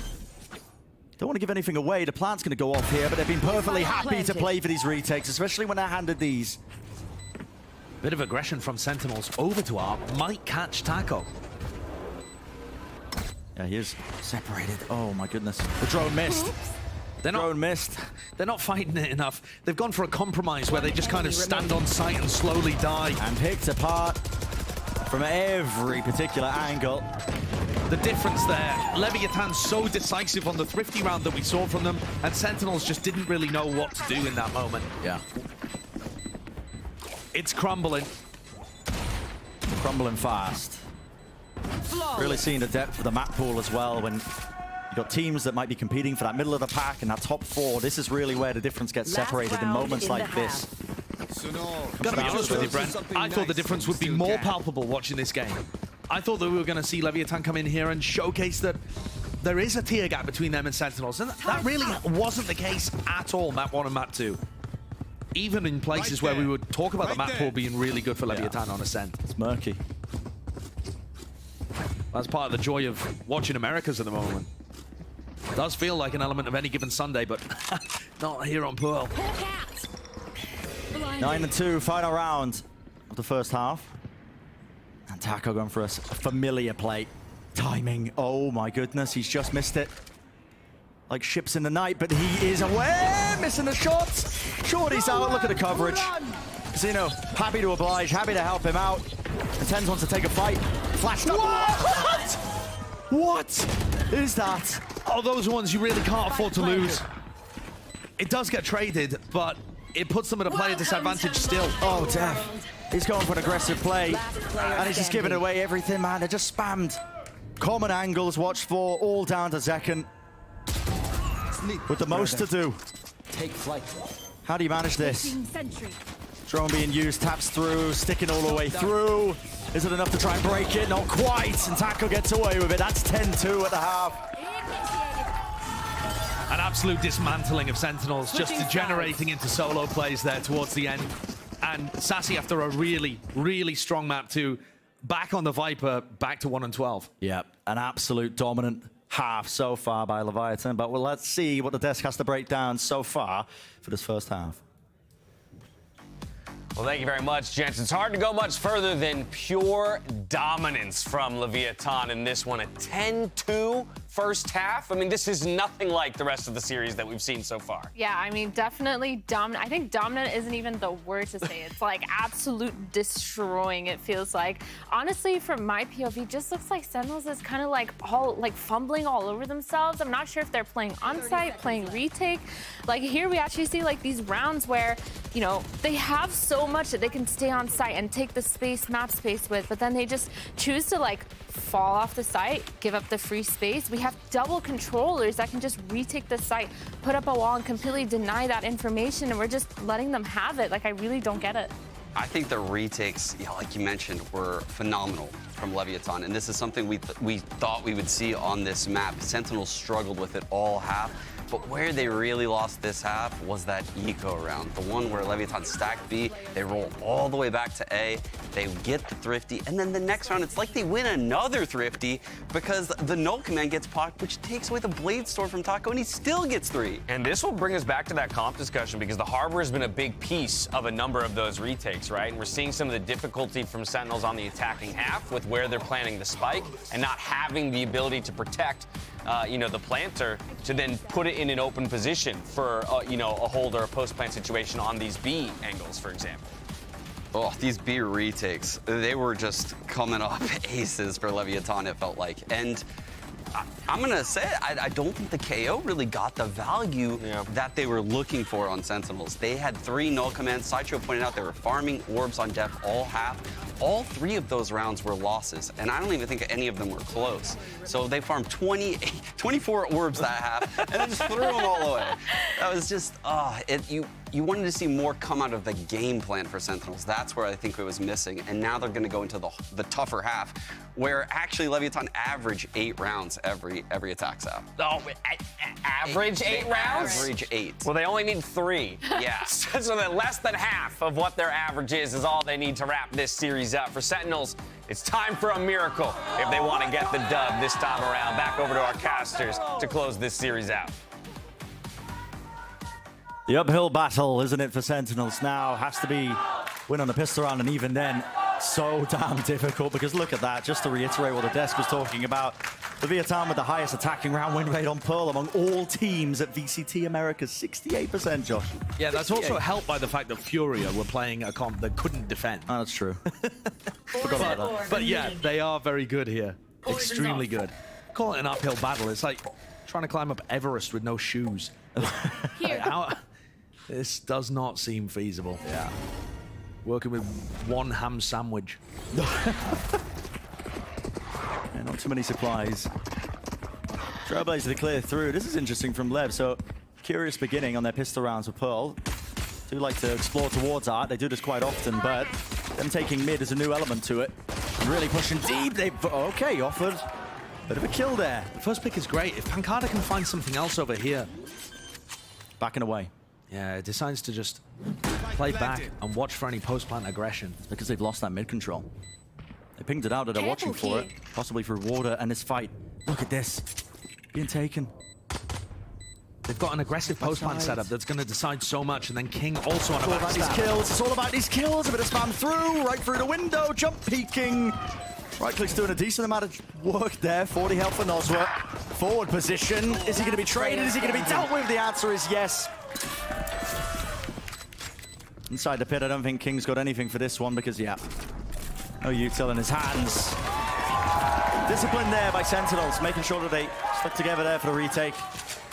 And a great start from TenZ as well. It should be the easier side of the map. I mean, at the same time, he's also going to have a ton of Harbor utility in his face if he tries to play aggressive anywhere. But 4 kills in the round he's more than doubled his kills. Yep.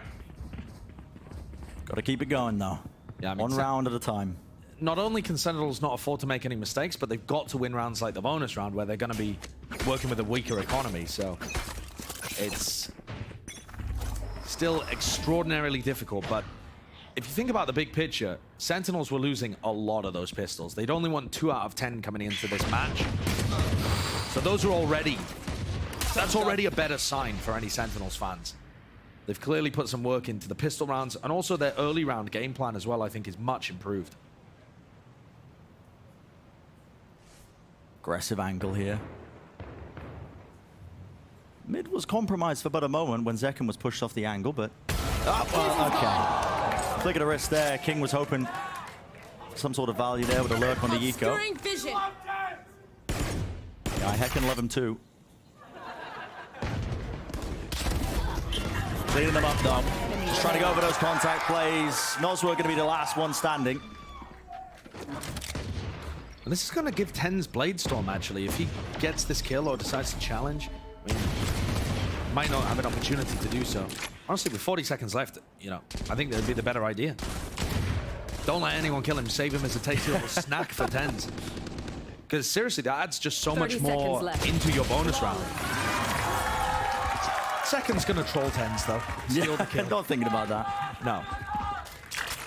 But also, the ult orb over towards A is defenders sided. You can get over to that. TenZ could get his Bladestorm online.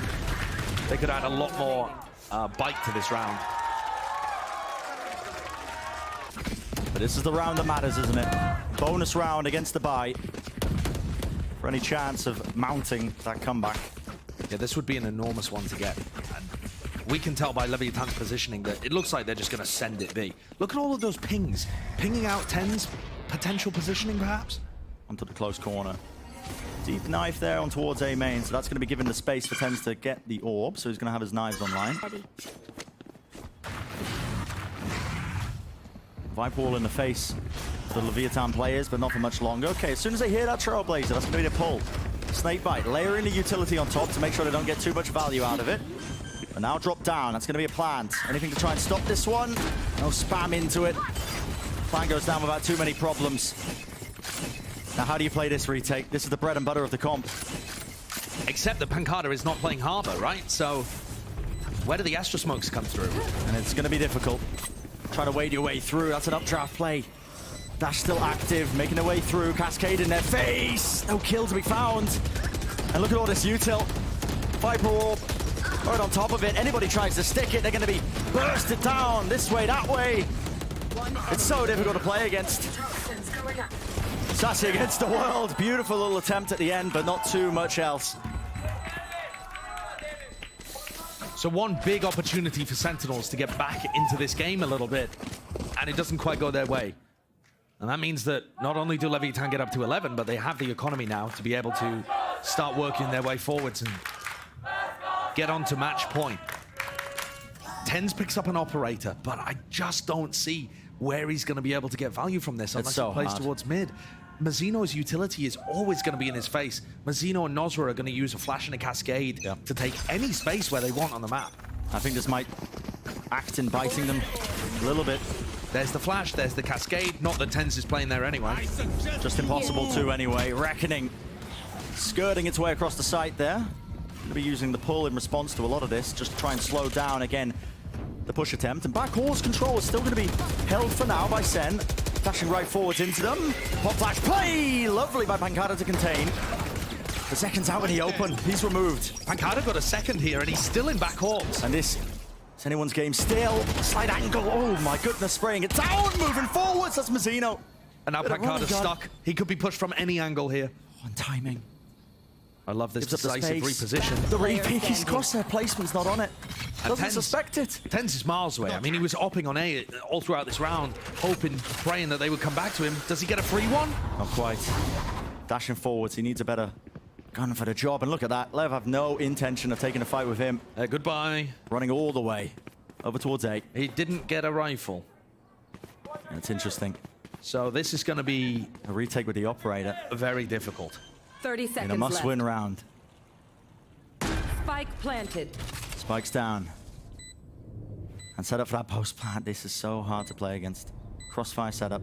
His intuition says that they're both playing in A main here. He's going to make a small clear of these areas. They're common enough angles, but the more he does it, the more time is going to be bled off. Onto the clock. Smoke's available. How does he play it? Sticking it through. It's a double swing. No gaps in the play there from Leviathan. Match point. Now give it everything you have. And it's the final round potentially here, as Leviathan have just looked unstoppable. Sentinels take a timeout.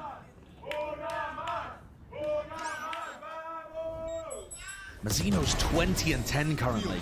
Finishes off 10s towards the end there too. He's frying. He really is. Last time out here for Sentinels. Any chance for them to try and crawl their way back, but there is no room for error. And their economy is shot. I mean, it's just looking disastrous after losing round 15 and round 16. Nothing to work with. And honestly, even if Leviathan are able to win this final round and close things out 30-4, they've been pushed much more than people expected on those first two maps.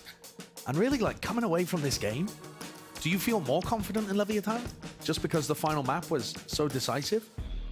I was kind of expecting this kind of scoreline on Ascent. So, yeah, to me, it feels like it's already gone further. Like, Sentinels have already pushed a top team further than I was expecting. They definitely have that clutch factor, is what it feels like. A lot of the rounds going away from those sheer heroics that we were seeing. And for Sentinels, their strength of schedule moving forwards is nowhere near as disastrous as some teams like 100 Thieves. Yeah. They're not out of it. Even if they end up losing here, they're good learning moments. But for Leviathan, they're looking to make a statement. Looking to make a statement, hoping to end it here with this next round. A lot of ults that they're close to here, you can see as well. Shy, one away from that lockdown. Completely theirs, isn't it, towards A main. So they've gained control of this one. And it's a stack push here from Sentinels. They're hoping for something, anything. Lovely kill there. Okay. And that's really important. And Sassy picking up King on the other side of things too. As King was just prodding forwards there. I think King's given them really good information, right? He knows that they were pushed up over towards B, so it's unlikely there's going to be a stack on A. Leviathan, after prodding there and dying to Pancada, decide to full commit. Oh. Sassy getting caught on the flank, though. A 4v3, Sentinels with more players, worse weapons. Look at the way Leviathan have just split up entirely. There's a timing here to be taken, but obviously Sen don't want to be rushing into this one. Every single moment matters. Flashes over the top as soon as it's tapped. That's going to be the pop flash play moving forwards. No one's covering it. Even everybody's blind, but it is half on the defuse. Lockdown being used, squeezing the players on the site. Oh, and no. look at this. Mazzino, oh, he's found the perfect timing. Enemy remaining. Slam dunk. And it's all up to Dev. The IGL just has to wait his turn. Stunned up, no time, it is halved. But with so much to do, and just not enough weaponry. 13-4 to finalize it. What a performance on the final map here for Leviathan. Very decisive. Leviathan coming out in the third map, making a statement, showcasing that there really is a difference between these two teams, at least on some maps in the pool. And Leviathan were looking for that, the bounce back after their loss to Furia, showcasing that they're a top team that people should respect, a top team looking to maybe make it to Tokyo later on down in the split. But I think there's still questions to take away from this win. The manner in which they played on split, sure, it's an OT win, but that was the first time we'd seen Leviathan play it since July of 2022. And then the fact that they've now lost 2 games on Ascent in a row. And there were some people saying that Ascent, you know, Leviathan were one of the best teams in the world on that. I think at this point, calling it into question a little bit. I agree. Retracting that statement because they've been pushed now in 2 instances. Listen, not to discredit Sentinels, I think they played very well to be able to do so, but... I mean, especially the individual moments. Zekken winning the 1v2 towards the end stands out, but Zekken just had an absolute blinder on Sova there.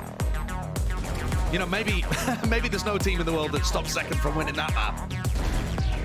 But his final one was dominant. I think that's Leviathan as well, just showcasing again, just the remnants of their map pool a little bit there, the depth there they've got available to them. That 2-1 scoreline, Leviathan happy with that one. Coincidentally as well, 2-1 going to be their standings as well, moving forwards off the back of this win, much needed for them. Nice little bounce back. Absolutely. I think Leviathan will be happy about that, but also have a lot of rounds where they can VOD review, learn, continue to improve. At the end of the day, in a regular season format like this, it's just about getting wins on the board. Yeah. You know, you just have to keep plugging away, getting as many as you can, move up the standings and get into playoffs, and hope that you've learned enough by that point to be able to find successes. And like I said, for Sentinels, it's not the same disaster story we were telling yesterday about 100 Thieves. Sentinels have still got wins that they can get coming up. They still have that win, obviously, over their rivals, 100 Thieves. And there are ways of them still making things into the playoffs later on. Yeah, absolutely. I think a lot to look forward to as well, heading deeper into the Americas. Of course, it's only week 3. Yeah. So plenty more matches to go as we head into the playoffs and deeper. Lots of opportunities for either teams as well to really make great strides. But that's going to do it for the first series of the day. And it's going to do it for us as well. But we're not done with the Valorant action just yet. Send it down to the desk as well to break it all down for that first match that we've just seen. Following that halftime, Leviathan made quick work of Sentinels. They only needed a couple rounds to make it happen, but utter domination here to close out what was otherwise an incredibly close series. Yeah, it's a shame that was our third map, right? Because the rest of the series didn't really show that. It didn't really do Sentinels any justice, right? That third map. They played the first 2 maps so well, but their game plan on that third map, I think the comp they brought, everything that they really approached the map with, a bunch of A hits, hardly any B hits. The null commands never worked out. They just need to scrap that. That was just not it for Sentinels on that last map. And Leviathan continue to look fantastic on Pro. Probably the best team in the world right now on the map. They look amazing. Yeah, and speaking of compositions, Athena, we didn't have to go much further than round 15 to kind of see what that Harbor enables them to do in post-plant situations. Yeah, I mean, look at this just ridiculous amount of Utah. I mean, they have the KJ mollies, they have the Orb bomb, they have walls to push them back. They're just holding, ready to molly, putting the Viper wall up, putting the Viper Orb back up. Like, it's just an insane amount of Utah, an insane amount of delay that I think I agree with Sean with, that the KO just could not do anything. Like, look at this wall, completely blocking it, spamming, mollying, spamming again, fighting. There's walls to fight behind. There's just so much safe space for them to be standing there and just keeping them alive. And I think that this was truly, truly a comp diff in my eyes. Like, everything just played out perfectly in Leviathan's favor. They had nothing to defuse the spike on those B plants. I mean, no wall, no harbor cove, nothing. And even the attention to detail. That last round watching King, he's holding up in the sky, not because he's holding a lineup, but because he's waiting for Tenza's updraft. That's his role. He's just holding that while he waits for his time to line up. Yeah, well, and it speaks to Sentinel's only option to get any visibility, right, is to send a jet up in the air to get over the top of those walls and find some kind of information. Also, we took a look at some of the team statistics there. Very interesting that first kills to first deaths matched our actual round scoreline, 13-4. We had Takulia and we had, I think it was Mazzino, 6-1 in FKD. The two of them were just absolutely on fire and hitting their shots. I think it's something to do with like how Onar communicates with Taco, how he should work with this Harbor utility. Because on the Harbor Viper maps, watching Taco move around with Mazzino's utility, with King's utility, it's so good. He knows all of the timings. They have these little set plays for him to move around the controller utility. And he showed it again, 6-1 First Bloods. So good. He had so much freedom to get stuff done. And we're going to take a moment to go talk to the man himself. Let's send it down to the stage where Doug is standing by with Takulia for the Verizon post-match interview. Thank you, Dash. Taco, congratulations on the win. Another big one, another North American team taken down. I want to ask you right off the bat, did you expect Sentinels to play you as close as they did on Maps 1 and Maps 2? La verdad, sí. Nosotros entrenamos con ellos en Loquín un par de games y sabemos que son un buen equipo. Individualmente tienen mucho talento también. Pero nada, nosotros venimos bien preparados y confiamos en lo que teníamos. Costó, nos cuesta sentirnos cómodos en un stage, sobre todo en el primer y el segundo mapa. Aunque nos hayamos llevado el primer mapa, no estábamos del 100% cómodos. Y nada, el tercero pudimos sentarnos maduramente y hacer las cosas bien, nuestros movimientos, y funcionó. Yeah, he says he was expecting a lot of that. To be honest, he scrimmed against this team a couple of times, so he knows just how talented they can be, and a lot of it was comfort for them. They weren't necessarily comfortable in the opening map, and they got more and more comfortable as time went on. I want to ask you a question along that as well. What do you think was the big difference between map 3 and then maps 1 and 2, because the scoreline was entirely different? Mentalidad. Todo mentalidad cuando estás arriba del stage. Las prácticas, sí que, no sé, nosotros tenemos buenos días de práctica y todo, pero nos ha pasado, nos pasó contra Furia, el mental en stage puede jugar un papel muy duro. Y nada, como dije, el tercer mapa logramos entrar con las cosas claras, como una visión más sobre el mapa, sobre el juego, centrado en lo que había que hacer en el momento, y funcionó. Pero primero y segundo claramente falló el mental en algunos momentos. Y mental era un aspecto muy grande, tenía ansiedad, de repente tuneléis mucho. Son cosas que suelen pasar en stage por la presión. Pero nada, el tercer mapa supimos manejarlo mejor y dio resultado. You said the big thing was mental. He felt a little concerned, a little cautious, perhaps a little bit anxious on stage and on maps 1 and 2, but you could tell it was just so drastically different in map 3, much more confident, and it showed in the results. The last question I have for you, Taco, you've now taken 2 teams down, but it seems like there's a lot of presence between Brazil and Latin America at the top. Is that something you were expecting at the beginning of the split? Acerca de Latinoamérica y Brasil, nada, son los equipos que están acá son muy fuertes. Nosotros siempre entrenamos con Brasil y sabemos el potencial que tienen, y personalmente nunca los vi más débiles que los equipos de acá. Yo sabía que podían ganarle a cualquier equipo, la verdad, y yo no siento que haya diferencia en niveles a esta altura. Siento que un equipo de Brasil puede competir igual a igual a Norteamérica y ganarle, y ya lo hemos visto. It's happened a lot. Y nada, eso. O sea, nada me sorprende de los resultados. Yo sabía que venían las cosas así, y bueno, nos quedan muchos partidos por delante y ojalá lograr la comodidad en stage, que es lo más importante para nosotros. Hey, he says he wasn't surprised at all. He was very confident that Brazil and Latin America would be able to compete, and them being at the top is just something that is no surprise. He says also that there's still plenty of time left in the season, and he hopes they can continue to perform at that level. Congratulations on the win. We're going to throw it to a break. When we return, Evil Geniuses versus KRU. We'll be right back.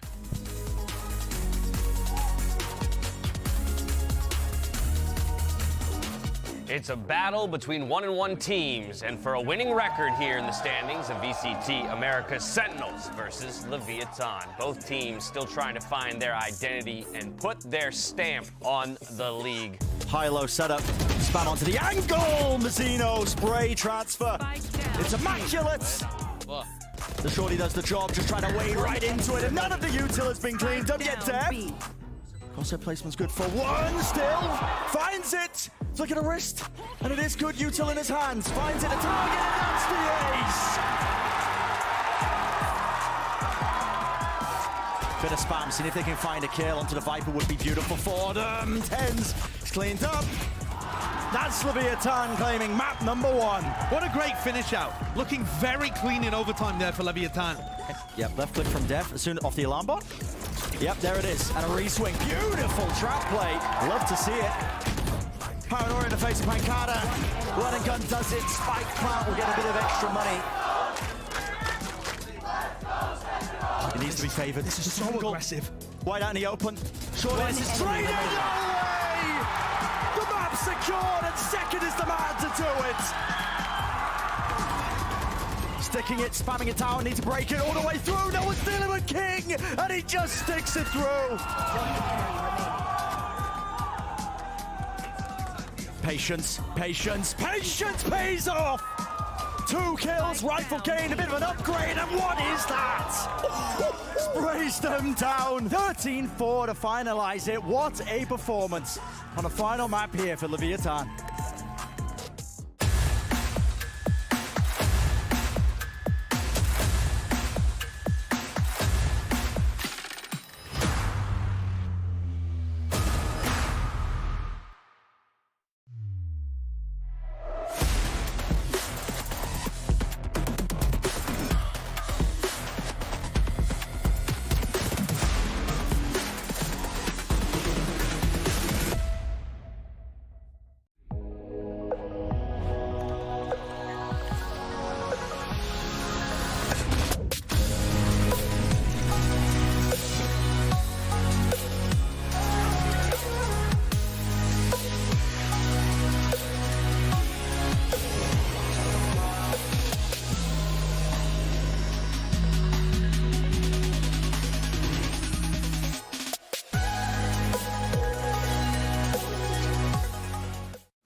auto del primer arranque aquí que Simon acá. Se recibe, se lleva 2 eliminaciones. Tiene la tercera.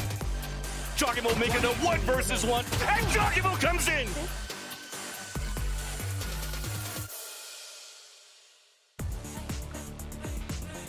Welcome back, everyone, to Week 3 of VCT Americas and our second match of the day. It's KRU versus Evil Geniuses. Dash here once again, joined by Sean and Athena to break down the second matchup of the day. And right off the top, I just got to say I'm shaking in my boots for Evil Geniuses at the moment. These are winless teams. Important to note, both winless teams.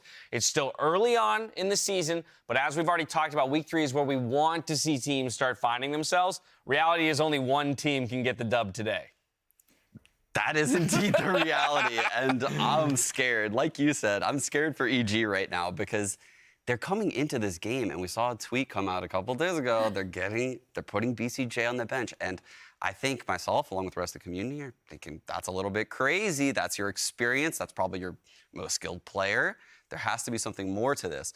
So who are they going to bring in out of their 10-man roster? Demon1, the person with the least amount of experience. They're going to put him in this jet role where Jogamo's been struggling, and he's going to go up against Kesnet today. Right, exactly. We're going to dive deeper into the substitution that EG's making, but keep all of that in your heads, and now pair that against a KRU that actually, while 0-2, does seem like they're on an upward trajectory. Yeah, I mean, they're 0-2 against, pretty hard teams to beat. I mean, one of them is Furia. I mean, the top of the board right now. Losing to Furia isn't that big of a deal, and the MIBR game was so close. I mean, it was 2-1, or 1-2, sorry, and the games are really close. I mean, the last map going into overtime, I think just shows that, KRU might have that dog in them. Yeah, yeah. And coming into this, I agree, if I was EG, I would be scared because KRU is on that uphill, line. I think they are looking like more of a foundational team. They're finding who they are. They're super aggressive, and that's something that we love to see. I think something that further supports the idea that KRU's got that dog in them is their willingness, right, to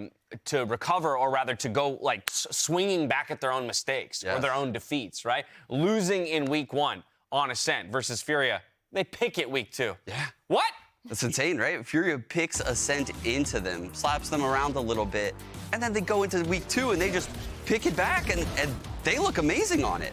And honestly, despite the fact that people are quite low on KRU and they're chilling at 0-2, you go and look at these games and you're realizing they have a good base, they have a good map pool, and they're playing these teams close, and you look at the strength of their opponents and you're like, wow, their opponents are quite strong.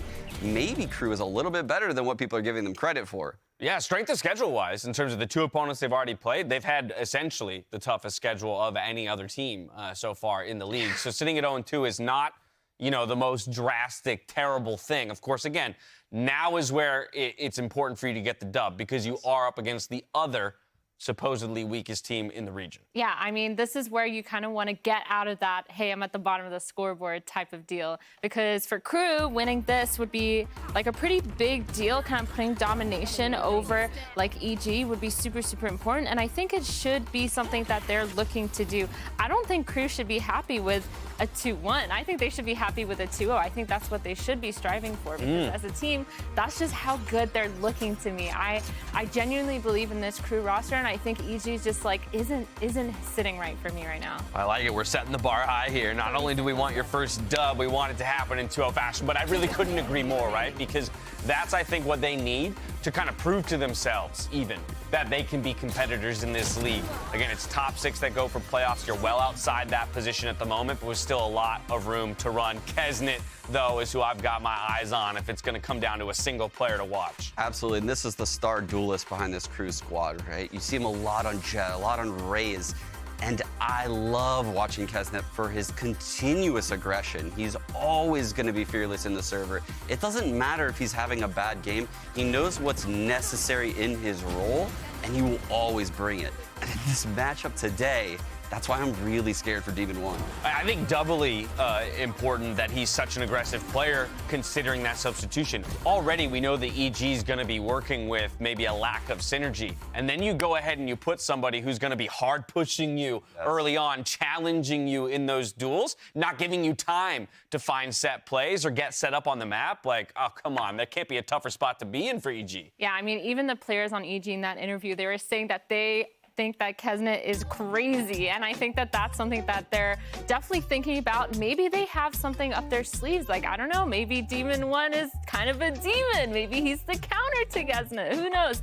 Whatever it is, I think it's going to be a close like duelist battle. It's going to be like some crazy anime battle that we're seeing in front of our eyes here. Like, that's kind of what I'm expecting. I actually agree, and I think normally EG tries to make their games look very pretty, very tactical. They're a super tactical team. If you watch their defensive setups, they're all trap plays and crazy util combos, but they really struggle at the mid-rounding on the attack half specifically.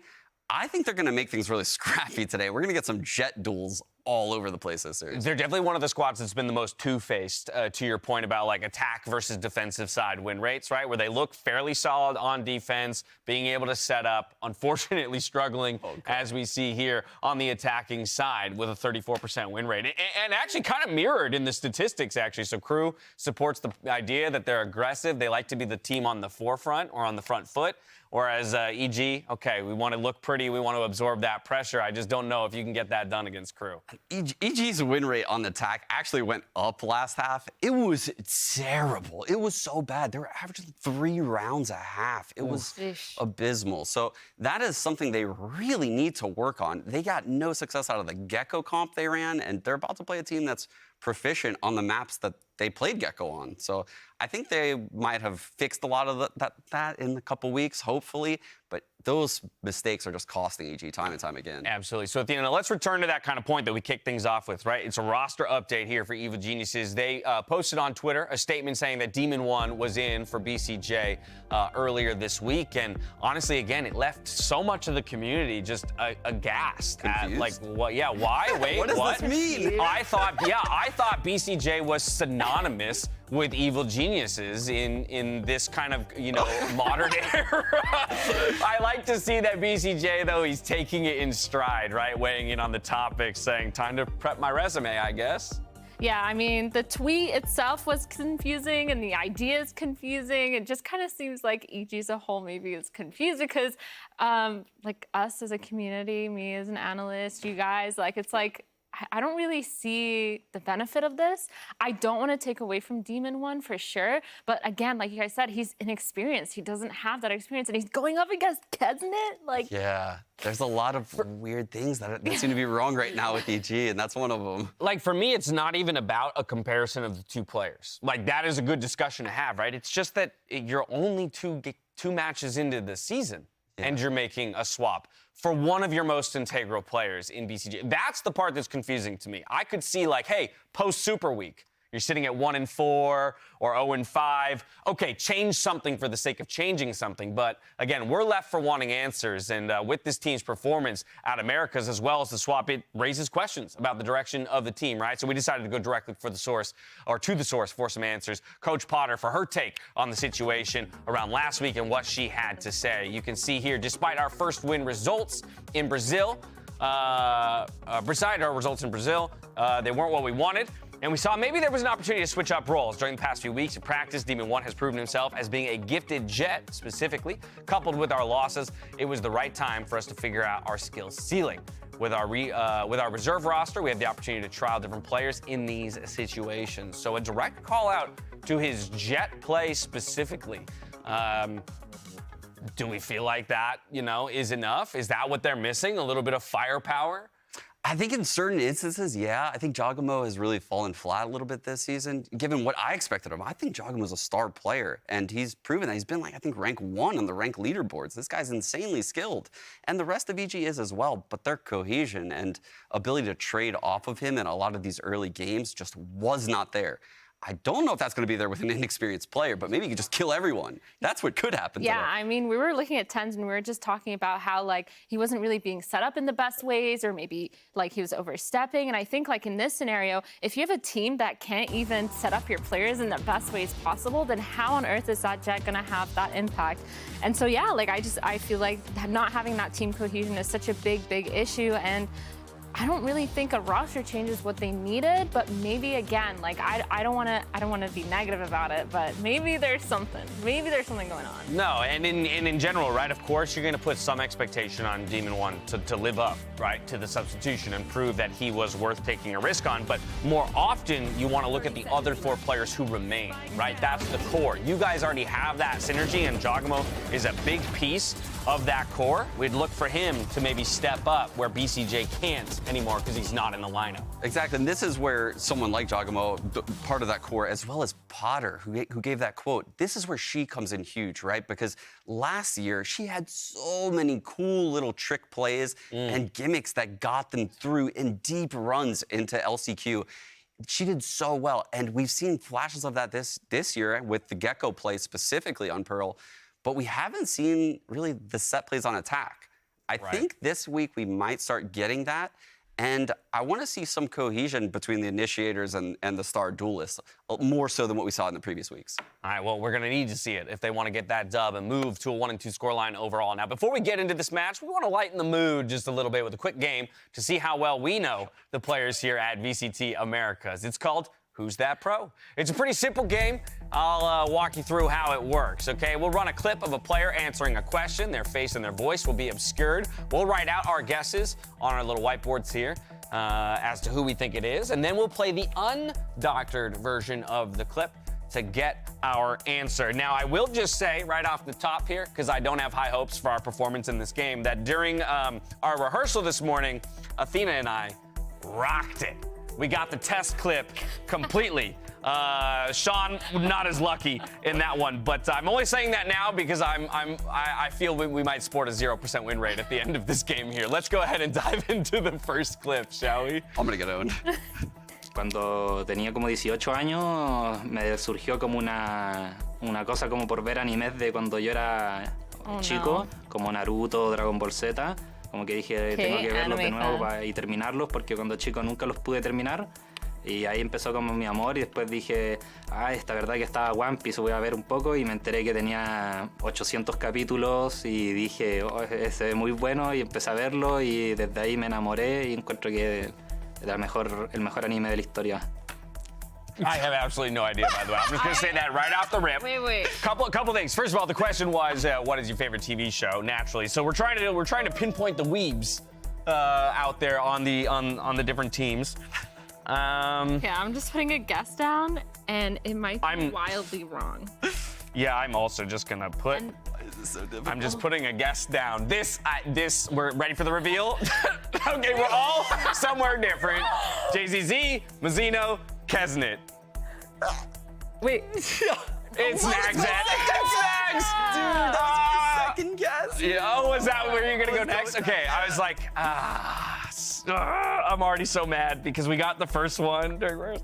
Okay, all right, second pro, we asked them, what is your guilty pleasure song of choice? This is hard. This is so hard. I mean, I really like the female singers, like Adele and Beyonce and Taylor Swift. So if they ever release an album, I'm putting that on straight away. I think I need to hear that again. I need to hear that again. Production was talking in my ear the whole time. No, you don't. He said Taylor Swift. That doesn't help me. That doesn't help me. Yeah, I think I know. And that was a distorted voice, obviously. Mm-hmm. I mean, I'm gonna go. I really don't know. Yeah, I'll show you mine. Okay, ready? Yeah. Deaf. Okay. Was that really Deaf? Makes sense actually, because it was. Okay. Yes. I thought you know what's funny is the filter actually made me think that the accent was part of the filter. Really? No joke. Hear it. Otherwise, I should have gotten that 100% just based on the accent. To be honest, I heard a little bit of the accent. That would have been the play. Yeah, the accent was the play, but I was like, I don't know, it just sounded fake, which I guess makes sense when you put a filter on it. Okay, our last pro. We asked, what is your main hobby outside of gaming? Is there anything to do outside of gaming? Acredito que a coisa que a gente mais está fazendo, não só eu, mas todo o time, a gente está praticando bastante esporte no nosso gramado lá de casa, sabe? Jogando muito futebol, basquete e principalmente eu gosto de pular muita corda, então pra quem mais... tudo que eu tô comendo, eu tô pulando muita corda, correndo bastante. Acho que é esse, principalmente o hobby que a gente tá fazendo aqui em LA. Okay, I literally have no idea. Again, this would be another one, yeah, just like throwing a dart, blindfolded. This is where I'm really hating myself for never picking up a second language and being able to like cleanly decipher between like Portuguese or Spanish or something like that. Because I can't even like narrow it down to that degree. Yeah, I'm just. I was trying to think about what. Listen, no matter what happens, guys. I'm gonna go with one of your earlier guesses. Out of nowhere. Okay. I think. Okay, I'm just gonna go for my reveal immediately. Ooh, Khalil's this. Oh, I like the Khalil guess. Aspas, Khalil, and Mazzino. Let's get that reveal though. All right, well, I'm 0 for 3. You talk. Hey, the two of you got a dub though. I consider that to just be a win for the whole whole desk. The fact that we even got one out of all of that. I'm proud of us. Cool opportunity to get to know some of our players just a little bit more. Do you and your squad, like they were, you know, some of them out there playing football, basketball together? Do you guys partake in many team building activities? In our old facility, we actually had a basketball net outside, and we would like, dude, Emily, my teammate, is just insane at it. And we had Emlo on our little FaceTime camera because she couldn't be there, unfortunately, and we were just playing. That's actually hilarious. You can be a part of it Yeah. through FaceTime. You gotta love that. You gotta love that. All right, well, it's time for us to get our second match underway and welcome Evil Geniuses and crew to the VCT Americas stage, where they are attempting to get their first win on the board and start that climb up the standings.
Both teams enter winless, but one of them will leave today with a tick in the win column, and they will begin their climb up the standing. It's KRU Esports up against Evil Geniuses. Let's talk about maps here. Let's talk about what might come to the table. Sean, you kicked us off by talking a little bit about how Potter always has a master plan, right? Always has a master plan, and bringing Demon in, my question is, does that change their priority at all in terms of the maps that they want to play, considering what she said about how he is a premier Jet player? Yeah, I'm not sure what they're going to do with the maps, because they, more than any team in this region, are willing to have quirky comps, right? A Sova on Fracture, a Gecko on Pearl. They're willing to do those kind of crazy things that some of the other teams aren't. So do they just slot Demon 1 in a Jet slot in these comps? I don't know. They could drastically change everything, but they didn't have any time to do that. So this is a huge question mark for me. And Athena, the other side of the coin, of course, right, is KRU's position of having to evaluate the substitution, right? And let that play into their map strategy. Yeah, I think for KRU here, like, just playing to their strengths is going to be the best thing that they can do. I know that they now have, like, some sort of anomaly on the other team, but I think that they should not be scared. Like, for us, for our team, as soon as we know that something's wrong, maybe a map slipped by that we didn't want to, we still play to our strengths, and we don't let that waver our confidence at all. And I think that that's what KRU should be doing on their way here. We'll find out pretty quickly as we dive into the map vetoes, and it's Icebox off the table immediately for the side of Evil Geniuses. It's interesting. That's historically a very, very good map for EG, but obviously this iteration not feeling too comfy on it. Haven taken out of the pool. Man, why does everybody gotta hate on Haven? Haven's so sick. I love that map, man. I want to see it more. Oh well, it'll be Pearl to kick things off. It's what we ended the last series with. This time, it will be our starter. And that's where they ran the Gecko Harbor. Like, that was crazy. I hope we get to see that comp again. I love seeing Gecko. That would be the dream. It's a response from KRU of Ascent. Okay. I think that's... I like these maps. I think that, yeah, I like that map a lot for KRU because they're probably in their eyes the better team, the more practiced team, the more drilled team, and that's what Ascent's all about, those fundamentals. And I think KRU is heavily favored on Ascent. Yeah, and KRU, like last time they played against MRBR, actually picked Ascent and won Ascent. And Ascent is actually the map that you guys were just saying earlier, how they lost on it, fixed it, picked it again. They were like, yeah, we got this in the bag. And so I think that Ascent is looking good. I think Pearl as well is looking good. KRU likes playing this map. Both these teams, looking forward to seeing Pearl. And then that last map. A Fracture, if we're lucky enough to get there. If we're lucky enough to get there. I think that'll be so interesting if we see Fracture, because if Com plays Sova again, I feel like KRU has to have so little reps playing against a Sova on Fracture, and that's where things will get spicy. Yeah, without a doubt, without a doubt. Well, again, has to be a 1-on-1 scoreline to get there, and I think the way that we were talking in the commercial breaks, it definitely feels like we're leaning the way of a KRU 2-0 unless something special happens. And a place where something special can happen is, of course, in Agent Select. We'll see if it will just be Demon 1. Well, no, actually, we get the answer very quickly. He's not going to be relegated to just Jet for the series. Huh? What? Interesting. So a little bit of an adjustment coming through. Dude, it was a bait. It was a bait quote tweet from Potter. She was like, well, just tell everyone that he's a really good Jet, and then he'll play KJ for the whole series. All of us. Wow, what a move. Okay, interesting. I mean, hey, you have a Gecko already? Gecko Harbor. And when they ran the Gecko the first time on attack, well, on defense, they looked great. On defense, they made it work. On attack, they botched the plant location several times. You know how you can target the plant with Wingman? Yeah. He went to the wrong spot a couple times. Other times, they used the Harbor utility completely incorrectly on B hits. I would imagine these are huge focus points for Potter, and they probably clean this up. Double controller, double initiator, and a sentinel. No duelist in sight here for Evil Geniuses, but that's what they think will bring them success in map number 1. We are ready to go. So all that's left to do is hand it over to your casters for this match. You're in luck because it's Vancillion Rib. Are we really in luck? Usually when we cast matches go to OT, right? But this one, I'm not too sure here, Riv, because it's Evil Geniuses versus KRU. I feel the same way, actually, as the desk. Kind of nervous for EG, especially going into this map. Demon 1 is not coming out here as a duelist. No Jet Crack plays, and he's actually restrained from KJ utility, so that's also a switch in roles from Boostio going into the smokes. Very much so, and Demon 1 had not very many Killjoy plays in that history. You go 90 days, 30 days, 60 days, you have to hit all time, and he's only got 3 in there. So it's been a while, but maybe it's like riding a bike in that sense. We'll see. It could be tough. KRU, we had a lot of people expecting to come out strong here, starting on attack. Here. And we know how much they like to press W. 4-1 split to start off towards B for KRU here. Yeah, you talk about like riding a bike, but Demon 1's got to get off the training wheels really quickly. As he's getting pressure now towards the B site with the Sheriff in hand. All of KRU slowly moving up. A little lurk here by Nags to watch everybody start coming through mid, start to alert the team. And they will be able to find that Killjoy utility is at B. Easy take of the Harbor wall, but this flank, only 1 for 1. A good trade out by Jogamo. Was a flash missed. And at least we have all players flanking around while Demon is just still making sure that nobody's pushing towards this B link. All of KRU playing inside the site. And now noise is being made, noise is being heard. As EG are traveling back towards the retake of the B site. KRU identifying that, pushing forward into the B link, right where Demon 1 is. But Klaus takes him down with the frenzy. Inside the site, trade-offs all around, but still KRU takes the upper hand. Jogimo forced to be off the spike. Nice flick onto Melzer, but it's still KRU with the pistol round. Able to hold nice clear on B link. I think Demon was going to provide a lot of pressure there once they got themselves back into the site, but good control. KRU knowing they had to stay in. This double controller comp gets real messy if you try to put everybody towards that long side. We just saw a whole bunch of it in our last match. Yeah. So playing smart, playing up close, and now identifying kind of that first Demon 1 round where this Killjoy utility is. They'll keep Demon 1 separated out towards A. The 3 push for orb control there as KRU still stays on this B push. He grabs this. Really just looking for this orb pretty much, and at the same time, like, no real change in technically the recipe from EG of how they played last week. So the strengths that we had from EG going into this game on this map was that their defense was actually really good, looking really good in terms of the utility they were able to use together.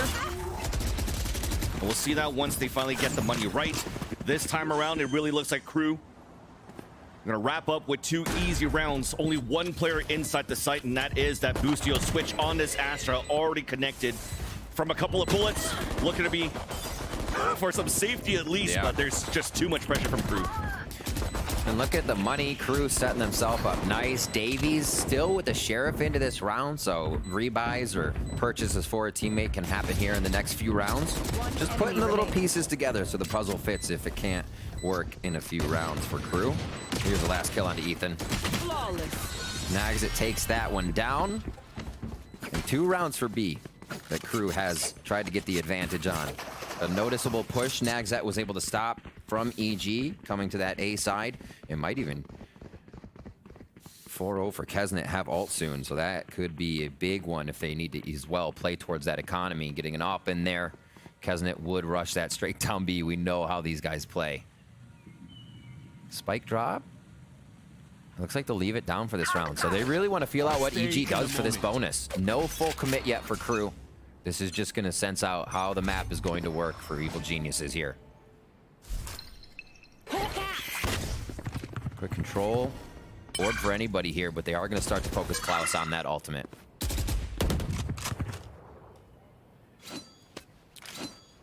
Klaus, who had a slower game last week as well, but really popped off in the week 1.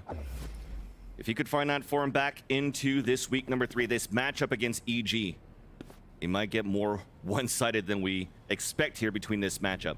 But for EG, at least for this round, they're gonna sound the alarm on a hit into the A side, but it's still an opener onto Boostio.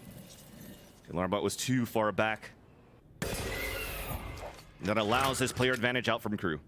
Using EG's utility against them. Exactly. Knowing that alarm bot would peek on the slow walk-in. God, Kesnet is just 1 step ahead. They cascade over towards A, so they're going to keep Demon there. And they actually get the high tide towards A now, so KRU gets to work without that utility against them if they do decide this B take. At least we had the Trailblazer coming out from Ethan, clearing out towards the B lane. So no over-rotate from the 2 players inside the site for EG. 30 seconds Still left. have a crossfire set up. Ethan still watching that cross into the back halls to protect Calm in the back, throwing a dizzy, getting that info, and Jogimo sprays from the top. An early 4 versus 4, a guaranteed plant coming out from KRU. As Jogimo's looking to spray back with his teammates, waiting for the high tide to come down. But all of KRU playing passively. Long B, all 4 of them. And here comes the fight. Right inside, Davies gets the opener onto Ethan. High tide then coming up. No flash really coming out yet from Klaus as we're waiting for that to come up, but they got it into the halfway. Wingman's helping the rest of EG, at least getting into the half defuse. 1 has to stick it now when it's 2 versus 2, and it's going to be the full defuse coming in thanks to the high tide for EG. Last player standing.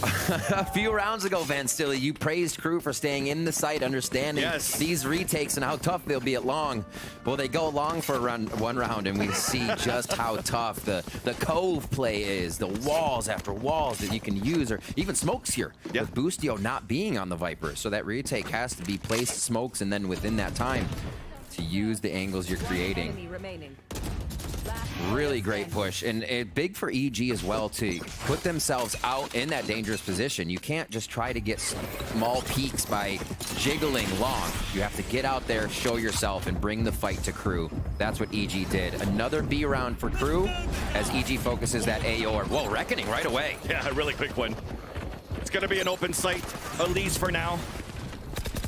A cove being thrown, making sure that we're turning all our stones. And KRU clears up the B site. There's that plant and a lucky kill through the smoke. Calm already falls, and that's less utility for the retake, at least for this Reckoning coming back from EG. It's going to be tough for whoever's back call. Melzer starts it off. The stun from the back, Demon running out. Now Kesnet's being double stunned, trying to get the shots. And Demon continues in with the Guardian. But the long range play out from KRU once again. Boostio just playing close to the smoke, eats one of the flashes. And his position is given away as he shot now being sprayed. At least one's tapping onto the spike. The first, the flick over. Ethan got it halfway. It's a 1 versus 1. Still sticking it here. Turning around, but next it runs in. And it's KRU answering back with 3 on the board now. To the last drop again on a round. KRU playing that one a little closer to the chest, though. They keep themselves in a position with some distance, so they're not all forced to hide behind that pillar and then takes EG shots. A lot more defense provided up on the top of that B long. Nags it clutches it up 3-1 now, as we see what kind of ultimates are online for KRU. Easily ults that can get them into the site with the Blade Storm and Seekers, if they cannot figure out how to get this round onto the defensive side right away. High tide towards A, slow push towards mid for EG. They're trying to take a little more space and cut off KRU's possibilities. It seems like KRU hasn't really been kind of sourcing anything on the map. They go to a spot and they take it so far. And EG just has to be ready in these situations. Towards B again though, Vans. They make sure they haven't been played or pushed on as they regain this space. Looks like they have shop control and the flank still on watch. So another one towards B here for KRU. I've got your trail. Even investing onto Seekers, while EG has a full save into this one. But so far, it seems for EG the game plan has changed a little bit from what we've seen on the last time they played here on Pro. A little bit less of the trap play combos and the combination coming out from Calm as this Gecko. And really trying to play assist on the retakes instead. Full B-Link take, Van Silly? Yeah. Oh, this looks scary. It's going to be difficult. Everybody's funneling into pistols against rifles. It's not going to be easy at all. I mean, that was bad news bears as we saw it from the radar. We saw it coming miles away. And hopefully EG, though, they'll be able to readjust going into the next round. The retake plays were really, really close. We saw even from Christine's camera, Potter's point of view, that it was so close on that 1 versus 1 defuse for Ethan. So at least the protocols of the retake works for a bit. It's those last fights there by that pillar of Long B.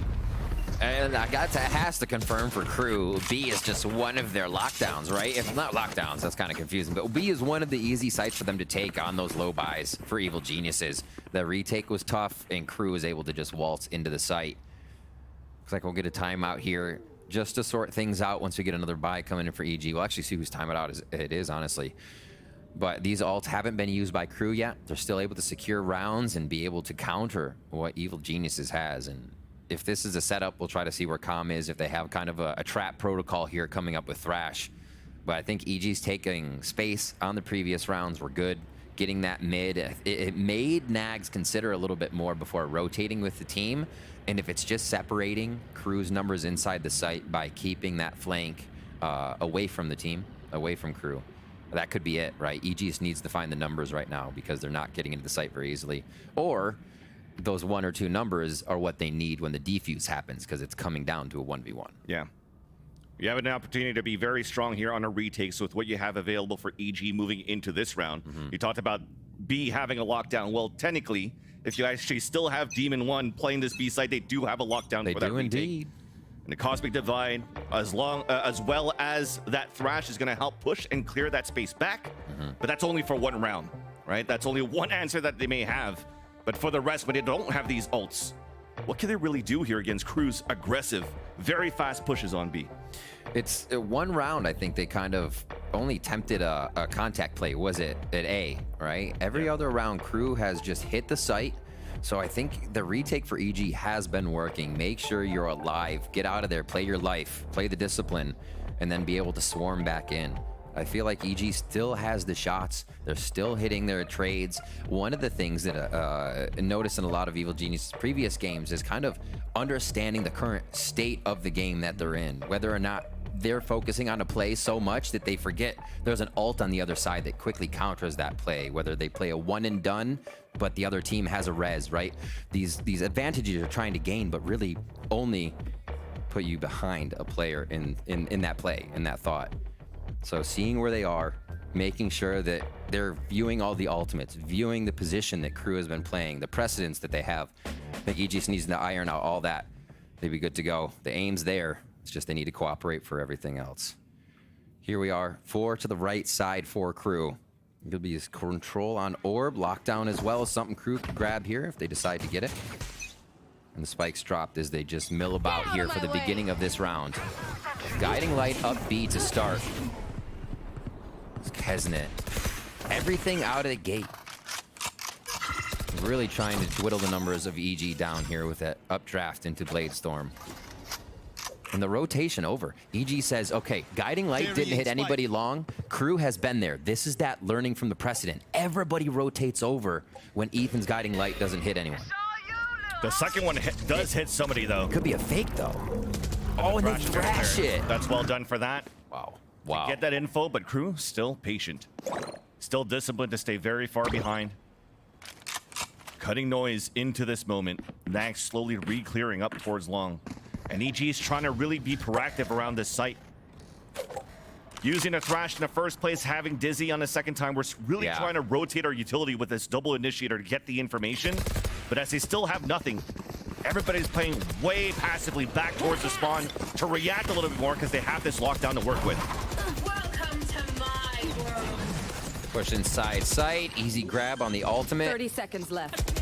And the A main control will be very good here for the side of KRU. Let's see how EG does this. They do have all 5 for the retake like we were looking for. Now the advantage comes in for EG because this lockdown is going to nullify this Viper's Pit placed down by Melzer. The thrash is also coming out. The flash outside of long, but it might have been in that smoke. Nobody's really affected by that. At least the pit's going to go down for now. Lots of sprays coming through with the Phantoms. And it's going to be KRU opening first onto this post plan. And it's KRU all over the board. No else need on the post line either. Everyone's just getting dropped. Unfortunately, no kills coming in for EG for the attempt of a retake. The long A pressure was too strong for KRU. I think the Phantoms was an awesome point out there, Vansili, because it was KRU lacing that smoke, lacing default plant position with 4 to 5 Phantoms. Still have those Phantoms in play, understanding that double controller composition and just being able to trade without seeing the enemy becomes the gameplay. When you're wall after wall, smoke after smoke, KRU thinking ahead, right? What does this round need so we can secure it? And it seems like they just force EG to push through those smokes and try to take control without having control of their own. Yeah. Cascade up. This B, right back to B. The rinse and repeat on one of their bread and butter strats. Oh my God. And that's the story. We had to find a way as evil geniuses to stop this man right here.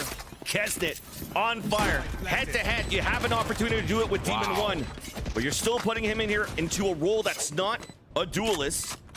It comes down to a point with how much you want to flood as a team now for EG to fight against that aggression coming out from Kesnet. They have the utility for this. They have a composition for that. We just haven't seen the real fight with that utility.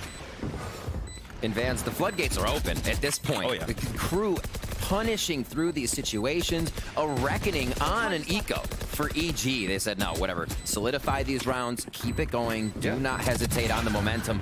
Kesnet looking for the 4 here as they finalize a few more. Almost the ace, but Klaus gets the trade. And 6 to 1 for KRU. We'll see EG back on weapons for this round. The momentum for KRU, though, just seems so strong. Whether they're going A, whether they're going B, they're hitting sites at the point they're there. They don't have to pull EG around the map. It's just pure power right now from KRU. And okay in that previous round to use that reckoning, as you mentioned before. Yeah. Just securing the round because you could still stack more ultimates round after round. This time over, potentially to use a lockdown from Nags. Kesnet continues to open up. He's going to have Bladestorm. EG really needs to find a way to stop this momentum that's built up by KRU so far. Because every type of opening that they're trying to get, they're winning them. First mid play here by KRU. Not finding any pressure to start off, but also EG able to avoid and keep all their utility up. So nice job by kind of reading the safety on this round. This little lurk though. Melzer just on an adventure right now. Gets himself behind that column. No B link play. All 5 towards long B if nobody goes through shops here. Just hits. What a play by Ethan to get that contacts. Keep EG solidified in their defensive positioning. You can see him taking safety now towards spawn on the upper side. Seeker's ready there. Seeker's ready, but we're just going to wait for the lockdown to happen first here for Nagset. So another situation where EG is going to try to play into the retake. They have a lot of ults to work with to at least score 2 into the board. And there's that default plant here for a long Reckoning. early reckoning, but Klaus pushes towards the spawn. We wanted him to step up, and he does so at least into this round, making it difficult for the retake coming back from EG. Demon 1 waiting for the poison orb to come back down. Trailblazer pushing one into the spot, into the back B site, and that's Davies. With the Cosmic Divide slowly dropping on the defender half. Davies is looking for that fight against Ethan. Nice little peek. And there's that wingman onto that spike. So 3 players can still fight down towards that pillar. Swinging back and forth, that discipline coming through. Melzer. Now back to a 2 versus 1. Demon finally answers back. And EG are finally able to retaliate.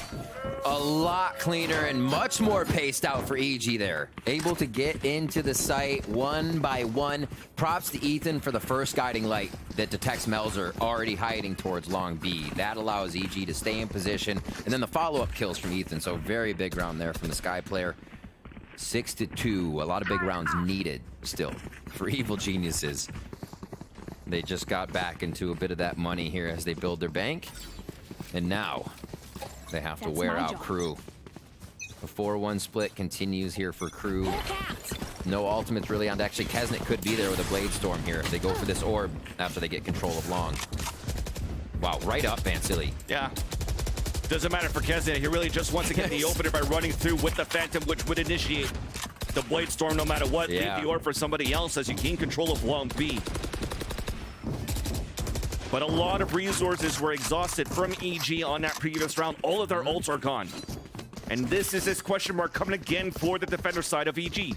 Does Evil Geniuses have a protocol for a retake when they don't have these ults to work with? It's been reactive all the time. The ults as well. The rundown long of B for KRU there. Extracted the high tide out of Jogamo. So they're thinking once we hear KRU, we have to deliver a bit of util, right? Really knowing that KRU can pack a punch once they hit the site. Already through Art here, looks like they'll distribute a few of their forces. It's going to be one flank coming in for Melzer. And here we go on to A. Kesset dashing in, being sprayed right away by 2 players inside the pit. Kesset's going to get the heal while we try to get the plant in. Gravity well trying to hold Davies away from the plant. They're going to be able to do so at least. 25 seconds left. High tide's about to come down. Dizzy also coming out to get information, but it's not going to group anybody at all. Demon 1 gets the first one onto the board, at least for this round. But it's the post-plant play now for KRU. Moving all outside of the site. Right there. While Ethan healing up his teammates. Waiting for the timing to get back in. Nanostorms will actually push very early from Nags. So an opportunity for EG to fight right back. Bustio, headshot onto Davies. But Klaus is still there to retaliate. Melzer at long, Snake Bite underground. Sneakers coming out into the A site. As now the Tapalies comes in. Great job here from Ethan. Nags it. Trying to get it done. It's halfway, at least for Calm. As he gets off it, turns across. Calm gets the kill in the clutch. And EG are able to at least string 2 rounds in a row. Picking up another round. And like you said, without the ultimates, it's going to be tougher. They have to play more as a team there, Vansili. That take onto the A site, it looked like everybody was just going to get killed again by the Phantoms, by the spams, once everybody started to retaliate. We saw how much damage started to come from just the sprays on those paper-thin walls at Dugout. And into the site, Ethan comes again. Great control coming through. And obviously, the calm clutch, calm and collected. 6-3 now as Evil Geniuses pick up another one. That Blade Storm is there we were talking about. Slowly pushed up. Kesnet is just on a solo activation here. The Cascade is enough for him to run forward and dash through. Who follows, right? Reckonings that we had so far from Davies on the execution into this B site now for KRU. Thrash available for Calm though. Swing and activate that. When we actually have that utility coming back from the defense. Backside now cleared. Kesnet getting the spray through the Cascade as he drops Jogamo. Double smokes then coming out from the defender side. All 4 of them trying to push forward for a fight. Big flash through the smoke, more sprays through the smoke. And it's once again KRU all across the board for all of these kills. Demon trying to transfer as much as he can onto 3, but can't even get 1. KRU has, once again, a very strong hold on a post plant from Long B. Yeah, you mentioned Davies' ultimates. Honestly, 7-5 there. Not doing too shabby. Davies' KO still popping off quite a bit in the necessary situations. So whatever Davies has to play can always be putting up numbers here. I was looking at Kesnet right at the beginning. 15-6, though, for Kesnet. They stray from the op here. They just want to go forward. Bladestorm still available. And yeah, it's been a little activation for Kesnet, but also Kesnet like yards in front of the team, ready to make plays, just feeling so confident today in his own play. As this cascade goes forward for Alt Orb control, that would be Demon 1s if they were to play towards A with Killjoy here for the side of Evil Geniuses, but in uncontested on this A site.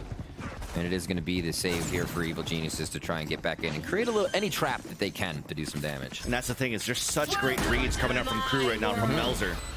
The amount of times that they're hitting towards this B site, they broke the economy of Evil Geniuses.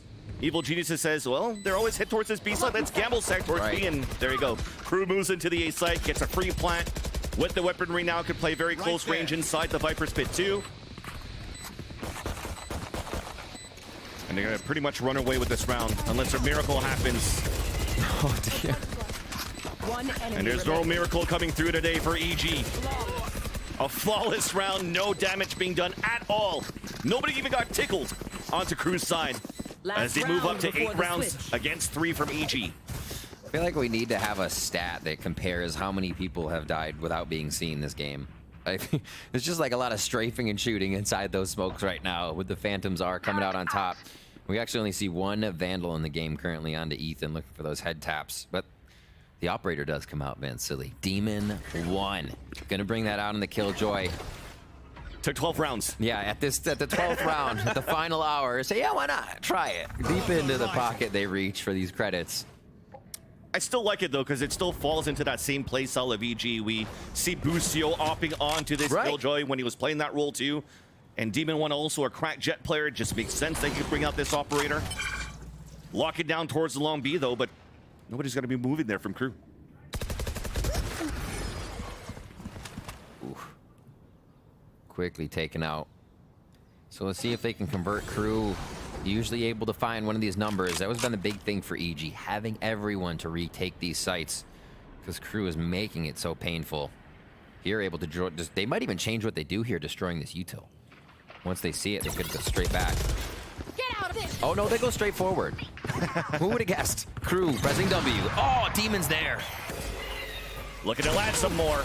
Misses that one, now vulnerable from a snakebite on the ground. Elise has support from Ethan moving inside the site. Spraying across, but his teammates falling down. Demon, once again, is just one inside the B site. Closed in by both angles. Backstop by Melzer. And the plant now comes in for KRU. 30 seconds left. Spike planted. Dizzy coming out. High Tine and also a Cove. Trying to block the vision, playing inside by the poster. But unfortunately here, it's going to be a 9-3 for KRU. Could be the curse. We'll have to see. EG, you can see just how much they're trying to make plays. Pressure on that Jogamo going through that swarm grenade there just to get the timing. But the timing isn't there, Desk. What do you have to say? First half for KRU. Could EG come back? It's going to be a tall order if EG wants to come back, especially considering that was their better side, the defensive side that we've talked about, and they go down in 9-3 fashion through the first half. Now, to be honest, a lot of that first half played out how we expected. Kesnet given full permission to go hard, go fast, and find the kills. So instead, we wanted to take a moment to talk about the usage of Gecko on the other side. He's our newest agent, and while it is only a few wins here, a few round wins for EG, there has been some pretty cool usage of him and his little buddies all throughout. Yeah, I like how they used him, and even on this play right here on the B retake, I like how they're layering the Cove first, and they tap on the Cove, so you're spraying the Cove. And then the wingman comes in after that spray comes through, gets half, and then a player can get the other half.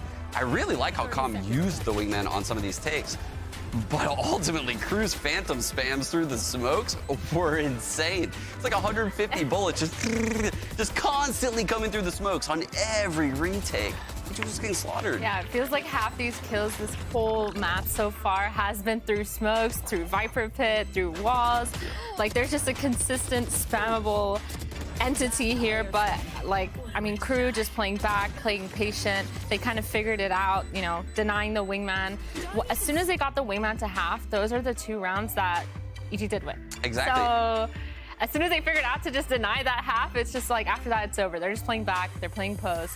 They're spamming. Yeah, maybe that was something KRU didn't understand, because when a wingman defuses, it's directly on top of the spike. So your ping has to be directly on the spike, and it's different than if a player was actually defusing the spike. So it kind of caught them off a little bit in the beginning of that game, but they settled into it, and they just ran away with it in those post plants. Yeah. Also just the freedom that it affords you, right? To start to be more aggressive and take space while Wingman is getting some of that diffuse down. As well, Calm had the only other round win, which was a clutch as well in a 1v2. So, you know, good look from him, but he, as well as the rest of EG, is going to need to step up in a big way here on the back half of Pearl if they want to push this one with a 1-0 victory. We're back out to Vansili and Riv for the call. Thank you so much, Dash. And yes, indeed. I mean, we had a nice little replay explained here by Sean that Calm actually had some great utility coming out, at least on that first round that EG was able to get, using some great utility. Calm also seems to get a little bit more of that confidence, slipping through a little bit from his performance from last week, but now he needs the rest of the team, the rest of EG, to move forward with him so they could actually push this to a closer matchup now on their attack half of Pearl. This lineup is going. Wait for it to fall. Mid plate comes in. Not going to need the lineup. KRU doesn't want to give any space to EG at all. But here comes at least a wingman to come in for the plant. Nice little sprays across, though. Coming out to damage the defense. The aggressive push out from EG, as they had the player advantage and also the spike down. 3 ghosts. Expensive round in this one. You know the smokes are going to be played, right? Those ghosts will be able to fire right through. Pressuring. Great crossfire here. It's tapped here from long A. Nagzit still moving in with the rest of KRU. Jago playing towards the back of the site with Calm. So KRU knows there's a second player. Nagzit draws a second.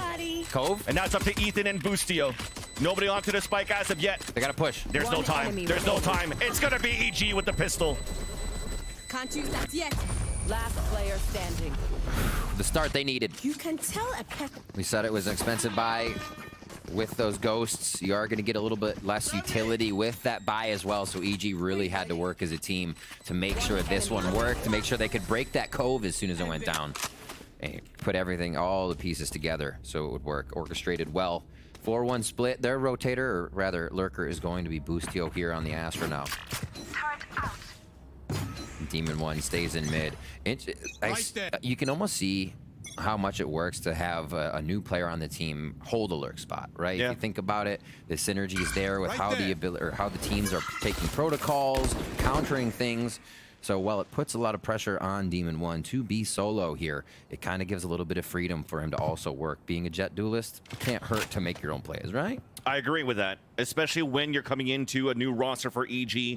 There's some role swaps going through with Boostio going back into a controller role, so you want to have like that synergy to still work, to still function for EG. So let the other players work with that utility to clear that space, and then you have Demon that could maybe make 1v1 on rotations. Sick wall. Nice little snake wall. Cheeky there coming out from Joggimill, but in the end, like I've mentioned before, or I was trying to finish with, it's Demon 1 could cut these rotations, play 1v1s against rotators, and let the rest of EG execute like they are right now into this A site, an open site. Well, it was KRU that was looking for that stack into B. Something at least here for the fans to cheer for EG. It's a plant from Wingmen. Watching this spot.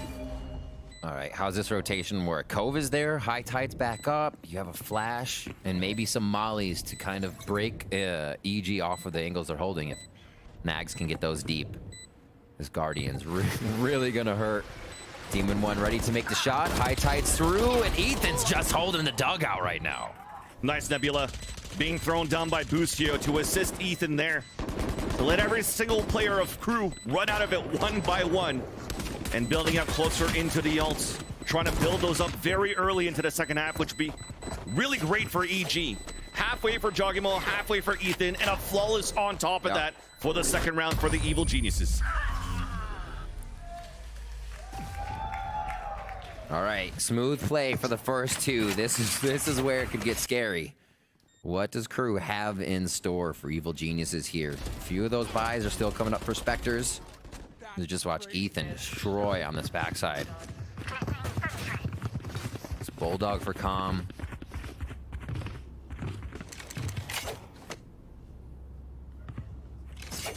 So nothing changed up too much there. They're actually going to switch Demon 1 to the team. They might go for an orb focus here.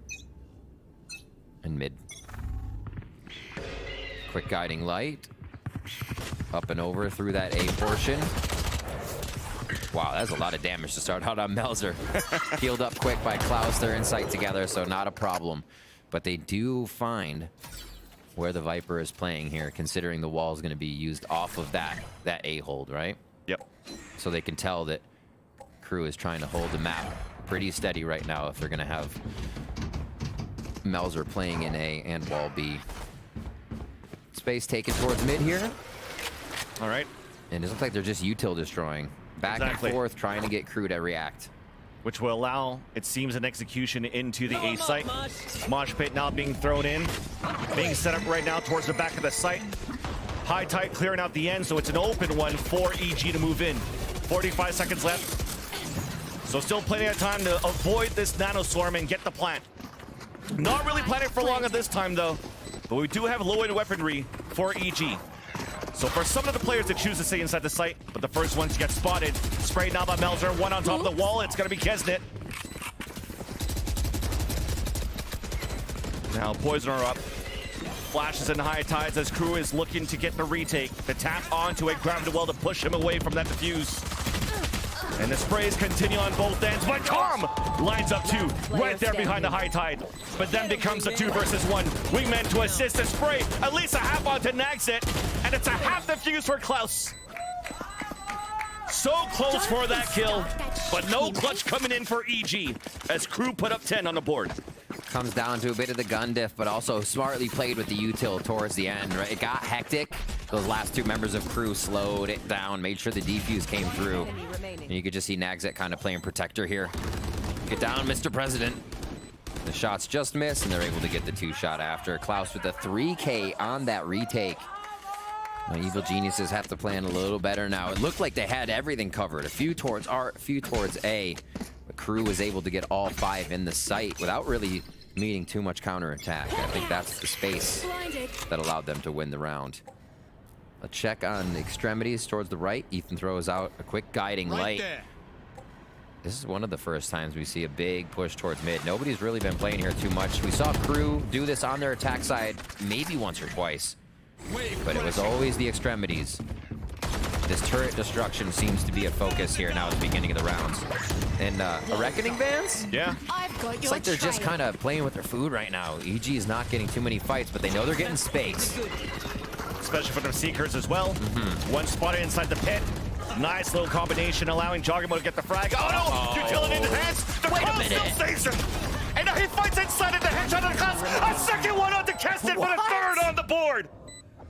Now just instantly it's up to Nags. And he's gonna fall back and save. Whew. That was pretty clean there from Jogimo on a reaction after from the Cove. Someone looking down on him on that one. What a quick play. Nice snap reaction. And yeah, being able to take out 2 in that does not make it any easier for Crew, and that's what Evil Geniuses is looking for. As well, it's easy to say fights can go either way, but if you look at EG's previous games, that kind of stuff was not Jogimo getting a 2K, right? That was, caught out with util again. Oh, another one fell because Jogimo was then down, and that angle wasn't right. The timings weren't there. Falling in favor of Evil Geniuses this time. And not everything is planned, but they are on top of the plays, which is the point. Crew, a timeout here to be called this second half. is owned by EG so far, and it is what they need. It couldn't have gone any other way. Yeah. With the way KRU came out of that first half. It's really pretty much the opposite of the storyline for Evil Geniuses on this map. Strong defense to start off their first matchup against Cloud9, then just being dismantled when they took the attack, and all of that as well was stopped by a lot of the utility and just Zelsis running in and dropping the wingman. The difference is now that we're currently seeing from Evil Geniuses is that they're running in with the wingman, they're moving with the wingman, getting more space while the wingman is planting, while for KRU, they don't add that same pressure as Cloud9 did. There's no flashing through smokes or whatnot, so that allows really for EG to set up for these post plants. So EG has more than grilled cheese on the menu this time. That's amazing. I can't wait to see. Let's get a dessert. Did we have it appetized already? This is good. The dessert would be a nice, sweet victory from EG at least if they could bring this comeback after this timeout. It's wild to think both teams still looking for their first win here. Yeah. As we get into week 3. It has been a turbulent one for these squads. Round 17 upon us now. Stingers and some classics there for KRU. Doesn't look like they'll be able to set up too much of a counterattack. They'll just orb focus onto A. Got to conceal As EG will now kind of do the KRU strat. It's B time. No flanks though. They, rather lurks. No lurks here for EG. So this looks like a pretty big commit. Jump spot to find some information. Already a lineup. Tom's gonna be very quick here for EG. Dizzy to clear up behind the high tide. As we currently have an open site, the wingman's still moving in. Look at that. We're pushing towards the back halls. Trailblazer to clear towards the back of the site, and it's up to KRU to play the retake on this lower buy. Only 2 Stingers in Classics. At least the Blade Storm could be something huge here. And then dashing forward, but traded off by Joggimo. Cleans up more kills around the cove. Okay. That's his own ring right there. A 4K into the round. 2 times 2 now. He's just going bigger and bigger each round, right? Joggimo coming out with some big kills there. And it does not look like Evil Geniuses is having too much trouble with the few switches that they are putting into the team. Working out well. Still obviously iron out a few of the kinks, but really the communication seems to be there and how they're covering each other, right? Ethan goes down to that Blade Storm, answered by Joggimo instantly, playing off each other much better. And the confidence of what angles they're holding. EG, you mentioned it before, they were reading the map well, always kind of getting this free space for themselves. Here, a Thrash was used, so you're going to get that anyway.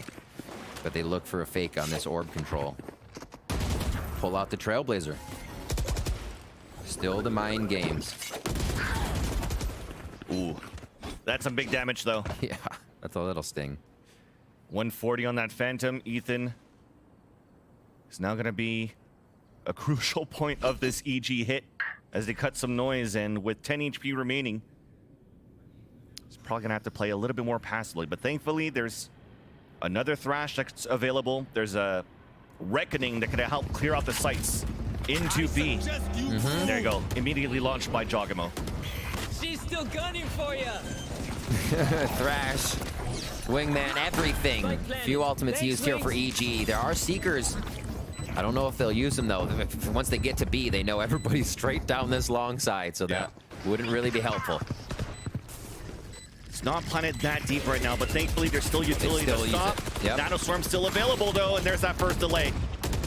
After that, waiting for the mosh pit. Delay even more. Then you still have a gravity well on another tap. So the util's pretty good, but there's that cove coming out. Dizzy to blind a few. And there you go, off! The spike, the spray comes out from EG. 2 more to go to tie up at least into the round, bringing it to 2 rounds. Naxxit fights back! The time. HP are low! Woo. An EG fight back. That was chaotic at some point. That was really chaotic.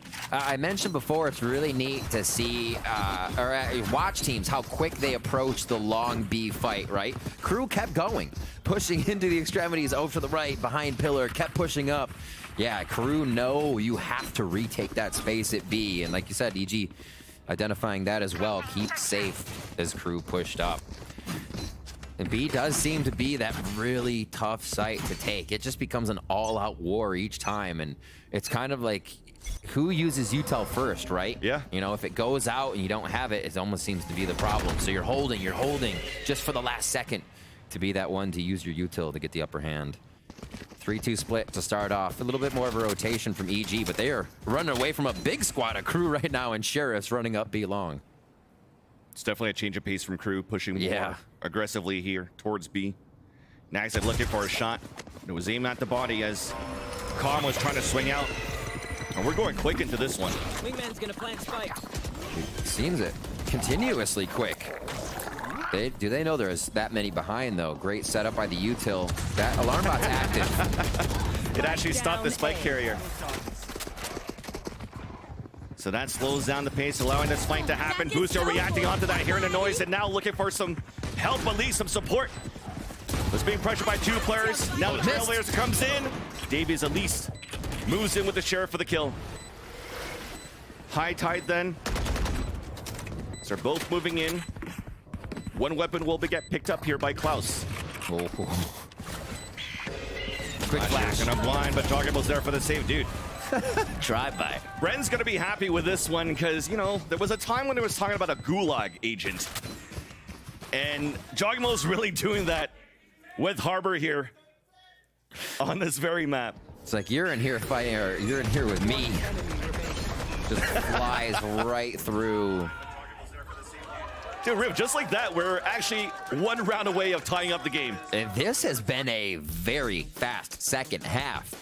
This is not one of those, it's okay, Crew is penetrating that post-plant defense. Look at, for us, the scoreboard here on our screen is all attack kills. A spike explosion and kill round, kill round, kill round, kill round.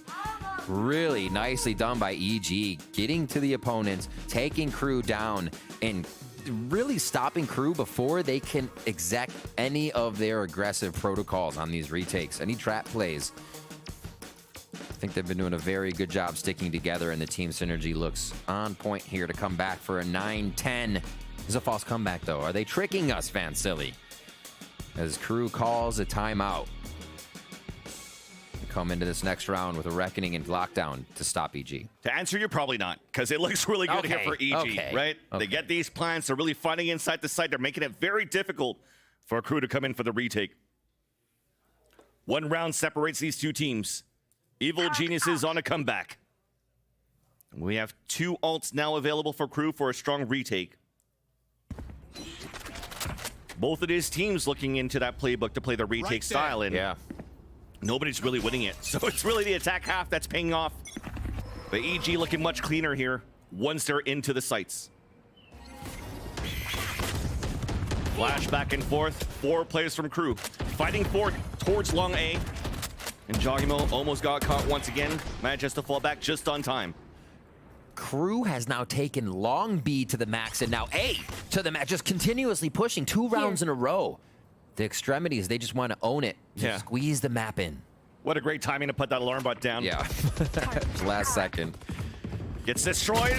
Players are looking behind. And there's the fire range from the Evil Geniuses. The 3rd flanker just hiding. Counting the bullets. Now 1v1 against Demon. Davies. But gets damaged down to 26 HP. For the rest, still pushing very quickly towards the B site now. And Nags is trying to get a position. Cosmic Divide behind the sliver of this toxic screen. Oh dear. Will it get cleared? There's already a star out there. And it's a Nova Pulse. Nobody's clearing it though. But at least it's gonna be the turret to run across. The human turret. To allow the trade to happen for EG. A 2 versus 1. Davies with a reckoning on the flank. Spotted by Joggable. Both of them swinging out for EG. And they tie up the game 10-10. EG's pacing right now is so good.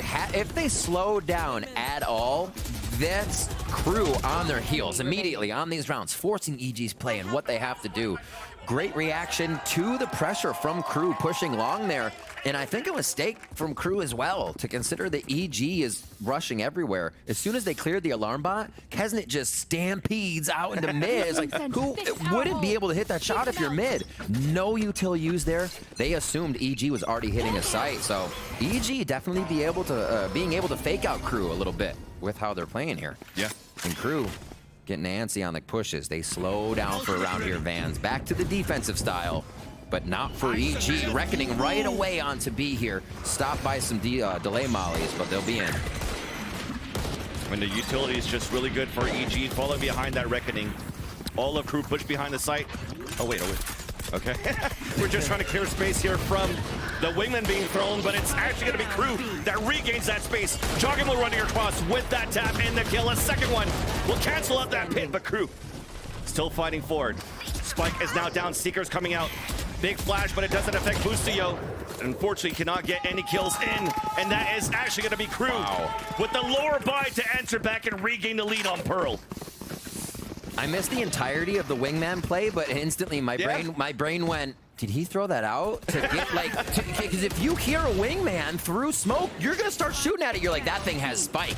It's going for a plant. But it wasn't going for a plant. Somebody else was, which is actually pretty neat to catch your opponent during that spam session to start planning.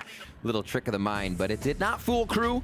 They come out very nicely on that round, and after Crew's timeout, they do get themselves around, but it will be EG now to stop any of that one round momentum to get back. One of those rare moments now in the second half, our EG weren't really able to hold off on an execution. But a nice retaliation from Crew. You mentioned before here, Riv, their drive-by attempts coming out from Kesnet, the aggressiveness coming out from Kesnet. It was really good when it was opening up the B site here on the attack, but definitely the EG's been doing a really good job avoiding that, not allowing Kesnet to get too much value on a defender half, and even keeping it a Kamiya low where you can't really bring out the operator on the defense, which could actually cancel out a lot of those plans that you might have on these hits for EG, especially if you're trying to move towards this B site like you have been. For sure. I mean, we having the operator on B kind of calls for EG to have to use more util as they come around B long, right? Yeah. You kind of need the guiding light cascade up. As always, you use that, but it does require more utility. So in a sense, you're just trying to draw more out of your opponent, and without the up, you're right, they don't have that option on the side of Crew. A lot more tame on this A control that Crew is going for, but the guiding light still came through the same spot over top, so they can see if anybody is pushing that A location. Bit of a tempered answer back here from the side of Evil Geniuses. Yeah, waiting for a timing to see if somebody was pushing up aggressively behind the boxes. Now all of that is cleared. An opportunity for Ethan, at least an attempt to pick up this orb to activate the Seekers, or at least have it available into the round. They do so and they fall back. Yeah, you're like, yeah, there's Kesnet. He has assistance in sight. That's for sure. They start to rotate over. So bots are disabled now. Actually, I think just within range of that mid bot. Demon 1's gonna stay. So they leave Demon 1 back by shops as per usual. And a bit of a read here by Crew if they're in time. Few ultimates to be used here by Demon 1 and Ethan if EG have trouble getting in the site. There goes Demon. So a lockdown coming out. Com looking potentially for a wingman plant to allow the thrash to happen. Left. So pretty. To be available here for Com indeed. As Crew's trying to answer back with their own lockdown. Seekers massed on top of that on the attack. But all of Crew are looking to fight right back into the site. High tide to stop. Wingman coming out, there's only 10 seconds. Boostio moving through. Klaus falls first. There's that plant, and that thrash is available for Com. Who's playing it behind just around the corner. Off any type of util, the thrash will be activated. But it's still Boostio holding towards his B-Link. Trying to see if there's going to be any flankers, and off of that, off of 5 versus 3, Crew decides to fall back and save their weapons into the next. It was one of the first times, besides a pistoler before our bonus round, we have anybody working B-Link. Yeah. This is just seemed like it's been off. Detour to art, around. A lot of times we'll have teams pushing all the way to spawn on B-Link, but not this time. All to the maps. Hunting. Evil Genius is looking for the last few. They have decent money, and they know it's pretty low for Crew, so this stings. Getting the last 2 would be even more. Trying to survive. There and it they is. all fall. 11 to 11 onto the scoreboard. Yes, there's still some money left here for Crew. They can scramble a buy, Hero rifles for a few. But this is looking really tough here for Crew. 3 rifles actually doesn't really become a hero buy, but it seems something that's doable into this point. And they'll be okay to buy at least into round 24 should they fall this round here. Such a tough one, too. No armor. It's light armor as well against this EG squad who is just huffing Gecko, util at you, mollies, concusses. So it only gets harder here for Crew. They do save, trying to do what they can with this economy. That is going to be huge from Davies to start this one off. An unexpected first kill.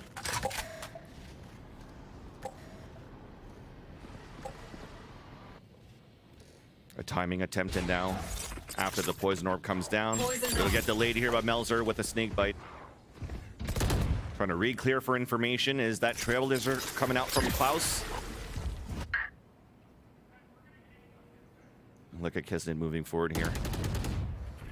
Being watched by Demon 1. All this noise is being made by EG so that this fight could happen now on the top mid. But Demon 1 walks away. Kisnet gets a perfect flank, but it gets looked back. Still, he was able to get Jogimo. That's one less controller onto the hit.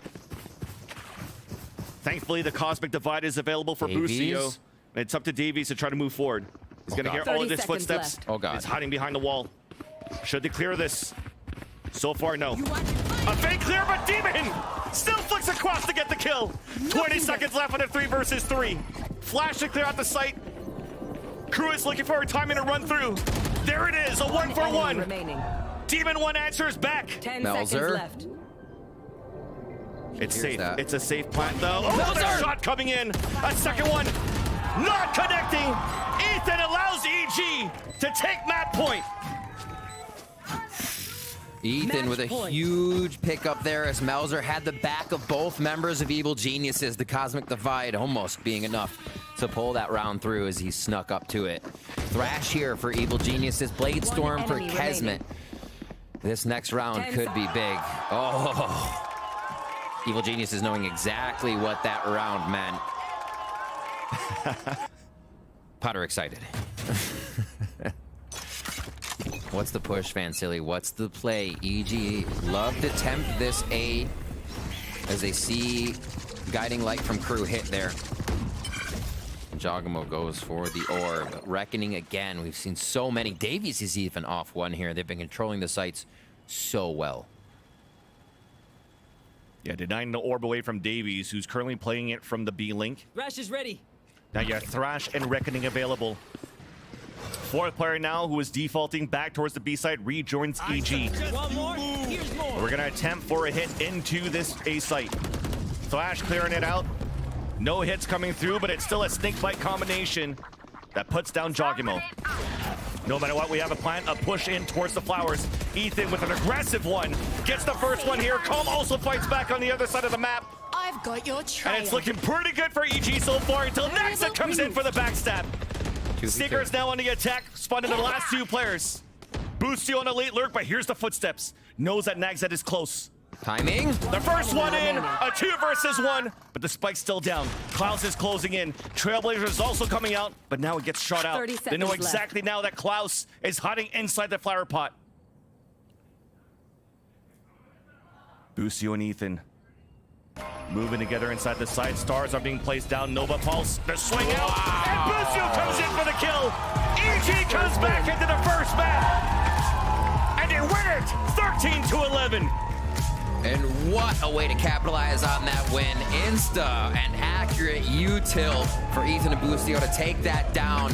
Evil Geniuses, it looked like they were still ironing a few things out, but the players felt like the players stepped up another level today. Jogamo being able to do so much for the squad here. Gotta shout out Comms Gecko. The amount of util lineups that they had with the mosh pit, you gotta respect those. You love to see it, and there were different lineups for the A take as well. Great showing there by Evil Geniuses to weather the storm, that aggression from Crew. I'm speechless in this game. This is a night and day from... Yeah, it is. The script has been flipped for how EG has been playing. Looking so good on the attack. I thought it was over when it was 9-3 for Crew. But unfortunately, it seems like that same Riot script of a 9-3 curse. Look at what Demon did. Played well, played the position. We even saw him bring out the off there at the final hour of the first half. But yeah, it's still anybody's series. KRU look just as strong. Evil Geniuses, they're shooting neck and neck right now. This is going to be an awesome series. We're stepping away for a quick break right now, but when we come back, the Analyst Desk will break down map number 1.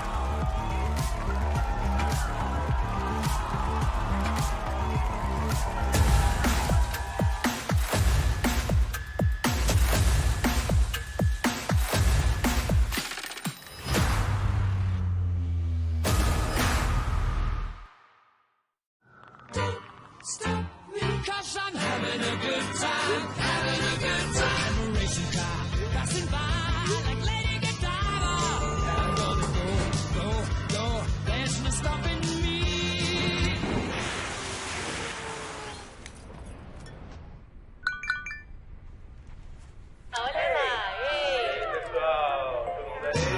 Stop me now, I'm having such a good time.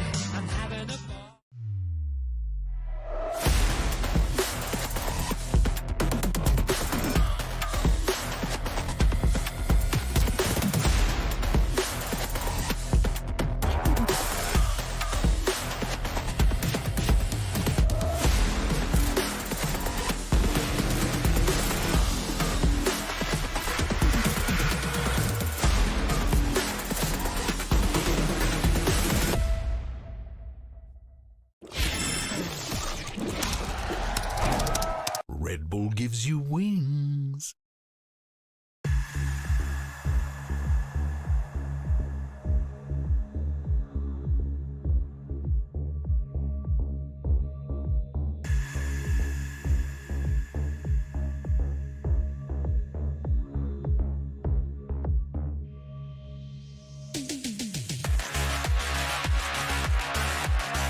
welcome back to VCT Americas, where I'll be honest, at the half, I was ready to call this one done in favor of KRU, but EG makes some magic happen on the back half to take a 13-11 victory. How did they do it? Let's go. I don't How know. did they do it? I have no idea. They just bust out all the magic tricks. I have no idea how they did What on it. earth did we just witness? Crazy. They look significantly better on their attack, though. Their approaches to these sides is night and day. Some of those B hits, the one at 10-11 sticks with me.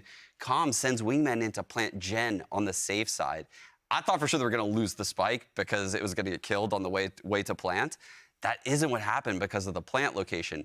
The round where they flipped the A site on its head and take the back site. There were just so many good plays from EG on this attack half that have been missing for so long. It's a totally revitalized team. Yeah, I mean, seeing Giacomo on that harbor, like, he was just throwing a cove down and just going in and spamming. Like, he was holding mouse 1. He was not, like, having any of it. And I think, like, the whole time we were thinking, man, this is like post-plant simulator. I mean, it really was for a while there. Like, that attack side, it's really interesting to see how, like, EG's, like, you know, their defense side was better before, and now their attack side is better before. Yeah, I mean, and speaking to kind of the fact that it ended up in a lot of post-plant situations is the fact that they were getting wrecked in first kills.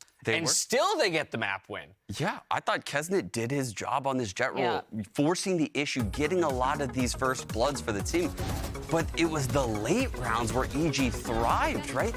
One round in particular, I remember that round where they were running through A main, and it was Davies that took that hiding spot around the corner. They're all just jumping around, and they clear the corner. All of their late round decisions in this second half were phenomenal, and it's something that has just been totally absent from EG's gameplay in the past. Yeah, we're watching Kesnet highlights only to showcase what it was that EG had to overcome, because this guy was continuing to make plays as an individual. But it was a team effort on the other side, and so often ending in the post-plan situation. But Giacomo was at least leading the charge, and on the harbor of all things, we called him out as the player to watch right before the series itself, and I'd say he lived up to it and then some in this map. Yeah, for sure. Like I was saying earlier, like, the multi-frags on harbor, to say the least, is actually insane. It looked like he was having a real fun time with it. I mean, the way that he used his util was just so fun. A lot of the time you see harbors just throwing their wall for their team and calling it a day, but he was even using them for himself, to set himself up for plays and allow, like, their initiators to send flashes or whatever they needed through the smokes. And it was just, like, amazing. And he ended up being, like, just insane. I mean, look at these stats, 240 ACS when they were down so far. Yeah, he had a huge game on the harbor of all agents, but I think he's able to do this on harbor because of the fact that he used an Astra instead of a Viper, right? If this harbor falls, we have a main controller still alive in an Astra, whereas if you have a harbor Viper, if you lose the harbor, you're kind of screwed, right? So I think it allows him to play a little bit more free, and I thought Boostio did great on the Astra as well. That last round using the Nova Pulse and the Gravwell to get that clutch. Yeah. I mean, they both did great on the controller rolls. This is just also cool to me because we go all the way back to Agent Select, where we noticed there was no Jet or any duelist locked in for EG, right? You know, even forgetting the point about Demon 1 being a solid Jet, just the idea that they chose not to go with the duelist. So, Giacomo, it's up to you on the harbor to become our duelist. Yeah, and we didn't even get to talk about Calm. All the value he got in his ult, Thrash. Every time Calm had an ult, he's at twice around.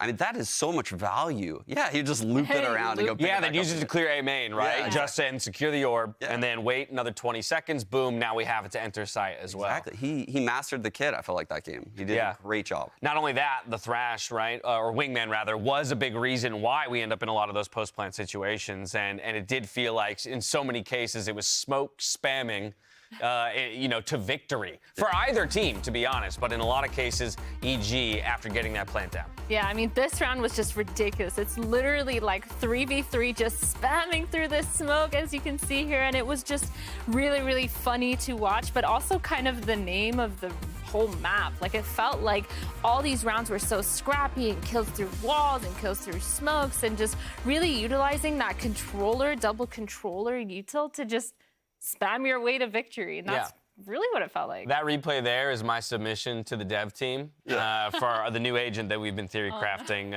Sean has affectionately dubbed him Eraser Man. working title. Maybe we could find a little bit better, but it at least speaks to what we want to see. Like we need something to clear smokes, man. We got to clear. Erase them off. Create a little window or so. I don't know. We got to find a way to get through all these smokes because EG is using them to perfection. And I love to see them win a map in the way that we talked about this team maybe having an edge on others, right? Which is their creativity. It comes all the way back to Potter leading the charge for the team strategically, willing to kind of push the limits. Look at those newer agents and put them into play maybe before other teams would be willing to do just that. And stick with it, even though they got kind of sucker punched last week when they ran this comp and didn't succeed, right? They stuck with it. And even after a terrible first half, having a substitute, having the resilience to bounce back in this game and steal your own map pick and keep this a series. Keep this a series. They're up 1-0. They can win this. They can do this now. Exactly. That's insane. But on the other side of these crew, can they bounce back from this? Here's the thing I will say. I do believe they can, and a lot of that comes from what we saw from them in weeks 1 and week 2, right? I'll go back to that idea of losing on Ascent, picking it the next week, winning it. Guess where we're going next? Ascent, right? So if anything, I think they should rely on that and maybe their confidence specifically on that map pick. Know that they had this one close, and I think in their brains, they're probably thinking this was a little bit of a throw, a couple rounds on that back half that they probably could have cobbled together and let slip through their fingers. And with that in mind, I think they should feel a lot more confident moving forward. I want to know, though, how Demon 1 is feeling, right? And we'll check in with him in our Aim Lab shoot-around because it was his first game out on the stage, right? Gets the dub in a pressure situation, and damn. Oh, my God. I'm going to lose his vision in a couple of years sitting that close to the monitor. I tell you that much. My goodness, he's taking this very seriously. Let's go, baby. Okay, what's the percentage? We can't see it right now. Over, under 90% at the end of this. Over. Over? 89. Come on, Demon 1. Let's go. Get the over, baby. I think we stress him out. We still got, I know, right? Can they hear us in there? He's not wearing his headphones. They probably can. No. Look at him, God, dude. I can't think this fast, let alone move this fast. Red balls disappear fast. That's what my brain's saying right now. That's how, yeah, right? You kind of get stun-locked watching stuff like this. I'm like, we're supposed to be providing narrative and analysis and all that. This guy's played Killjoy last night. What's going on? Right, oh, yeah, and again, Maze, still, I need that to make sense to me at some point is like, this guy on KJ of all things? We talked off camera just briefly about, what was it? It was like round 22, 23, where Kesnet was trying the flank through mid. And it looked like it was going to be awful timing for EG. Ends up being a 1-for-1 trade because Demon 1 has the mechanics to turn, check, and get the flick. That awareness. Yeah. That was insane. And those mechanics to boot. All right. Map number 2. Map number 2, let's consider that crew has properly reset themselves. Let's talk about what they do well on Ascent. Let's talk about what it is that EG is going to have to overcome if they want to end it in a 2-0 fashion. Yeah, I mean, crew coming into it, I feel like they need to keep that confidence up. Their firepower needs to stay up. Demon 1 is going to be showing us jets. Now, this is a jet that we've been hearing about. We haven't been seeing about. That does not make any sense. But Kesnet here with his jet, I mean, I know earlier we were talking about how we're going to see a jet versus jet kind of duel, and I think this is the map that we're going to see it on. I think bringing out those ops is going to be super important for both these teams, and Kesnet honestly just showed us that he can do it. And so now it's time for Demon 1 to show us that he can do it. I think I'm looking at Melzer. I think he always has like pop-off games when I watch him play Ascent in the controller role. I think he's the one to look at. Jogamo playing this Omen is also another big one to look at. Ethan played really well at lock-in on that KO. I think he roams the map really well, gets info extremely well. But like you said, it's going to be down to the jets. I mean, this is Ascent. There's going to be ops floating around. There's no Viper walls. There's no crazy comps we're seeing here. So it's going to be the basics. And when we watched EG at lock-in, what I saw them do really well were these very poppy executes. Like, they have this B rush that they did that's really, really fast, where they're KO flashing through the window. These are the type of strats that I typically see out of EG, these pocket strats that are very explosive, but potentially readable for crew. If crew's done their homework, I think they shut this down and they kind of end this map pretty quickly. Yeah, I mean, that first map was super, super scrappy, and like you said, there are no walls to be shooting through. There isn't an abundance of smoke to be shooting through. So I think going into this, each team is going to have to be a lot more strategic, a lot more structured, and I think in that aspect, KRU might have the advantage. I would agree with that. As Sean Garris has said, Ascent is all about the fundamentals. It is classic Valorant here, and we have identical compositions as we dive in for map number 2. It's Evil Geniuses with a lead, 1-0 currently. We'll see if KRU can even it up on their choice and send us to a third map as we head over to Vansili and Rift. Thank you, Dash. Indeed, this is going to be a very fun match here on Ascent. Of course, I agree with Sean because I don't think we think about Kesnet too much on this map. Yeah. He hasn't had the greatest performance against MIBR last week, but because he was actually the player that was creating space with his dashes, where it really sang is really through Davies and also through Melzer on the post plants and also on the backside plays of the defense, the passive plays on defense, and then they've been rocks for KRU on this map. Well, for one, I also agree with Sean. That's the safe thing to do. So agreed, +1. And we talked about Davies a little bit last time as well, right? He plays something else. Now back on the KO, can still put up numbers on that. And Melzer anchoring is something you have to be afraid of. You already see towards that A site. They are going to be pushing here. So no 0 point, though. Usually you get that quick 0 point towards A to figure out if this is going to be a quick hit. Flash over the top. That's going to be heard by Jogamo, so they'll look for maybe a bit of a rotate here as the smokes come in. Look how passively, though, that KJ utility is out there by the generator, really pushing. Ready for hell. Kesnet away, not allowing Kesnet to get position out into the A site. Now Jogamo's close, looking for a timing outside of the door, but it's a drive-by with the Frenzy. Busio at 1 HP, still trying to run the clock down. Still trying to waste some time, allowing Ethan to move forward. And there's Demon 1 to the rescue somehow with 1 HP! Busio still puts 4 kills into the round. I'm nerding out. That was so cool. Vansili. The whole point was to stop people from getting into hell. It makes the retake so much easier. And with 1 HP, it worked. As soon as you get into hell, you know the site's clear. Who wants to plant when you don't know the site's not clear?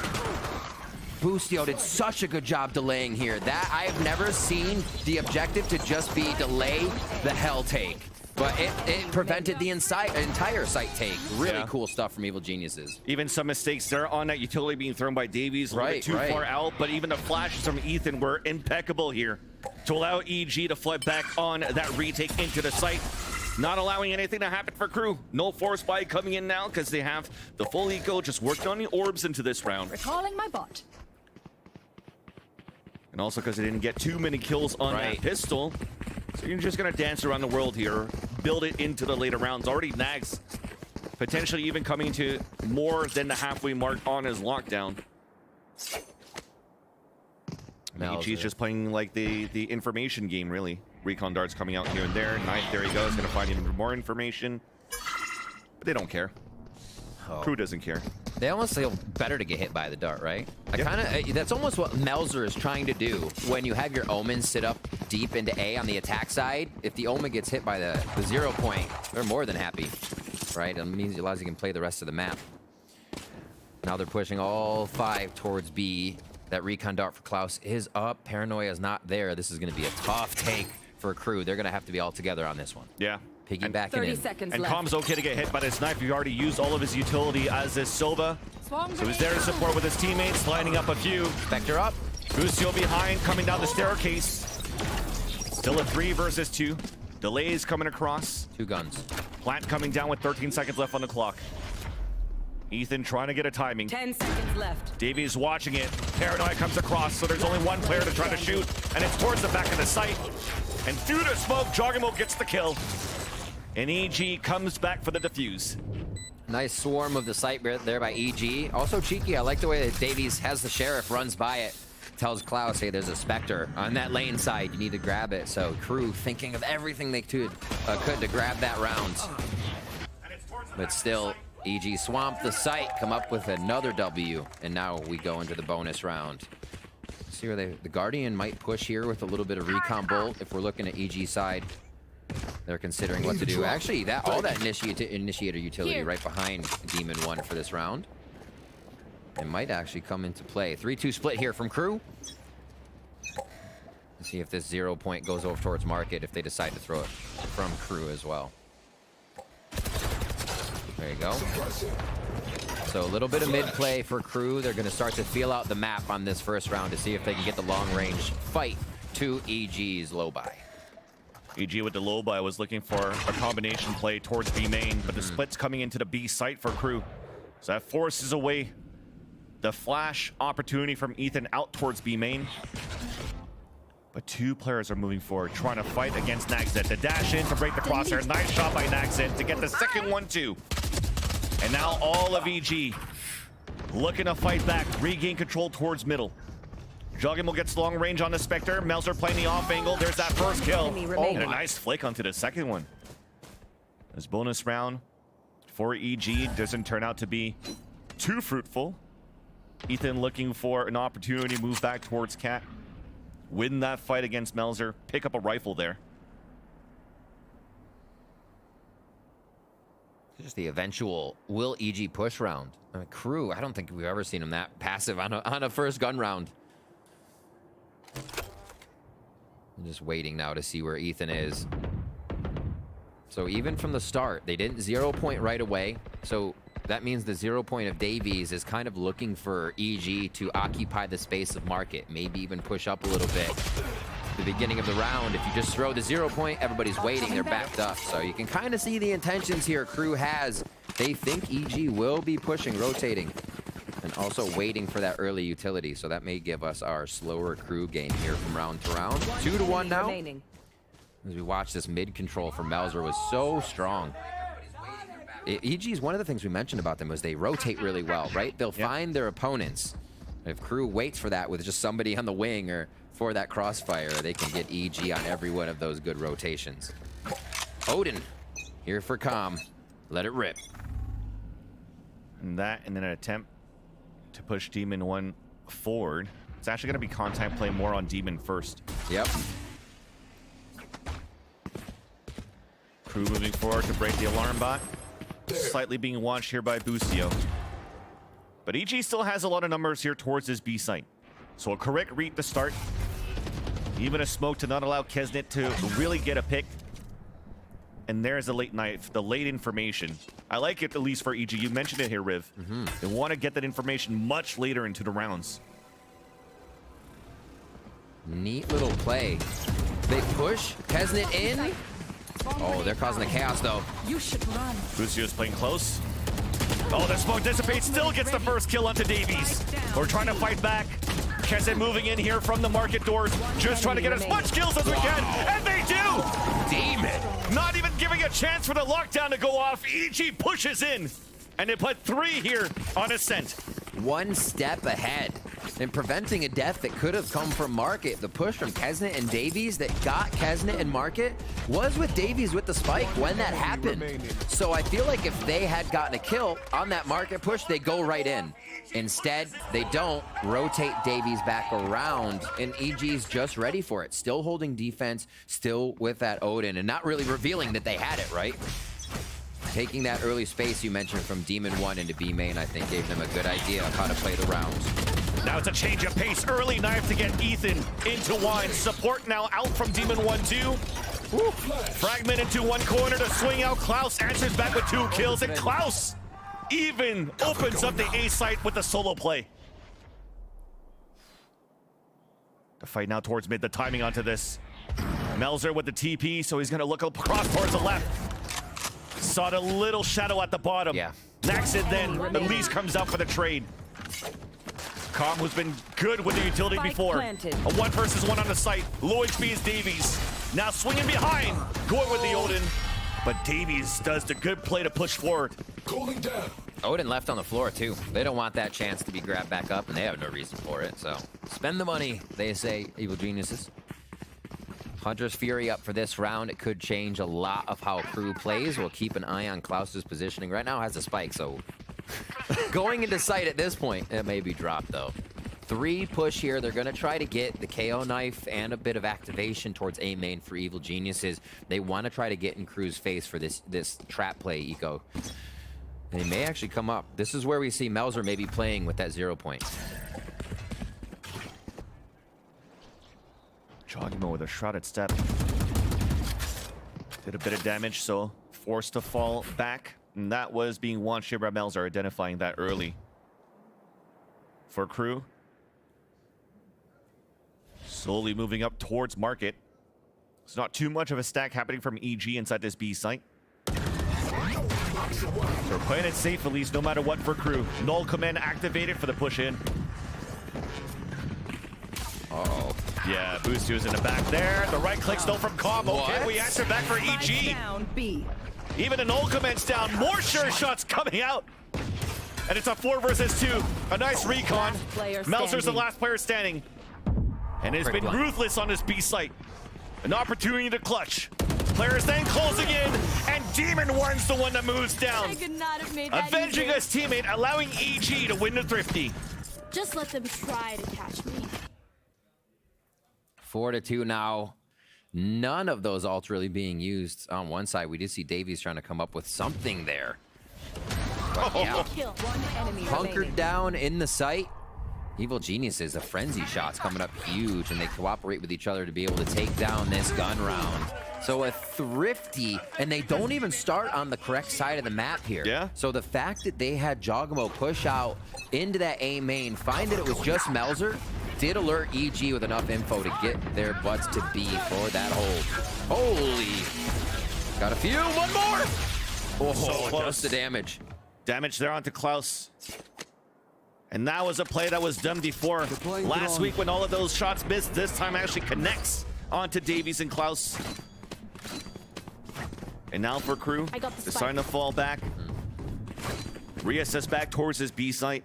And we may see what they did last round. So last round was a version of when they didn't have Davies with the spike and they didn't have to leave Kesnet alone in market. Both Davies and Kesnet went market. It looked like a much cleaner take. Here, they still like the style, but it's going to be Melzer in mid this time. Paranoia is there if they need to clear through market, but it's just him watching that flank. Is they got to prep. They hear the utility from Killjoy here, so they got to get ready to run through this. There's the delay and the lockdown. Hunter's Fury forcing out the lockdown. Finally breaks it and Boostio moves inside the site, but so much pressure coming in for KRU. What a good recon dart coming out from Calm, though, pinging so many players, allowing here Ethan to mop up some kills. And this player, Calm, he's been finding his groove here. A much different player from last week to this week. Yeah, I think last week we got Calm on a bit of an autopilot. You know, a lot of situations where he was trying to tackle more than one thing, and the right thing he had his back turned to, or he just kept getting pinched and didn't have the right situation. So while other teams made it hard, we definitely saw that Calm was getting flustered. Here, ironing that out, seems like it's much better. And the rest of the team coming together to help just cover each other. There, we had Ethan. More spray kills, 2 through the smoke. So really, right place, right time is what it comes down to. Timing is right place, right time. It still requires you to be there. And that's what EG's getting here on a few of these plays. As well as the timing on the lockdown. Demon1 rushing through to destroy a few of KRU's opportunities. And now they call a timeout, man. Silly. 5-2 here. EG's dominating this first half. You talked about EG able to understand their opponents quite well. So contact at the early rounds, rotating at the right spots, really pushing KRU into their game plan. And KRU is looking to disrupt that after this timeout. But unfortunately for this round, it is only some shares. It is an eco coming in for KRU. That's what I was looking at. It's like maybe do as much damage as you can, or the fast plant round, right? Get the 1,500 across the board to everybody. Or the 300, I should say, to make more sense. And a mid play again from Melzer. 3 towards A. First off. Good call. Demon1 is going to hold that. In 3, too. So a quick cat look as he gets pushed off. And that will happen from the top side of heaven here in A. Operator locked in. 3 are there to defend this KRU hit. There's the up, and that's the Blade Storm. Oh, immediately denied. Including a spike dropping through the smoke. As Jogimo's putting that up here towards A main. Those plans already gone. KRU trying to get an opener off the Bladestorm into the site. That was a nice shot by Demon 1.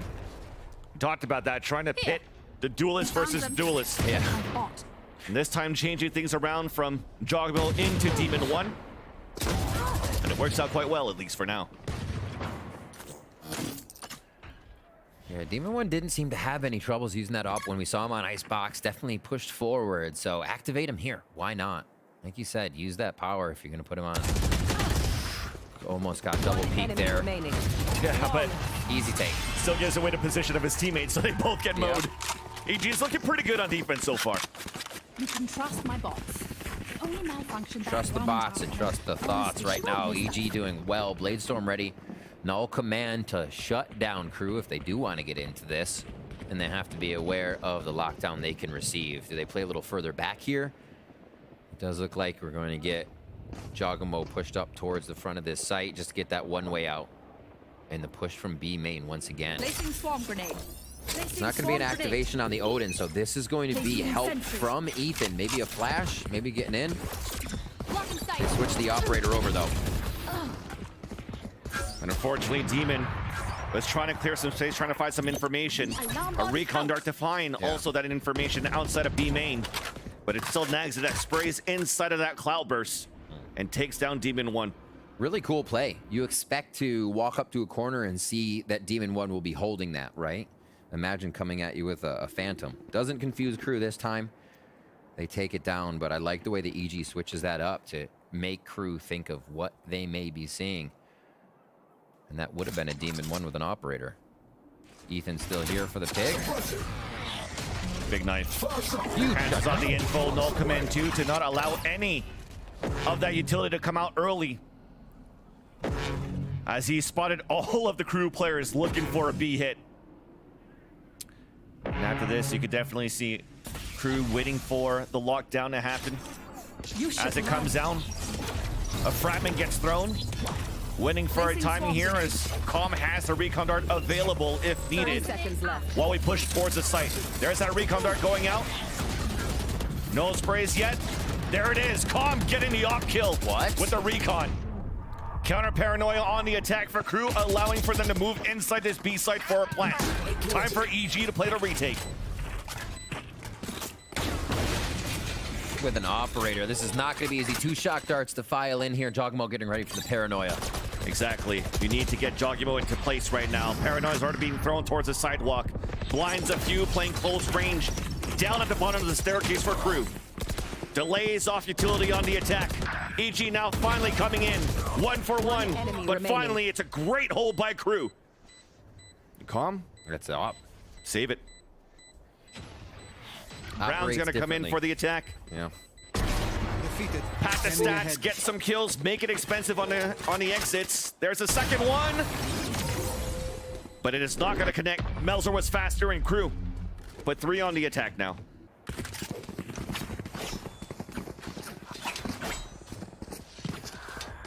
Same strat.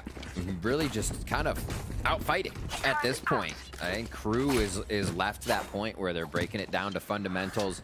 Like you said, EG's reading the map, so they're not faking EG out. They have to be together. These little 1v1 plays we saw Kesnet trying to produce on Pearl, much more help and assistance here to activate Kesnet because EG is coming up with those fights. Operator towards mid. Quick flash, tiles control, my gosh. Just completely zeroing out if anything could be tiles. And we'll see how EG rotates off of this to get back into position. A big lean from Ethan can come in for either way, but this A hit. Paranoia right up to tree. We could see the hit here. Oh, Paranoia towards Jenny. Just before the smoke glooms, Demon 1 gets that pick on the Kesnet, so no dash to create space.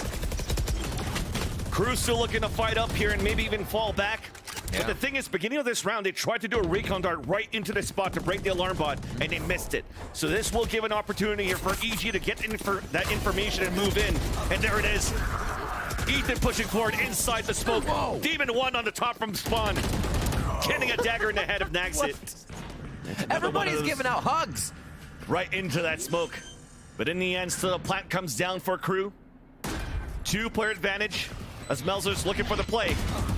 Oh my god, is catching too much. Player standing. As Davies answers back to make it a 1 versus 1. All right, Demon 1. What are you made of? Blade Storm out, 33 HP. Davies playing towards that generator. Double smoke down!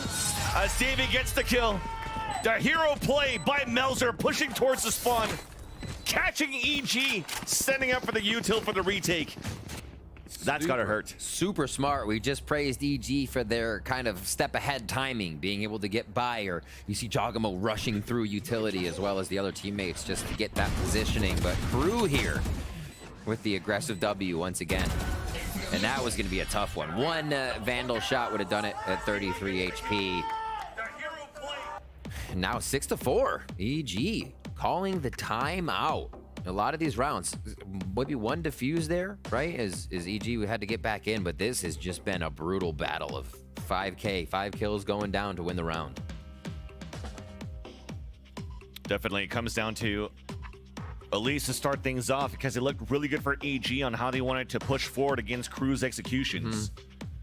But now you see that opportunity. What we talked about before. Who were those 2 players that actually won that 2 versus 3? Yeah. It's that Davies, Melzer on a smoke, on a KO. You can't let these guys get into the site and set up because KRU looks very strong here on the pulse plants. And they need that to happen, though. Kesnet is currently with a goose egg at the bottom. And that means the rest of the team has to pick it up, which they have done here. And we mentioned that, right? It's yeah. Just Kesnet. Unfortunately, his role is really to try to dash in and let the rest do the work. That's the Ascent play. If you can jet on Ascent, people are still happy. If you're going down, it provides and facilitates everybody else to come in. Yeah. Get those initiator kills. Let's see. Kesnet on that left, going towards tiles this time. Won't be meeting with Demon, but they are on the same map. Or side of the map, I should say. Everybody's on the same map. Go figure. There's that market. So both rounds, they've gone market here, Van Silly. That map control for KRU has led to a B take and B victory. Here, they still stay towards A, and they need to take A main control for this to really work. This is going to be tough. So fighting for B. Demon 1 pushing forward. Got tagged a bit. There it is. Pulling the extremity on the other side for EG. Melzer opens it up to Jogamo. Still up to Ethan, alone in the site, closing the door. KRU doesn't want to take over the A site, even if they had the player's advantage. The first kill in that side, falling back towards mid. There's a gap in that smoke. Finally, Bustio's gonna walk in. Demon 1 with the support. Oh my gosh. That's just too clean. Spike is now down out in the open. Delays coming out from the Nanoswarm on defense. Demon 1 rotated across towards the B site. And is sitting up here. A peek on from Exit. Good luck, Melzer. 4 versus 1. Hiding it. I feel like 30 seconds left. During the map, between maps, everybody was outside talking on EG, and they're like, Jogamo, how do you do that? Lay down the cove and go in and fight. And he's like, easy. Put it down and run in. Everybody from EG is doing that now. If there's a smoke, EG runs into it. We've seen multiple kills already come up. Just like I said the other round, everybody's giving out hugs. 10 seconds These left. fights are all happening within arm's reach that we've been seeing here on these site takes, on these mid takes. Maybe you're learning a little bit from their C9 game when it was always Zelsis inside of their smokes they were throwing out on their executions. Just right up in their face. Even if the space is taken, they're ready to defend it. 7-4. Operator still there for Demon as they continue to switch hands it goes into. Calm or Demon, depending on how hard they want to play the round. And here, Bustio in. The off shot then from Demon. Just instantly confusing Davies, and another kill for Bustio to walk right through. It's just making these situations so confusing. You can rightly see that KRU is almost confused when this is happening. They're like, we're not expecting EG to do any of this. Going out. And it's also the little things right now of how they're working towards this B along here for EG. They always have combinations of breaking that turret out towards the B site, which always puts Nagzit in a tough situation to not allow for him to get late lurks into B. So he's pretty much on an island every single time and can't really assist his teammates. Well, for KRU, at least for this round, they're looking to move into the tree. And that's where Bustio set up. That util looks like it's going to hurt a lot. That's going to have to be a dash in. Nagzit gets hit. Do they activate on the other side? All the delay is still there. Another hit. Oh no, that's a shock dart that clears it. Yeah, well done here. No command then coming out. Gano getting the spray onto Klaus. So more players are falling down for KRU, trying to move inside this A site. Kessin moving up, trying to drive by. He's looking for blood. Catches Demon 1 off guard. At least Jogimo's there to save him. 4 versus 2 with the spike planted into the A site. No paranoias available. Triple up on Garden. Melzer once again looking for the play. Shock dart to push him out. Lockdown in. And the last one coming through. Davies gets stopped by Ethan. Lockdown was used, but it doesn't matter. Last round of the half. And it's EG to take the lead 8-4. What a positive first half for Evil Geniuses. Seeing this team come together and win rounds is exactly what you wanted. This could be a game where it's 1v1 on each round and you're really still not sure. But Evil Geniuses does seem to be finding some footing and synergy with this composition. And it's up to KRU now to be coming back on a second half. Let's see what the desk has to say about that. Thank you so much, Riv. It's an 8-4 first half here for Evil Geniuses. Damn, they look good. Damn, they look good. And let's talk about how they're getting it done, because it was all about Jogimo on that last map. But this time around, we're getting a look at Boostio. We're getting a look at Demon 1 stepping up in a big way for the team. I mean, we were talking a lot about Demon 1's Jet, and we are pleasantly surprised. I mean, Boostio and Demon 1 here both popping off, both holding it down. I mean, Boostio just did such a good job in general on that Killjoy roll, holding down sides, getting multi-frags. Look at this, even getting Sheriffs and backside, and this round was insane, where they literally ended the round in 10 seconds as that Killjoy lockdown went down. That was an insane round, and obviously we can kind of see the Jet dip. Sean, you right said here. Ascent fundamentals comes down to how you activate your Jet player. Yeah. And you don't need a more stark contrast than this stat screen right here. No, he got that 1 kill. Kessin got that 1 kill right at the finish line. In a losing round. In a losing round, yeah. So that was an abysmal half by Kessin. I've never seen him have a performance like that. But the youngster, Demon 1, he was just constantly bringing the aggression, always bringing it at B. But Boostio, you mentioned him on the Killjoy, was nanoing over the wall to break the Killjoy turret, which then put Nags on the back foot. He was always panicked holding that B push. We're seeing some brilliance here out of Evil Geniuses on the second map, Ascent. They're really pushing KRU as far as they possibly can. The question is, can they get it over the line? They move to the attacking side of the map for KRU. They're gonna have to put up something magical on the back half to get it done. 15 seconds until the players themselves load back into the server to do battle. Will Evil Geniuses get their first overall series dub today, and will they do it in 2-map fashion? That's the question we're about to answer as we head back to our casters to get the series back underway. And the same question comes in for KRU. Can they actually get their first victory here for the VCT's Americas? But first, they have to win the defender half and also win a third map. So things are looking pretty good for EG so far. All right, so who can shoot through the most smokes this time? That's true. That's the question. Stand by to get some. That's the question. That's the meta today. Watching here. Watching here. Slow push up here. Waiting for a 0 point to come out of Davies right now. EG looking to stay super silent and use the subterfuge. Get themselves into sight. Boostio is more than happy to also not show anything. So it's kind of like read this first play by KRU. Are they pushing? Did they use util? But all quiet. All quiet. It's definitely leaning towards the A site to start. There's that dash to come through. No support. No smokes to block the vision of EG moving in. So an open sight and a super late lurk from Boostio with the Sheriff. Does he go through mid or right up to Cat here? 3-2 split. They're not deciding just yet. They got to clear the flanks before they go in. Boostio is watching it from the B link, but it's the rest moving forward.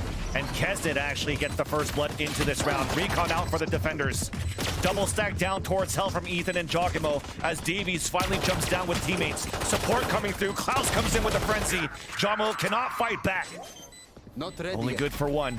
Recon now comes in. Now that it gets broken. Nice shots coming out from both players of EG out towards A main. Such low HP, but they win the 2 versus 3. What a good plant, too. Honestly, I feel like having it towards Dice there just gives you a little bit more room to be flexing out. You don't have to be stuck in wine. So nicely done by Com and Boostio there, knowing the angle, knowing the play, and trading off each other. Smiles all around. Potter very happy. EG able to grab the pistol rounds here, which really helps catapult them forward, Vans. Her reactions are amazing. I just love it. Even when her team gets taken down, you can see her being Like, excited. nice try. Enjoying the game overall, but obviously enjoying it more when EG is doing the winning. Quick 0 point. We expected that first round. The amount of shorties. No, why not? I mean, if you've been watching Som lately, you know it works. Saw that Klaus drop one earlier on, so he's playing towards the staircase with the classic, playing left and right inside the site. Exactly. Oh, okay. That's a second first blood into the second half for Kesnet. Really showing his stride here on this half. Showing his value as well. It's a half-day buy now for EG as well. 3 Bulldogs left, 1 Spectre. Yeah. Thankfully, the weapon that they lost was only a Sheriff, but it's going to be quiet here. 45 seconds. So do they run into a paranoia? No, they just have Melzer's going to be close up if they decide to do this. Mid could be taken. That would be really great information for Kesnet. He's listening for cat audio cues, and everybody actually at A is pushed up for an audio cue here, and we might see them back up once they hear it. Here we go. Left. Actually, I think it's moving forward because of these shorties. Melzer's just around the corner, playing anti-flash first, but still gets hit by it and still gets a kill onto Jogimo. All the way through, all the way through. He Picks up a Bulldog, though, running back inside the smoke. Ethan's trying to trade back, but Melzer with the Bulldog still holds A main. Suddenly becomes an advantage for Crew for the retake. Both players of EG forced to play now towards Hell. Training across. Mini Bogdan's Law. Standing. As Kesset comes in with the Bulldog. Enemy down. Kong trying to clutch it. The 2 versus 1. Here's the first footstep. There's the turret. Shock dart onto the spike. Damage onto Klaus. And then Nagshead waiting above here with the shorty. It's a 30 round from Crew to answer here. And on that one, you pat Melzer on the back. That little cat and mouse game in the smoke, absolutely turning EG for a loop. Didn't even know that Melzer made it through to a gun until just a little too late. And he's able to take out 2 in that situation, crippling Evil Genius's site take. Really cheeky stuff to be played. You're right, moving forward. I thought they would have backed up for a moment to move forward, but it was only W, Vansili. What else does Crew know? What else do they know? Really nicely done there to play that one aggressive. Looks like they get the play towards B. Swarm grenade out. Yeah, they know that EG's on an eco at this round. Yeah. Lucio trying to move in with the Guardian. Players working to get her at least to break the turret at the beginning of this round for EG. Share shots trying to do some damage, and only Lucio's received that damage so far. But all of them are grouped up. Okay, that's how you work that Guardian. Klaus falls early. That would allow now EG to just dash into the side. Kesset just trying to spray. Connects onto 1 at least. Yeah. Nanosaur splits out the attack. Nagshead playing inside. But EG are just a death ball of trades. Plant comes down. Boostio waiting towards Log, avoids the 0 point. Footsteps close. Oh no, the body shot onto 1. Couldn't connect onto the second. Hunter's Fury out on the attack. But no damage. Now just a spray. Demon gets it bombarded. Kesset now swings back on a 1 versus 1. No revenge. No revenge from Com. A great round from Kesset. A 4K into here. As it comes in for the defuse, and Crew are looking good here on the defense. Wow, the patience from Kesnet there, knowing Com might try to make a play and does so to a bit of a detriment. What a round. I thought Crew was making a mistake going before Melzer got there, not having paranoia, not being ready. And wow, Com just forced into a pretty big mistake there, but can't take that away from Kesnet. Been looking for the activation, been looking for the kills. We said Kesnet was at 0. Now Kesnet's 8 and 13, so those came in quick for the Jet player. Only had that 1, as Sean mentioned, at the tail end of that. Yeah. of the first half where even KRU lost that round. And players had to come up huge here on the defense. And Kesnit is slowly finding his groove, and this is where it's going to get dangerous. Yeah, this is getting funky right here in mid. Oh. Smoke dissipates. Demon looking for the chase. Gets the ping there onto Kesnit, down to low HP, no dash away. Fragment, everything's being used to just try to get him down. But Kesnit manages to get away, and there's no more daggers left but this one here in the hands of Demon 1. Thankfully, though, there's still rifles behind that to support.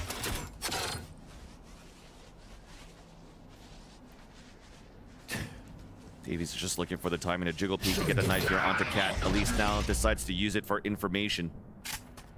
Here. Pulls back a rotate from Klaus into watching the spawn. As Kesnit is playing the off angle. Jogamo getting ready for a paranoia. KRU definitely okay, just waiting the clock out. And Ethan's wide swings, no daggers coming in. It's Kesnit once again. Oh my gosh. 3 into the round. The third first blood in the half. Now you got to save. There's only 20 seconds left. Nothing really you could do. Unless you want to get more from bonus rounds, but he opts to actually save his rifle in the end, and Kesnit is chasing after him, already towards spawn. Really well played in the information game there. As soon as Davies hits the 0 point, taking an aggressive position, knowing that time can be had to really throw EG off. And I feel like there's not enough being identified before we're getting these paranoias coming through. I mean, that one obviously was going towards tree to hit anybody waiting. They didn't know Kesnit was going to be playing up close. But these paranoias haven't really been acted on well. They're not hitting people. The follow-up isn't there. It seems like both teams just have a surplus of utility ready to shut down that follow-up.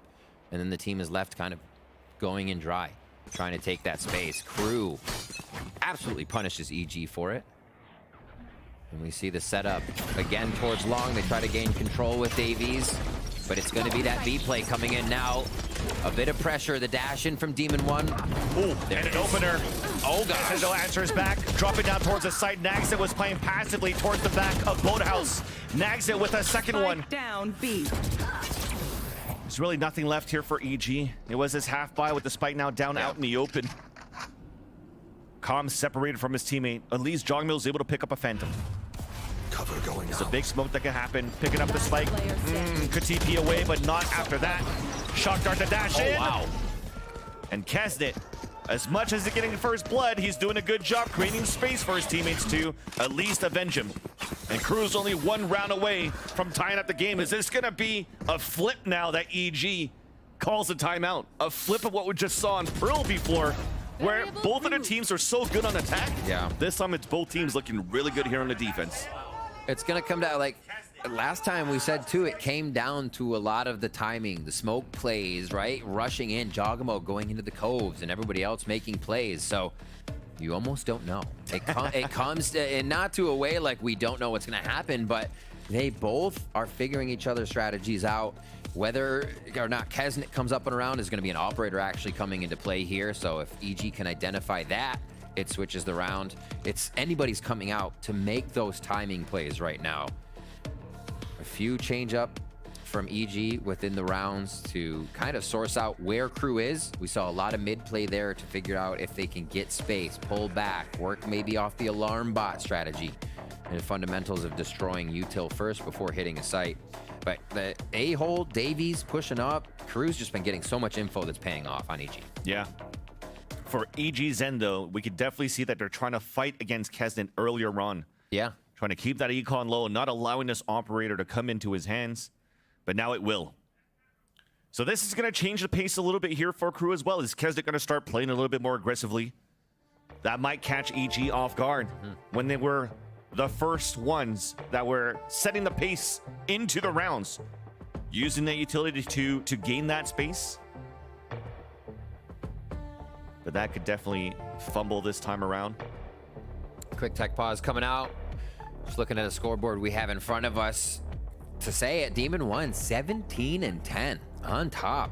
really feeling like he can come into his own in a game like this, especially second map, more pressure even on in that situation.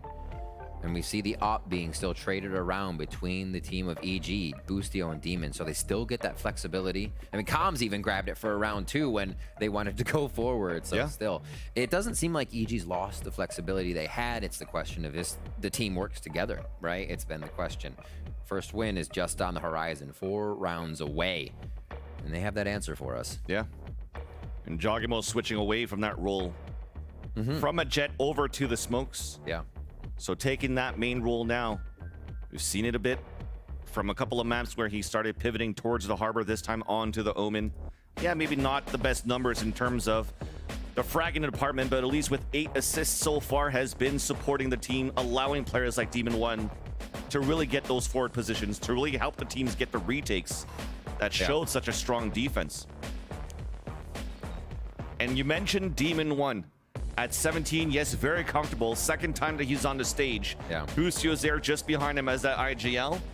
But we have to continue that storyline of Kesnet. 1 and what, 8 or something like that? This time 13 and 14. Just popping off on these first bloods. And it's been a difference. You can see it in the first bloods. 0 and 4 in that first half. Yeah. So just being the first deaths. 3 and 4 now. 3 first kills to those 4 first deaths. So stop the dying started the first initiation. So that's what you want to see, especially out of Kesnet. You can't have your duelist even feeling down in these games when that's the one you need to call upon. See where they go for this. 3-2 on the split. Usually in this mode, they end up mid and they end going towards B. We do see the spike hanging out towards A right now on Ethan's back. Let's get this done. Let's get it done. A peek out. This operator's going to be on Cat. Let's see if they can get a tile shot here for Kesnet. It's for early info anyways. 0-0, yeah. So good job for EG. They know now that Kesnet was looking for that aggressive peek. So now guessing, was it an operator or not? Kesnet rotating over now towards the back of mid. When we're trying to pressure towards this mid take, breaking that alarm bot for EG. Once again, more utility to push this Opera away. Exactly. Really smart stuff so far from EG. You want to know where it is first, right? They may not even know it's there first, but now they heard it. Rings out across mid on ascent. And yeah, they're just leaving Demon 1 here alone. Maybe a flash will come over his shoulder, but a flank into B, a hit towards mid and towards A. EG's everywhere. Melzer, though, continuing to be an anchor on the A side. This time pushed all the way up forward towards Wine. 4 players now rotating back towards the B side. That's where Kesnet is with the Blade Storm. Nagzet towards the back of the site once again. Just being a nuisance. There's no way you could stop Nagzet in the back of the site. KRU ties it. KRU ties it up in a round where EG was searching, trying to find that op. How long were they creeping up? But KRU was giving absolutely nothing up. Not a position. Nada. And then EG finds every member setting up a defense inside the site when they get in. That's a tough take. Nagzat with great shots there around the team. They get that Odin back into play. I don't think they wanted to or had to grab it, so easy peasy. Operator still there. That's what matters for the side of KRU. EG over towards B this round. Spawn grenade out. A delay right away. So KRU actually expecting a little bit of a push here from EG to gain that space. You always have to respect that early utility. Potentially even looking to explode. Giant will had that paranoia ready. A couple of smokes being ready too.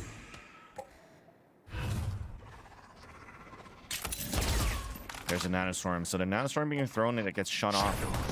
Could be the call right here to initiate right after. Get behind that, break that turret. 2 players playing on the sidewalk for KRU. Recon dart and a flash. Nice little combination for a quick hit towards B. An ult for information, allowing the dash to come in and hit the switch. Aljo not from Klaus, but there's still 2 players in the back of the B side and they've been strong on his hold for KRU. 45 seconds left. As there once again, another first blood for Kesnet. Kesnet tagging into a second one onto Demon 1. Oof, almost. It's wallbang dinked down to 4 HP. 5v3. But you think you gained some space here for EG. But we forget those 2 players in the back. Nice flash on Nagzent to come out. The wall bang with the drive-by. It's all up to Boostio. Guardian denied. KRU now fighting back and they take the lead on Ascent. I say no B for you, EG. Ultimates here to be used on this round that will help take and retake the site with that lockdown. But I think Kesnet is going to be priority one here. Where is Kesnet? Either how can you break the distance and get in his face right away, or how can you get into a site and push up, press W, make sure you're in heaven so there's no retake capability for the side of KRU. They haven't been doing anything too big on their defensive side. The 0 points towards long. One way goes out here again. Very common strategy to try to take down A control. Just have a quick TP over from Jogamo. Oh my, that's gonna hurt a lot. The flash support out from Davies and then a Hunter's Fury. Allowing KRU to take the player advantage and also doing some damage onto Demon. Even Melzer gets a position into Wine. EG just looking to play the contact and finally to stop Kesnet with the operator, but Melzer still in Wine. Just tasting these kills. You should run. Alarm bot to create some space. An offensive lockdown too. Yeah, this is a weird one. They're gonna be able to hold it though. You expect that to be the defenders. Boostio now in tree alone. Still loses it against Klaus. Denied towards the back of the site. Detained as finally EG take down Melzer. The last two players being Ethan and Calm moving inside this A site. Owl Drone coming out too. And now it's gonna get difficult. Forced to play outside of the site is Ethan and Calm.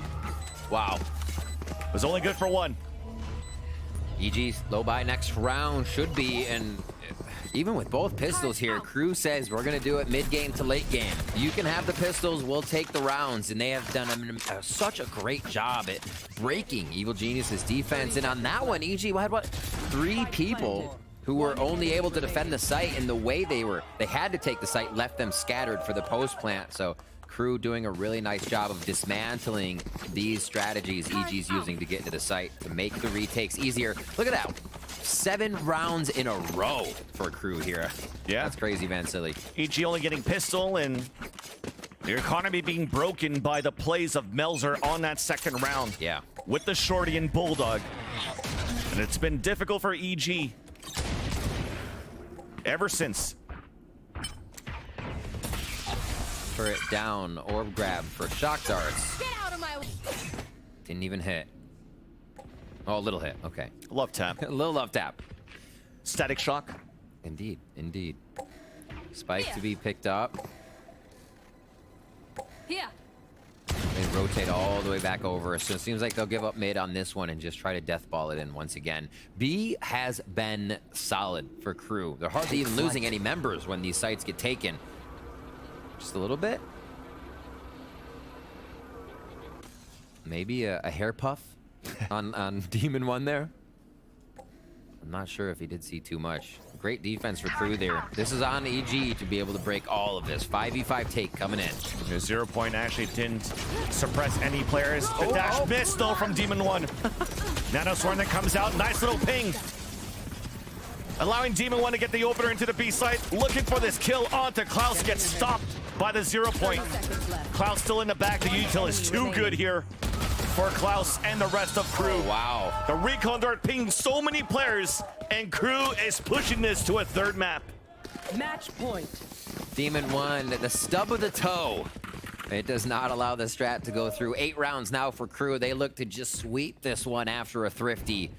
And Cloud9 seemingly no answer right now. They're back onto a bye. It's focused towards A. I'm not sure. Their attacks have just been lackluster, Van Silly. Really not able to find the rounds or positioning that they can to get in here. It's definitely a steep hill to climb. So far away from ults. Their last buy, even if they win a round, losing a couple of players, it's still going to be scrappy in terms of buys. So very important for EG now to try to get the round in. All 5 alive would be great, of course. They're looking for a split into the A site. Davies playing the anti-flash first, and Demon 1 gets a nice opener. Paranoia to blind and push the defenders back into the A site for KRU. So EG has gained the space inside of A. Kesnet playing the double stack with Melzer out towards Hell, and Demon 1 gets a second opener into the round. Door now being opened. We want all 5 to be alive, but not yet. Kesnet has something to say, but so does EG. Yeah, Jogamo with the jump through, able to capitalize there, and that was an EG learning round, right? Last time Davies basically shut down the entire round by playing in that position by the planter at tree. Demon 1 was ready for it right away. It was actually, Kesnet playing there in that flower pots. Yeah. So it wasn't Davies, sorry.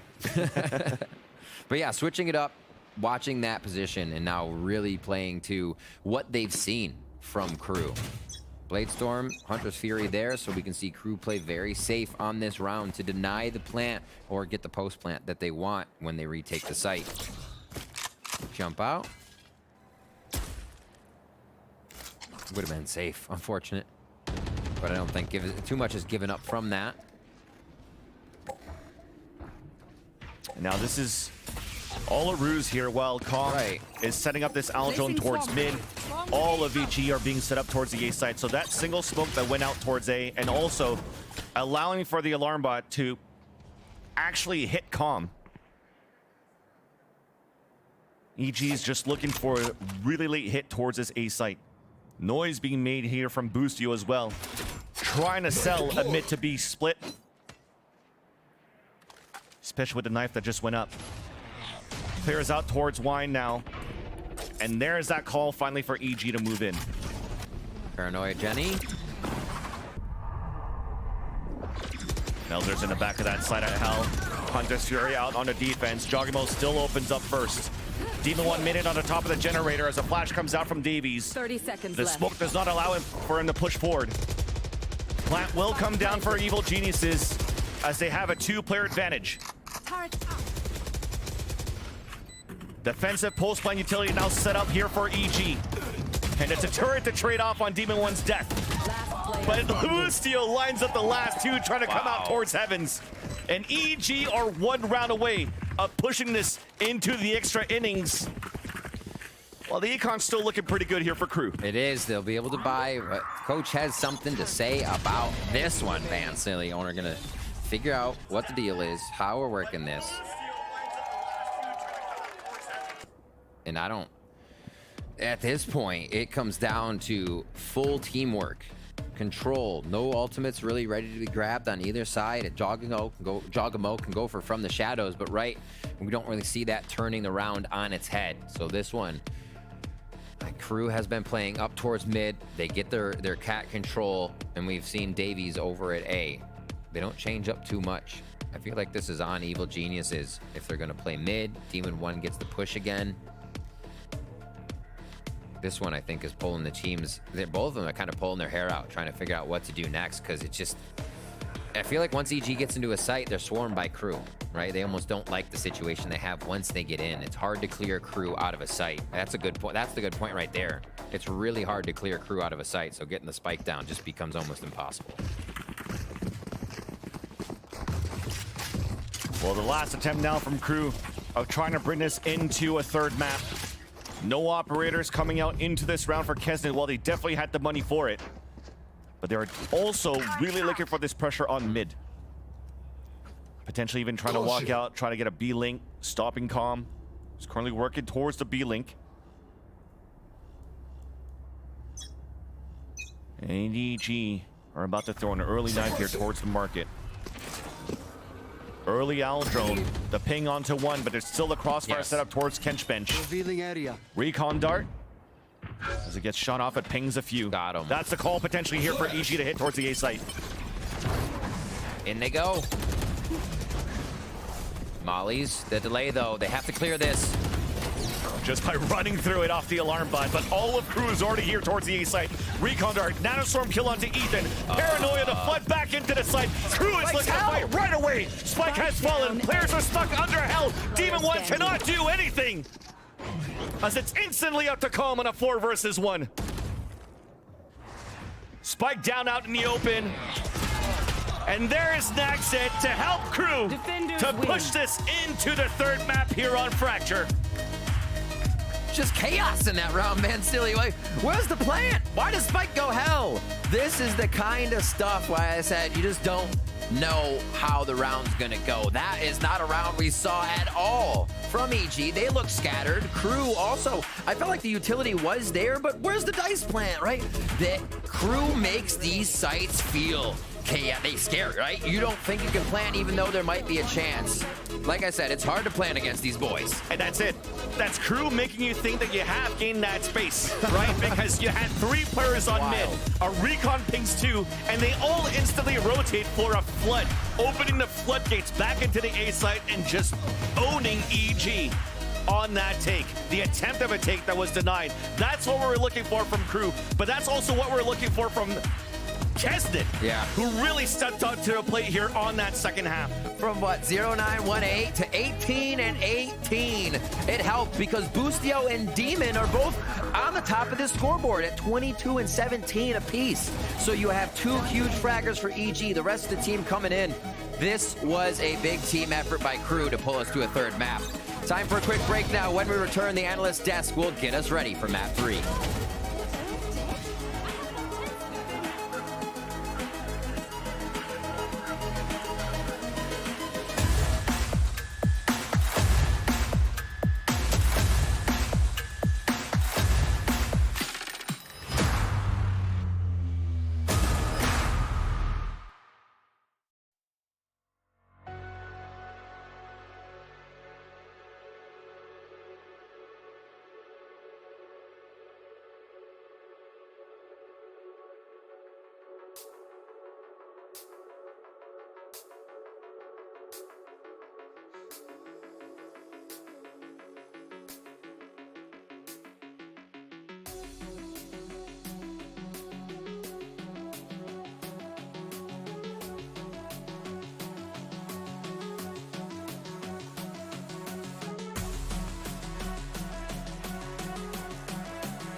about time to get it. It's about time, not forget it. It's about time. Never gonna give up now. Never gonna stop now. Whoa, you roll with me. Whoa, you roll with me. Whoa, you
Welcome back to VCT Americas, where as impressive a first half as it was for this EG squad, it was doubly so for KRU on the back half as they pull that one back into contention and take it with an impressive defensive half there on Ascent. Yeah, I mean, we were talking about how lopsided each of these teams are when it comes to switching between attack and defense, and it's just a story that keeps getting told game and game again. And so far, both these teams have had pretty lopsided halves, pretty good. I mean, Kesnet finally woke up that second half. What did he end with? What did he end with? I actually don't know what is it final. We'll have it because we asked for those stats. Before we get to Kesnet popping off, I just want to give a quick nod to Melzer, who was the more consistent member of the squad, even through the first half. This is going all the way back to round 10, where he pulled out some magic to even keep it as close as it was at an 8-4 half. And in hindsight, that round was worth its weight in gold. I mean, and I said it before the game, Melzer on Ascent, his rotates and just how he moves around the map is so good. He had that dry peek from Wine that one time that caught Jogamo in main.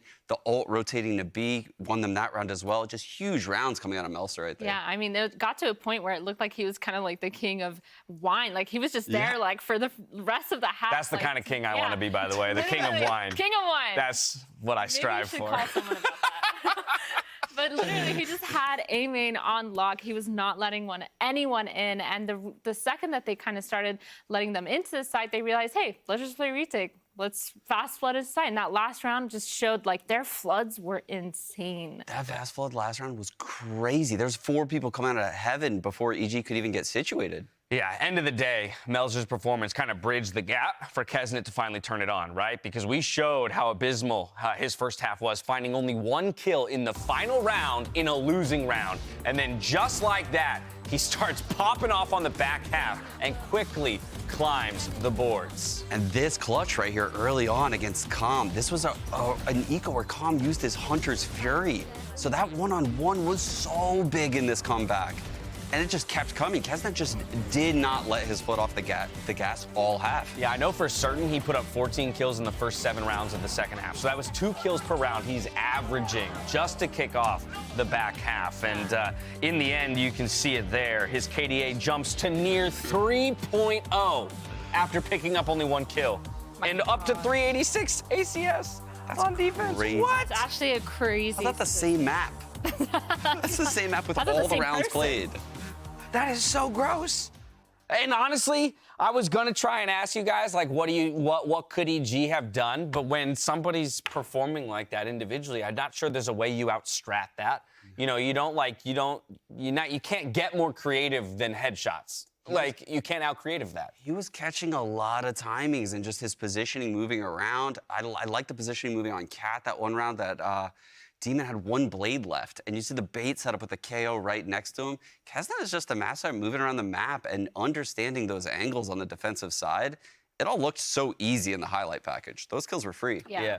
Only thing I'll say for the EG side, especially on the back half, is it felt like the pressure was getting to them near the end, right? Maybe a couple forced decisions. You heard Riv kind of questioning how does Spike end up in hell on the map winning round there for KRU. So maybe feeling a little bit of dis-synergy at the end underneath all of the pressure, but either way, it's a tough call to make. Yeah, I mean, at the end there, we started feeling like, we were talking about Demon 1 on that defense half, kind of getting kills and repositioning. He said he was doing a really, really solid job at that. And then we kind of saw Kesnet do the same but better. So I think that's kind of how it ended up. I mean, I don't think there was a way that they could have pushed them off, honestly. I think Kesnet just absolutely dominated. He was really smart with the way that he played it, and just everything about the way that he played and rotated around his teammates, and the fact that his team as a whole just read it perfectly. Like, they knew, they were like, okay, they're gonna hit A again, let's just fast flood, let's fix our Cat, let's fix this. And every single time, it's just like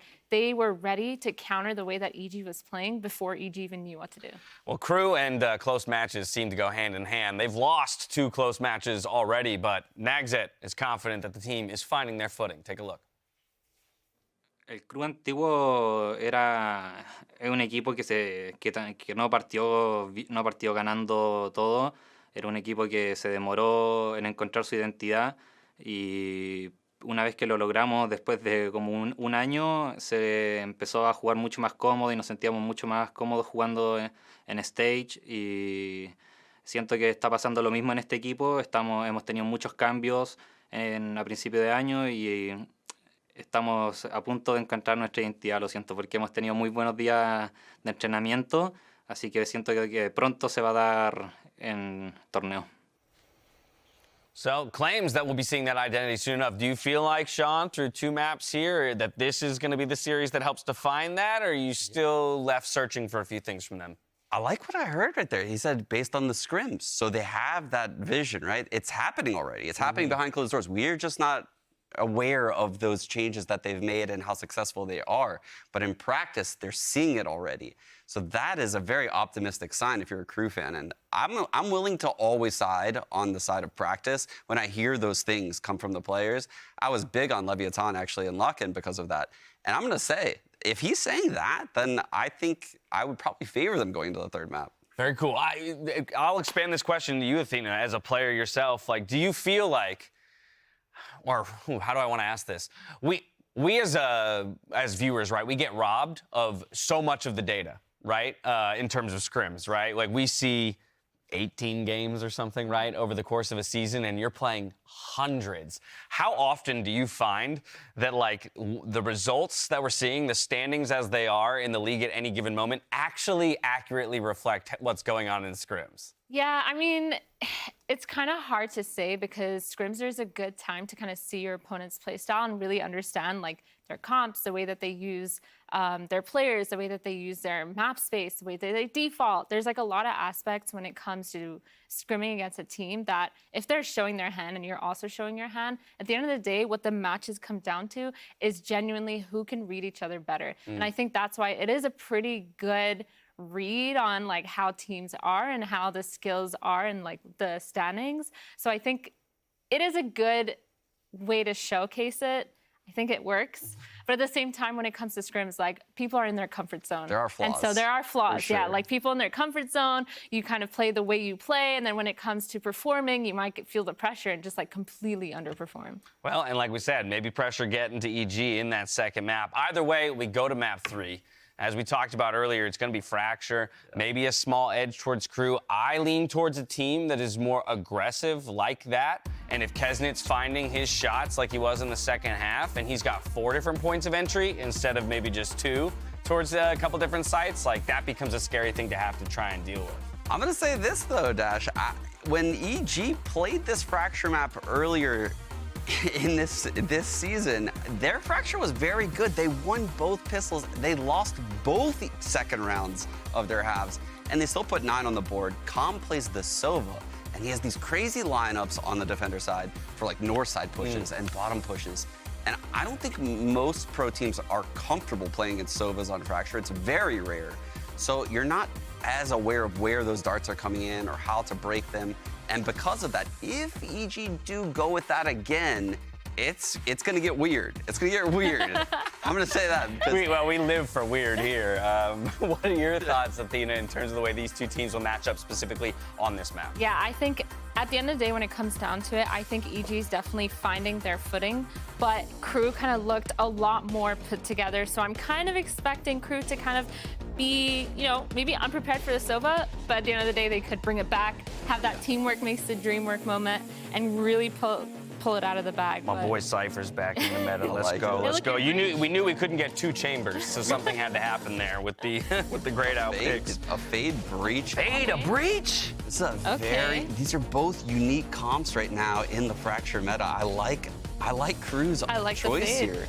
I like the Fade Breach combo with the Raze. Oh, this is going to be such an interesting game because KRU hasn't even played Fracture since I think like August of last year. So there is hardly any footage of this team on this map. And they bust out a weird comp.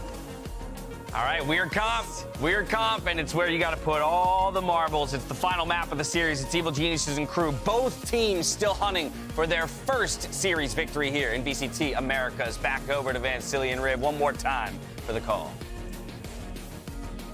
Weird comms, but hopefully good comms in this 3rd map. Final one for Fracture between these 2 teams of EG and KRU. Another game, Riv, where we get to witness and going to the distance. 13-11, 13-11 from 2 maps. Now we get the third one. Is it going to go to overtime? I mean, I feel that's... Absolutely. We need to get at least three overtimes in here for this to actually be a Revans cast. So getting in here, third map between KRU and EG. We saw the compositions, and I think we just looked last time. It was a neon and a chamber over here for KRU, so they are obviously spinning that roulette to figure out a new composition. And Demon 1 on the Brimstone with Calm as well on the Sova. I love that talk about the Sova on the desk. Yes. There's so many levels to fire of Hunter's Fury, so many places to hide behind and figure it out. So a lot of times you don't get the Sova. So let's see how it works out. And that didn't get too much value off those Hunter's Furies, though. So we're hoping that gets rushed off here by Combo. We're starting things off with EG pushing down. What?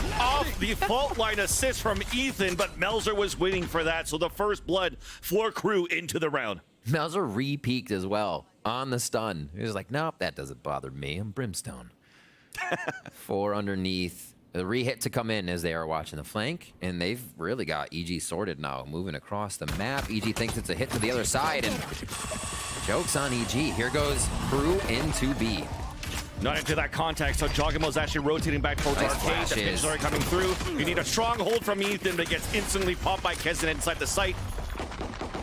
Great util to push out the defenders. Pain shells. Calm actually gets a nice shock dart, but yet it's just too much. A 2 versus 3. Plant comes down for KRU. Retake attempt now for Demon 1 and Calm. Fault line and Flash. Ready and waiting as soon as the smoke dissipates on the defense. There it is, Klaus with the Sheriff. And Demon 1 has to come up huge with this Ghost.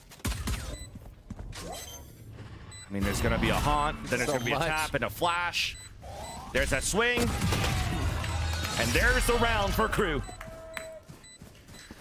Didn't have any of those pistols last game, but they find the first one here in the third map. 2 Phantoms, 3 Phantoms. Oh, we're fighting. Oh my gosh, they are going on the W. All right, EG picks up one of those, and we could easily have a round. KRU feels bad about buying those. What's the positioning? North side for everybody. They're going on Arcade. They brought their quarters for this one. Full push through. They actually might gamble right into this trap of Evil Geniuses if they're able to set it up with 3 on the other side. Gonna get spicy quick. Another trap as well from Boostio on the right. Haunt those spots, Jogimo. Their Phantoms are pushed back. Nice pain shells onto Kesnet. How long do they stay to gather a gun, though? Do they go back to that position? I think KRU protects it for just as long, right? Yeah. I think you want to hold this spot, too, just to protect whatever weapons that they had on Kesnet, salvaging at least the Phantoms moving forward later into the round.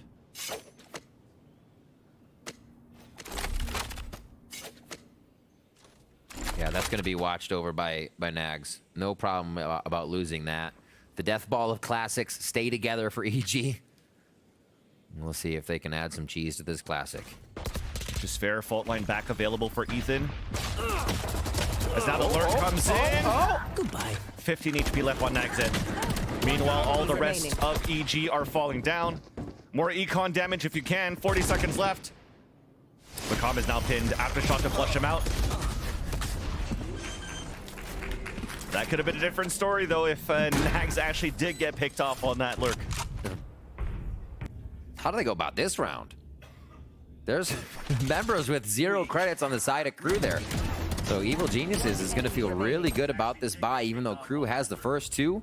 And they know if they lost the players, it'd be a lower buy. So they got to play this accordingly. Still a strat towards B. Nothing put up on the other side. They may be calling the audible here.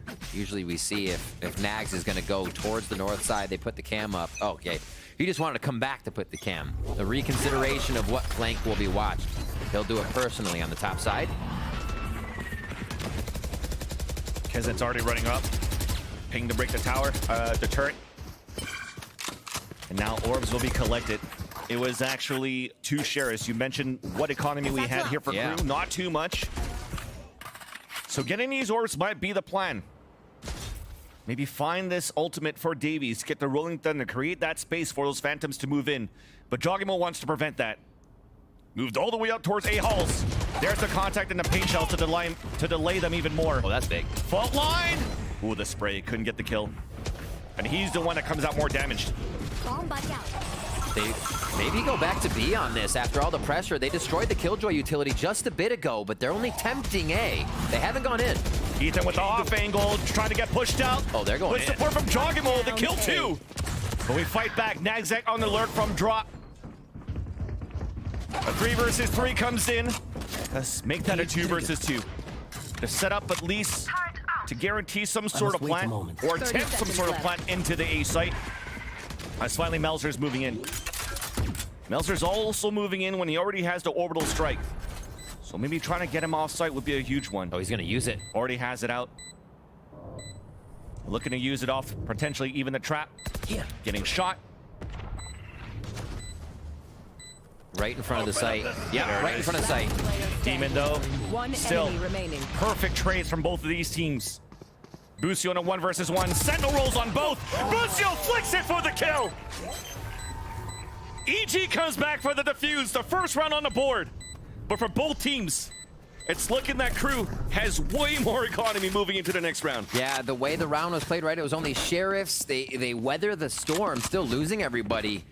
But they will be able to buy even though they lose the round. It's playing the game that you're thinking about ahead, right? Setting everything into place, even if you have a bit of trouble. Even though they have trouble this round, the buy comes in for them on the second one. And really nicely played there by EG to get back in, play it slow, and realize they were going to get hit by the orbital strike. Bustio clears it. As we just see Nags kind of get caught by a wisp of smoke there in the last frag. There's potentially some sort of play to try to get Joggible back into some positioning. Trying to get an orb on top of that. Meanwhile, 3 players of EG just stacked up towards the A long. So nobody watching the north side. The pinch comes in, allowing the showstopper to come out, letting right in front of Kesnet. Somehow a flash still comes through. Joggible gets picked off, and the smoke comes down from the Brimstone outside of Melzer before he gets picked off to allow KRU to fall back. God, look what all the action is on the beginning of this, right where KRU spawns. EG instantly pinches in, and KRU is forced to activate a strategy now, moving towards B site, 3v3 situation. Busio blinded, the jump spot, trying to get the spray. Now push away from the aftershock, but there's the pinch. The flank coming out from Klaus. Pushing out towards Canteen, the backstep in the kill. Calm is so low on HP. Thankfully, at least Demon 1 is able to pick up a Phantom. Oh, the timing on this. He's gonna get this one, the headshot to Kesnet. Forcing out the early rolling thunder. Trying to get a stun kill if he can. It's all up to the rookie. Launching smoke. The tryout. Moving now into this B site. Fault line now caused to be used by Davey as Demon 1 taps onto that spike. Flash still available. Demon 1 gets it halfway, walking into the smoke. Klaus gets the sneaky kill. Just an unfortunate showstopper there coming out from Joggible. I think that shows how much chaos was actually in that instance, in the atmosphere when they were pressuring Spawn. And yeah, evil geniuses pressuring Spawn that early into the round. So it's getting wild here. And looking at this KRU composition, it becomes so oppressive with having the fade now. We don't actually see that much fade lately with the Sky we have coming in. So these combos we're getting, we remember how good fade is at just kind of laying that utility out. If you're in a 1v1, you're basically done. But if you layer that with Breach, you layer that with the rushes forward and Kesnet being up front. Yeah, KRU has the answer right now for any of the defense EG's put up. It's been a low buy though for EG. Few of these rounds due to KRU's attacking. But we'll see guns back. 2 ults for EG here to stave off one of these hits. As KRU goes now from Arcade underneath, that flank is still watched by Nags. And picked up by Nags too. They've been waiting for the EG push almost every time, Van Silly. Big ult to get all that information. KRU now seeing that it's a passive play from the EG members out towards the spawn. Pain shells even to clear out more space. No sprays, no kills through sprays. That's been the underlying storyline, at least, to start in this series. And then Hunter's Fury actually does get a ping and a kill. A 3 versus 3 with the spike going down. Demon 1 catches Klaus running across for a plant at default. Nice recon dart as well, coming out from Calm. Pushing Kesnet back into a default spot. And the trade comes through What amazing utility there for EG on that hold of the B site. Had to delay, needed to layer it perfectly, not on top, but one after the other. And they pick up ults within that round. So EG still has answers to keep coming in, keep this roll of rounds going. And I love that dart. It's fired at the top of Canteen. Really cheeky there to be able to get close and far in the sight of how it would read for the 30 meters there on the Recon Bolt. All right. All the eyes looking to A for KRU, but EG continues to take this A hall space. There's always a fight to find, and that fault line is big. Keze was the one trying to find that fight. Now as EG wants to fight back, Boombot getting the kill into Klaus, giving the advantage for EG. Just brace their smoke. That's what I'm talking about. Also, identifying the blast pack happened and to instantly know you would find Kesnet at door. EG acted on that in just moments.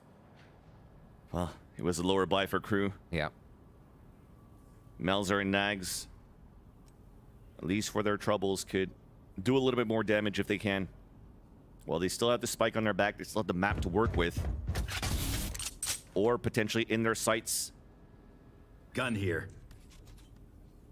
And even EG forfeiting their positions, allowing potential guns to get picked up here from KRU after this initial fight that happened towards A main. Yeah.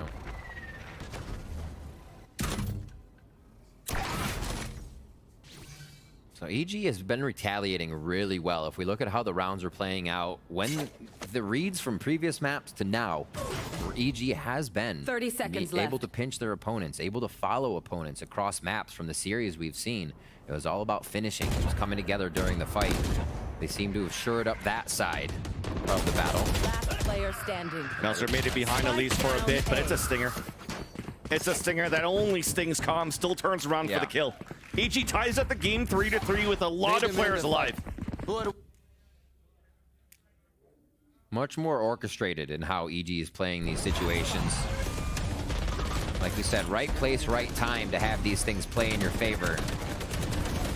Really reading the pressure well. Like the push forward, Jogamo's utility through that, how much they need to get to dedicate to the smokes. Everything seems to be playing out there to get these few rounds back. Yeah. Top side. So actually it's all 5 on the same side for once this time for KRU here. They're really set to try and take a fight here on North. And Ethan just wanted to fight back right away too. Fault line to push them out. Jogamo moving forward, trying to find some information with the Boombot. So much arcade control. Yeah, seems to be the early game plan for KRU, definitely. It's a reclear, right? You force them to use all of that utility again, or at least a bit, to get into this site, hurting their second layer, hurting the re-hit. That was close. Little damage on both sides. Rolling Thunder goes through, and they're forced to back up on the side of KRU. So EG using one of their 2 ults here. We're continuing to push and pull. Yeah. In this moment from both of these teams. But now, little by little, the utilities dwindling for EG on this initial fight. On the attempt of a hold towards Arcade. And KRU's gonna try it for a 3rd time. So it's Calm and a jiggle. Now fault line. The KRU not really satchelating into that. It's just still using utility to push him back. Oh no, Ethan might get caught, but flicks back for the kill onto Kesnet. 30 seconds left on the clock. Jogamo fighting in. A trade comes off. As Calm is still holding up towards the B heavens. There was a lockdown being used that would not allow here KRU to get into the site, with the exception of this. Melzer with the lurk kill, but there's only 10 seconds left. 10 seconds left. Yep, that button works. Tactical dance. Nice. Round still comes in for EG as they take the lead now on Fracture. Another few ultimates allowing them to acquire these rounds.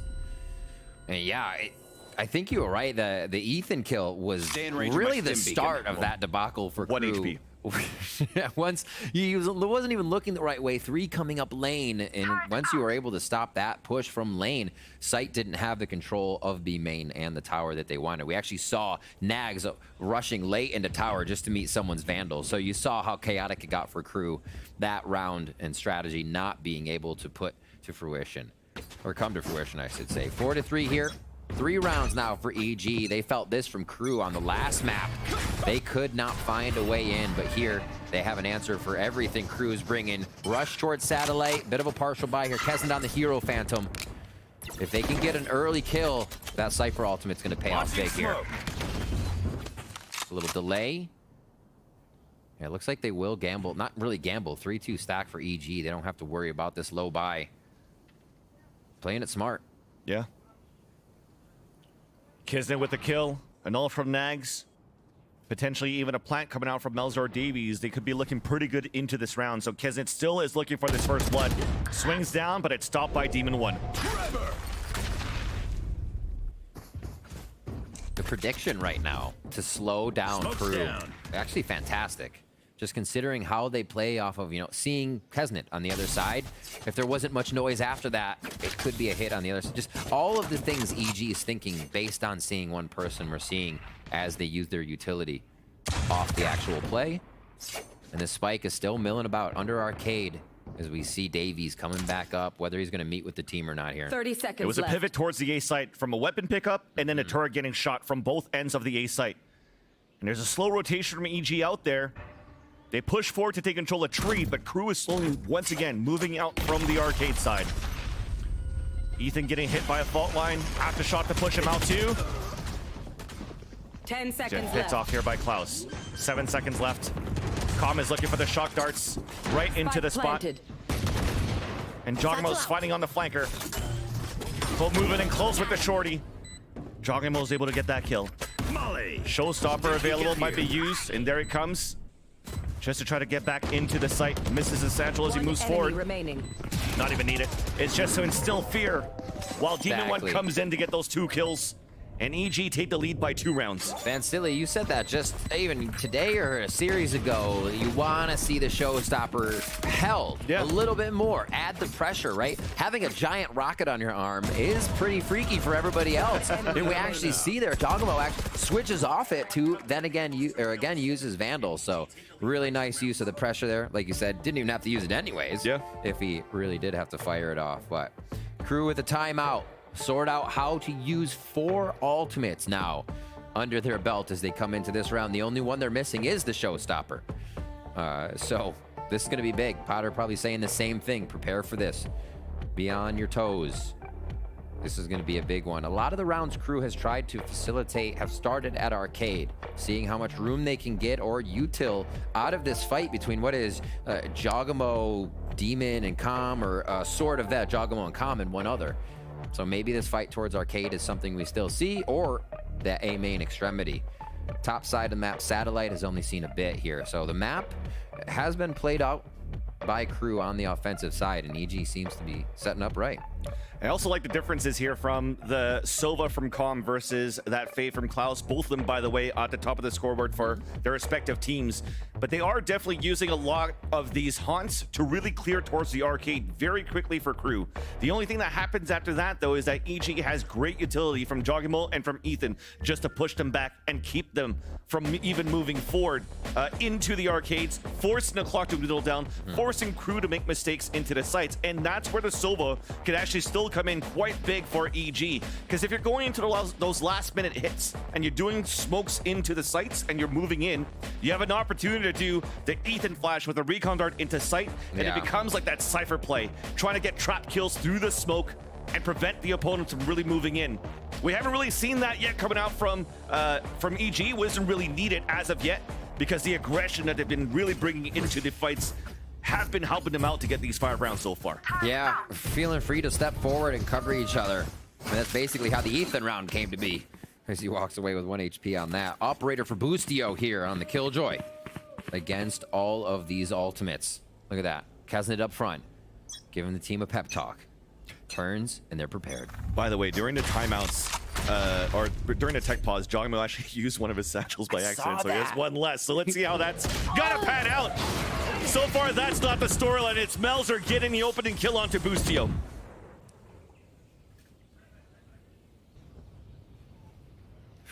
So close. Right on the stairs. Like we said, EG's pushing up to figure out where these situations are happening, and on top of the tripwire is Jogamo, waiting for the team to... Oh, okay. Sounds good. Oh, swings across. No, he doesn't die there. Naxat, you're ridiculous. Open sight. And the second ping now open sight on B. Time for KRU to move in. Wow, what a bit of a slip up there by Jogamo. This is going to be a good round for KRU to nicely get in. Only have to worry about 3 guns here, so may have a flawless. They're saving this for sure. Yeah. So a flawless round to come through. They quickly switch that up, and what felt like EG doing the push-up, having the advantage here, they get caught off guard, and you can't really call for you can't call for that, right? No. Just the timing of it, and a quick flick there by Nags to make sure this round did not go out of control, because that could easily be much different. Yeah, you definitely had one of those rarer rounds where you were defaulting back towards the south side of the map here for KRU, and EG tried to take advantage of that, putting an off into Boostio, trying to get an early lane cover into tree from Boostio, and gets caught instantly trying to peek down. It was funny, as we went into this, Van Silly, we said there's 4 ults for KRU. There's nearly 4 ults for KRU as they're waiting on Kesnitz here. Only 1 used on that round, so EG still has to be very worried about how these play out. Yeah. They're going to be facing a lot of firepower here. 3-2. Looks like they're keep on to that right. Both initiators on B here for Evil Geniuses, so definitely a style of retake play that they're looking for. Usually you don't keep your initiators up for the early fight unless we're going to get an Ethan or a Com peek off stairs. There's a lot of pressure happening towards this dish and also towards Arcade. Recon Dart being set up here by Com to clear up that north side. Fault line coming in from both ends. And it's 100 Fury that pings out 3 players with the Recon Dart, looking for the kill. Gets it out to Klaus. Meanwhile, we're pushing up towards the north side too. It's being watched by Melzer. Walking away, and EG wants to give that up. They want to play to player's advantage, playing passively towards the B site so we could retake here on the plant. In this call for the push north side, all of the utility for Nags is on that bottom side of the map. If they continue here for EG, they could gain some great ground. And I think Jogamo's going to figure that out. It's still towards that B site. Still going to be a full retake, but they may have some decent positioning here. Spike planted. To come around Arcade. Spike planted. The 4v4 here as we retake. 2 stairs, 2 tower. Interesting for KRU. It can easily be snuffed out here. Bomb buddy out. Kesnit got a kill through smoke, so that's Ethan a fall of 4 versus 4. Ouch. Yeah, those pain shells, they're definitely going to hurt. Ult coming out across. Yeah. The lineup from Jogamo. Catching them both. Both ults on the attack now wasted. The retake attempt for EG. A 2 versus 2. It's the last 2 players of KRU are playing outside the site at long. Satchel's in. The trap wire hit. Not half. The Satchel not allowing that plant to happen. And it's right through the smokes. KRU fights back with the last 2 players. It's Kesnit and Nags to tie up the game 5-5.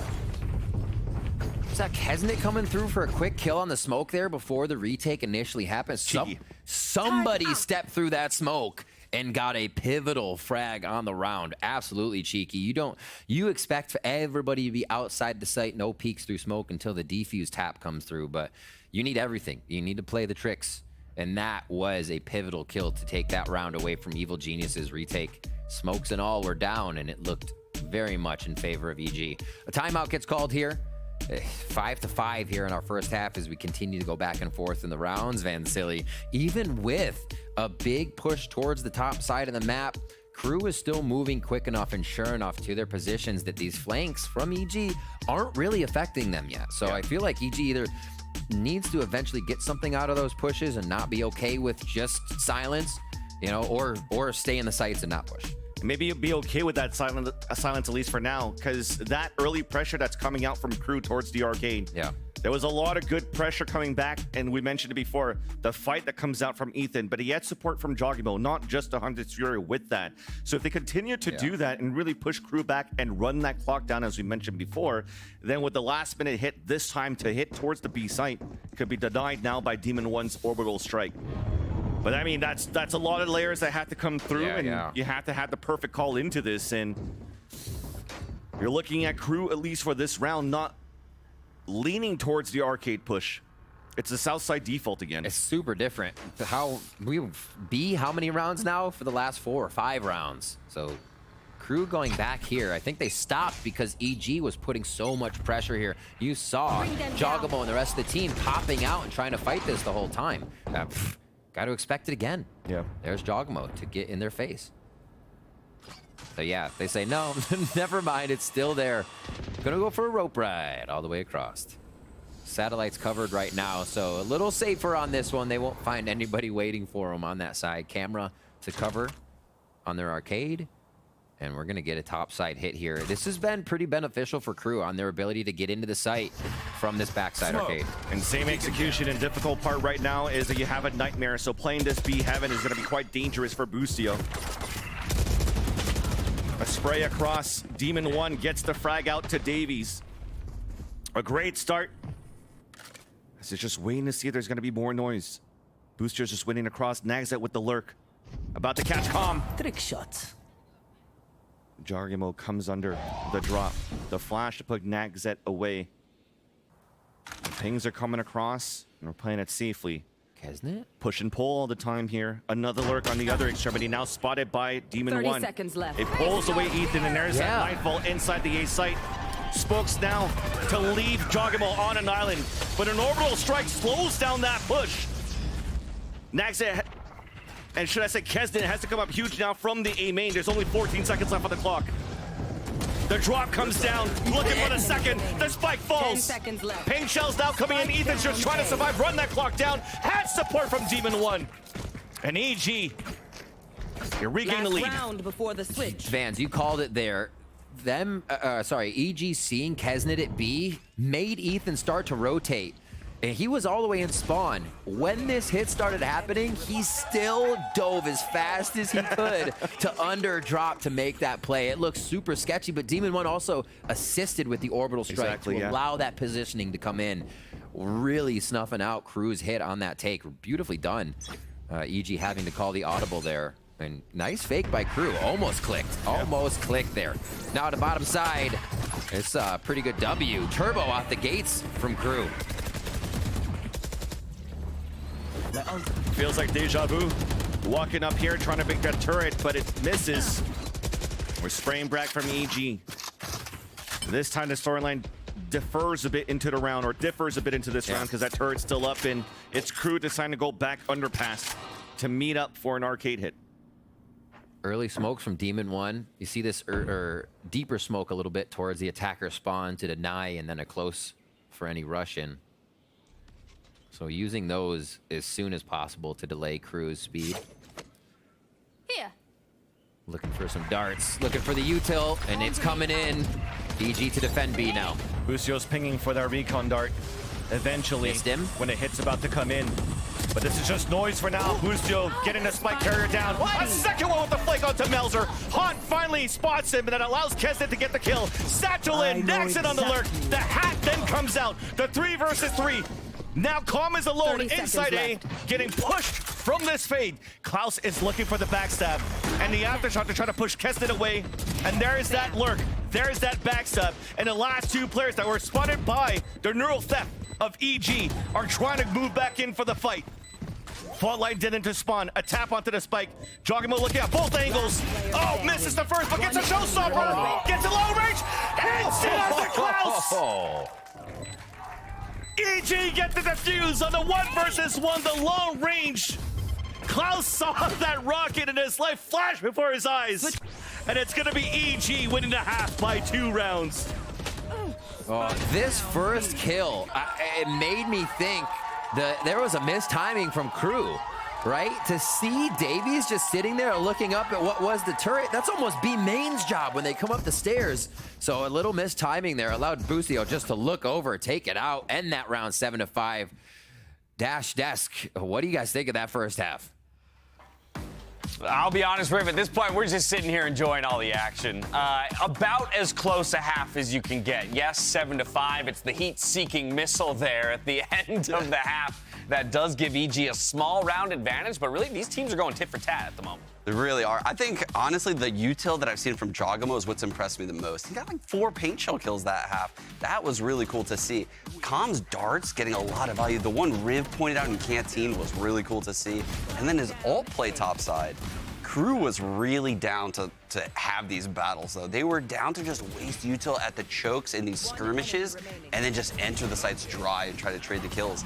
And honestly, it worked pretty well, Athena. Yeah, I mean, all these rounds looked kind of crazy, kind of chaotic, but it did usually work out towards the end. Like the amount of util that was being dumped in order to get any control of any part of the sites, the mains, the chokes, the retakes, the post plants, everything. Every single time there was a ton of util being used, and all the time, you know, not necessarily being used in benefit, but there were still plays, little micro plays being made off of them, and allowing individuals to kind of pop off and play the way that they normally do play and like perform. And I think that that's something that was really, really fun to watch for sure.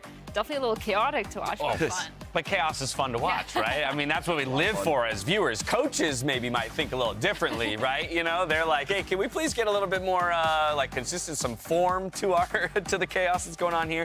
Either way, KRU's gonna have to fight back from a small deficit here on the defensive half, but nothing that's insurmountable. And based on what we saw them do on Ascent, I think it's entirely possible that they could get it done. I think Kesnit's a person that I'm looking at because he had another slow start early in the half here on that raise. And with the raise, fade, breach, A main should be really easy for KRU to dominate all half.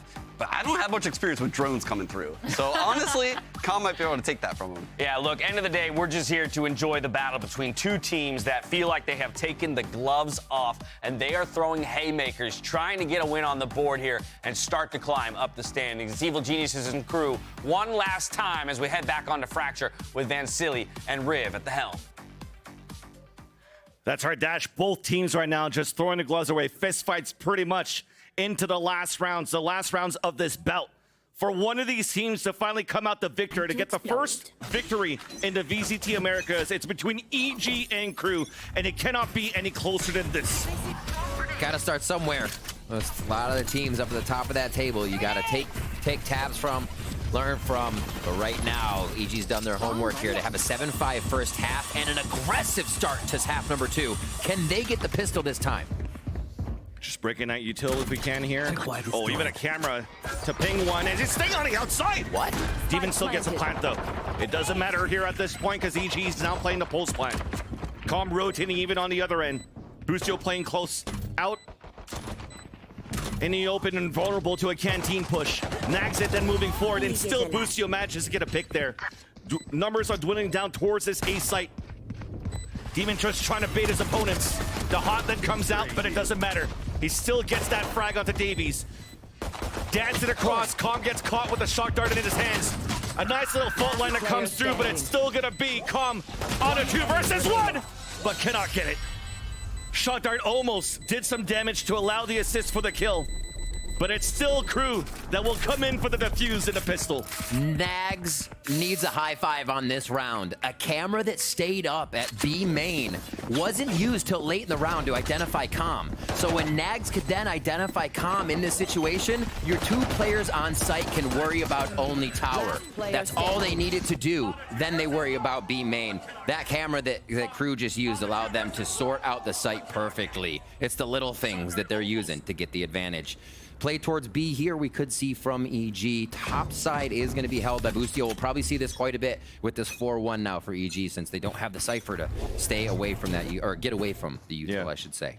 And while it's slow here for EG, you gotta say that that was a nice little attempt for EG. Oh, yeah. With that plant down at the bottom of the staircase, you saw that the protocols is really to try to play the shock dart lineups down towards long B. But even better for KRU to identify that, to allow Nags to push down the staircase and catch his opponent off guard. So when Sean was wondering if KRU was able to play against the Sova, I think that you got an answer right there. You gotta find where the Sova is if they're still alive at the end, absolutely. For sure, 100%. A little push here. I think Boostio is now going to alert KRU at A. There's a little bit of action, and the B hit will come in.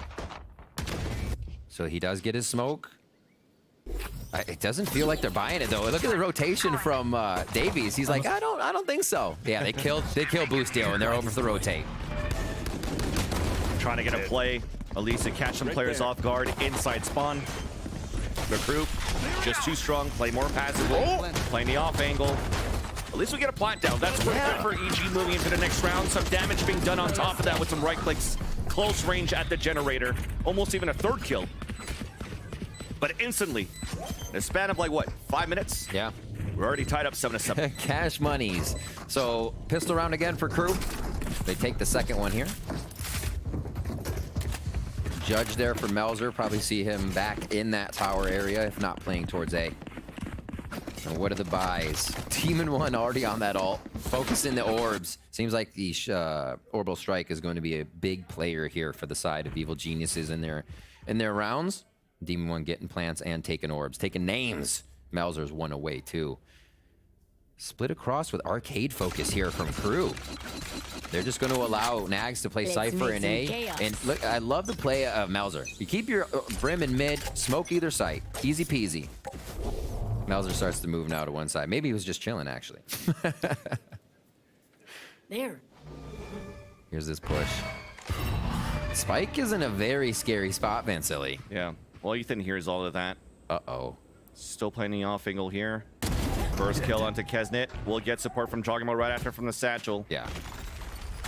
Turns out to be pretty good. Fault line to stun Ethan, but that's a bait here to allow Jogamo to potentially get the kill onto Klaus. But only some love taps coming in.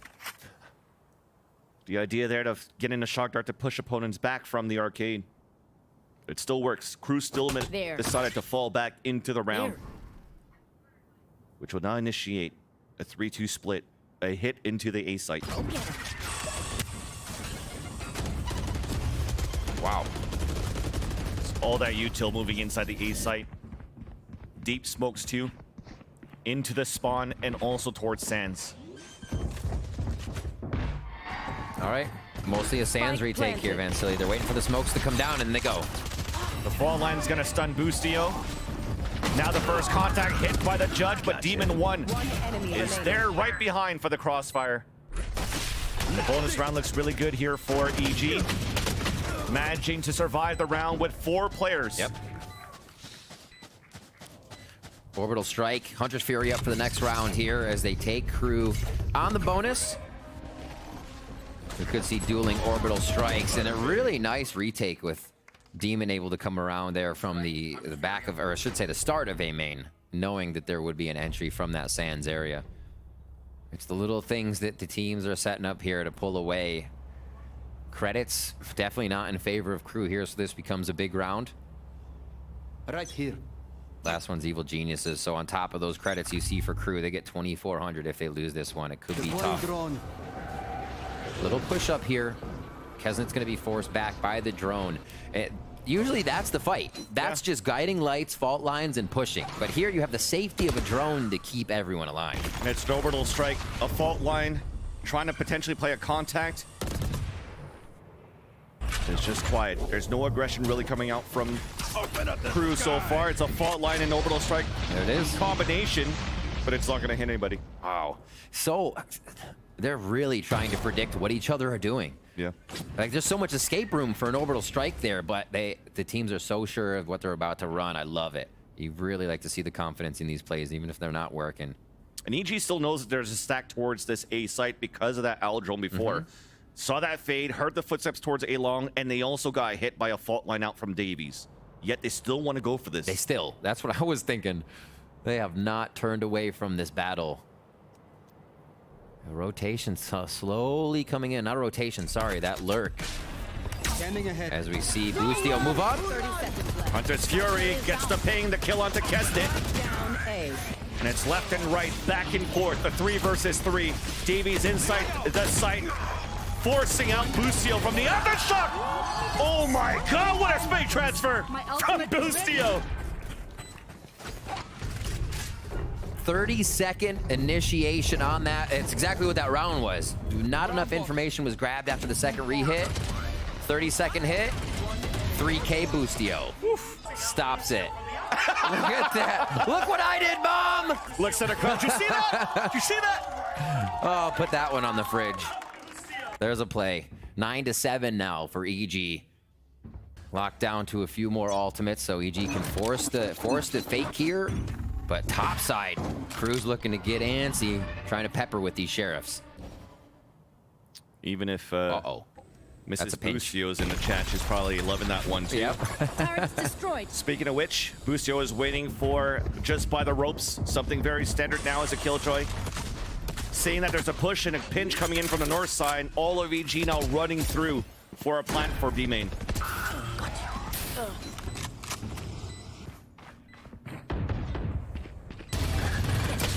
Looking pretty clean. Pretty easy for these kills. Support coming out. Only one player falling down for the attack side.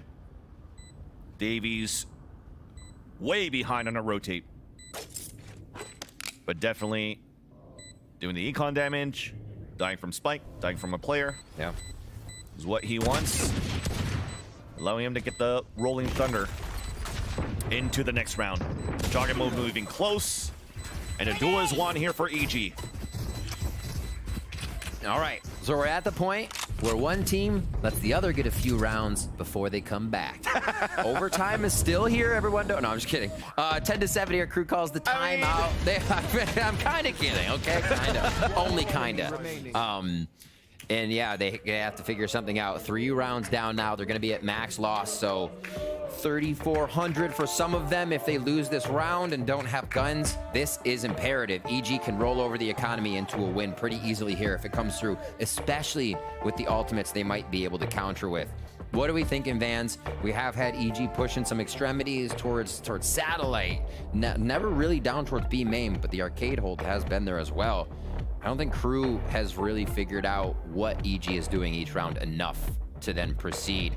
I like the plays, though. We do see that they're using the orbital strikes to move forward. They're running their own protocols. It's not a situation of them being controlled by EG. It's just I don't think Crew is getting the play that they want with the defense they're setting up. Yeah. EG are definitely slower than Crew has been, at least for the first few seconds into the round when the barriers come up. You see the differences there for Crew. Instant pushes from arcade. EG, slow defaults. So for me, looking at Crew on his defense, trying to get Klaus on his feet to find this information early into round is going to be really important. Where maybe if you want to bring this aggression that they're trying to do towards the A side, if they identify an EG push anywhere, this combination of Kesnet and Davies could be very, very deadly. Guarding here. Keep an eye on Calm. How much Calm provides for the team here. We heard the desk talking about it, what the darts do, so just under 1 minute and we'll see another recon bolt there. Using it right away to get it back as soon as possible for the information. And not... They're still where they buy guns. They're actually going to call Boostio back over here, so this may be a turret recall as well. Bot coming back. I feel like they're getting pushed down the north side, so they all get together here. Traps are there. Underneath will be for lockdown. Doesn't look like there's any way truly to destroy this right now for the side of Crew, so this is just going to be a push out of B. But Crew's already rotating around. They could be happy about this. This is going to be very important. Calm's position right here. He's been showing up. It's not being watched. Gets the first kill, so that's no showstopper. Does get the second and support from Demon. The Zoomers and even a lockdown onto Naxid. It becomes a flawless for EG. How is it always Demon? He is there every time you think somebody's going to be in a sticky situation. Here comes the extra frags from Demon. That's another round we see that happening. Just right place, right time that EG is synergizing their defense and control of the flank. That could have been so big, the way that played out. And there's Demon, cleaning up the last two. Com's calling for more. Let's go! It's a huge difference from last week when you're watching him smash his desk. Not landing the shots that he wants to this week, getting all of this utility, getting the flank kills, getting that support, even kills on Hunter's Fury. Yeah. He's been playing lights out here in this series and continuing to disrupt the A site with his utility. And a super safe clear from Drone. I think it's one of the big ones because EG's post plants have been a lot stronger. They're getting in the site with more members and they're really working off each other. Previous matches, we saw EG would be scattered. They lose numbers on the way in and they do not have the imperative utility to end up the post plant for a win. Here, it just seems to all be falling into place. Timings, util, protocols, and moving around Crew. This time, Crew might have an answer for what's going on with the stack towards B, but it's still just Sheriff's Vansili. Exactly. The more the time dwindles down, good nade. The more it might be doable here with the util and the ult coming out from the defenders. Crew. It's a 4-on-4 as EG still makes it inside the site. 30 seconds a safe left. plant. So all of EG have to play in here. Finally, the smoke dissipates. Ethan just holding here with the fault line. That allows Calm to swing out to get the first frag. Being shot down by Davies, forced to fall back, still into security. And now you have the positioning on the pulse plant. Crew's not looking too good here for the retake with the lower weaponry. Pulse range judged, denied. Playing the distance now. One enemy remaining. And that's Melzer. Stuck inside the site. Leaning out now for the kill. And EG are now at map and series point. All right, Vancilli, one away from locking in their first win at VALORANT Americas for VCT. It's taken a bit. It's taken a reconfiguration of the composition, right? Of who's playing, how they're playing, who can flex onto what. And just now 1 round away is KRU back onto weapons, 3 ultimates. A decent buy for themselves as well. You can see these last few rounds, just another day at the office for EG. They found a groove. It's for KRU to now break that groove, pushing down B. A hold by utility coming in from Nags. And the spams are coming out. On an op on the attack. Yeah. It's a very intriguing one here. They have money too. It's like, why not try an op round? We can still buy next round. It's like they have coupons on the side of EG right now. Yeah. Just so many credits after these wins. But the thing is, everything's been working so well and how they were just holding slow, moving in as a team with the rifles, and now you're using an operator. But Busio's winning here. Pushing down. Misses the shot. There's a Rolling Thunder also coming out on the defense side. But it's EG! They're there! Fighting back on the Rolling Thunder. And it's a 5 versus 2. Melzer and Nags rotating now towards this B site is only going to be Melzer. Oh, you got to make the heroic play from one smoke to another. Timing out. The miss on the spray. And Calm still gets a kill no matter what. 5v1. This would be the biggest clutch in the VCT history. Hunter's Fury 2. Just to find Nags at somewhere. Avoids the third pulse. So sneaks through now from Canteen. Sees a spike in his eyes. But this is just too strong now for EG on the hold. Manages the first kill, and the spray then comes in for Jogimo. EG will manage to get their first victory in the VCT Americas. Locking it in with the newest of compositions, Demon in on the roster as well. Interesting list of players they have now. 4 people on this team can op. I think Ethan's the only one that doesn't pick it up. Like, they actually have a lot of ways to play this, especially with some of the flexes that they do. There's Potter, very happy about her team. Everybody on the EG squad feeling this win. And damn, did KRU put up one hell of a fight. Seeing how well that they came together, restructured their attack rounds to play around EG. But that's one of the big points is they couldn't find a way around EG. The last round shows that. EG walked right into where KRU is, are able to save Boostio with the op, and 3 are there for the backup. They're always following their opponents, and it finally pays off with the timing, the util, and the win. Yeah, you bring an interesting point, definitely. They have an interesting roster. 10 players under the helm of EG, maybe even an 11th player with how Wingman has played on that first very map here for EG. But at the same time, we haven't seen too much of KRU in this third map. So not only did you have to play with a new player, a rookie coming in from Demon 1, you're going to have to try to make that fit into your playstyle. Yeah. He steps up at 17, 8, and 8 on top of that, and still has to on the fly. Think about this man right here, Boostio as the IGL, having to figure out how KRU comes in as a new comp, a new play, and they adapted to that quite well to get this victory. It's almost like with these 10 players, looking at 3 of them right here, have Jet experience. It's almost like looking at a Korean roster being built there with a bunch of cracked Jet players that mixes well into now flex agents. It's so true. And to talk about Demon 1, that's the kind of player you want to see be able to be shifted into a team. taking his own plays into his own hands, pushing forward on the jet, being able to go into a smoking controller mode and still be able to frag out, knowing that the controller stays alive quite a bit. The jet goes forward. That's two completely different mindsets. You have to be able to break those two apart. Demon One, no problem being able to do that. And we see the team getting their first win here. To speak to KRU, to that point, anybody's game still, right? It was the last few rounds of the last half where we had these teams separate 13-11 for both of our previous maps. This another hell of a series here in VCT Americas. What the hell does this mean now for the rankings too, right? EG beating KRU, almost taking Sidetro's not here, we don't know. Exactly. But hopefully we'll see what he has to say later on this weekend. But at least now we have a break, and when we come back, the post-match interview from Verizon and also the desk to break down the series.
Welcome back to the Verizon post-match interview. I'm standing by with Com, who just came off of his very first win in VCT Americas. Now, bro, I imagine it was an enormous sigh of relief to get that dub on the stage, but I would love to get your thoughts specifically. What does that win mean to you? It's huge for the energy of this team. I mean, going into our first two matches, obviously losing those games hurt a lot, especially we saw all our glaring issues, but I think in this game we really showed that we've really evolved and we're starting to really get this thing going, and obviously gives us momentum for the rest of the season. You touched on something. You noticed some of the glaring issues. You were able to identify some of kind of what was going wrong. Can you give me a little bit more insight into that? What was addressed that led to the difference on stage today? I think it was just like anti-ecos. I mean, we would like throw like 5v4s or 5v3s, and we have this thing called fundamentals. Yeah. Make sure you have good fundies, and I think since we've implemented all that, it's like we're not losing as many. Obviously, lost one today, but other than that, it's been good. I would love to get your thoughts on this too. Getting your first win, getting in on stage. The crowd was still incredibly supportive of you, of the squad. Yep. What does that mean to you to have the support, given the tumultuous 2 weeks that it's been and kind of everything that's gone on? Yeah, I mean, obviously went through roster changes and a lot of stuff going on. And, for me personally, I feel like I got a lot of hate towards me. And I think this game, especially coming from last week to this week, really showed like the mental fortitude of this team, and especially like just all the people around, energy. And then the very last question I have for you, you mentioned the mental fortitude of the squad. Can you give me a little bit of insight on what that was like? Preparation for this week, what was the mental like? How was that leading into this series? I think it was more, don't play so rigid and play with nothing to lose. I mean, if we try to be perfect, then ultimately, like, you'll get exploited in that sort of way. And I think we didn't be perfect, but we were super decisive today, and that's showed in the server. You walked away with a win. Again, an important one, a first one. Congratulations on the dub. Let's throw it back to Dash at the desk to close out the day. Thank you so much, Doug, and great to hear directly from the EG squad in their first victory here on the stage at VCT Americas. But what a series overall. 13-11, 13-11. EG finds that extra gear on the third and final map, which we said really could be anyone's game.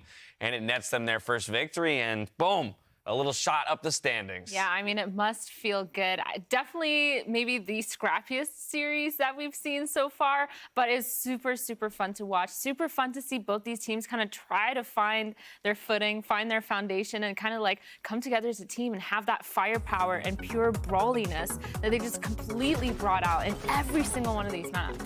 I think my optimism has returned. Okay. That EG optimism I had like in lock-in, where I was like, wow, this team's actually better than I thought. They won their opening series. Things are going great. That's how I feel right now. I feel like this version of EG was what I thought we would get at the start of VCT Americas.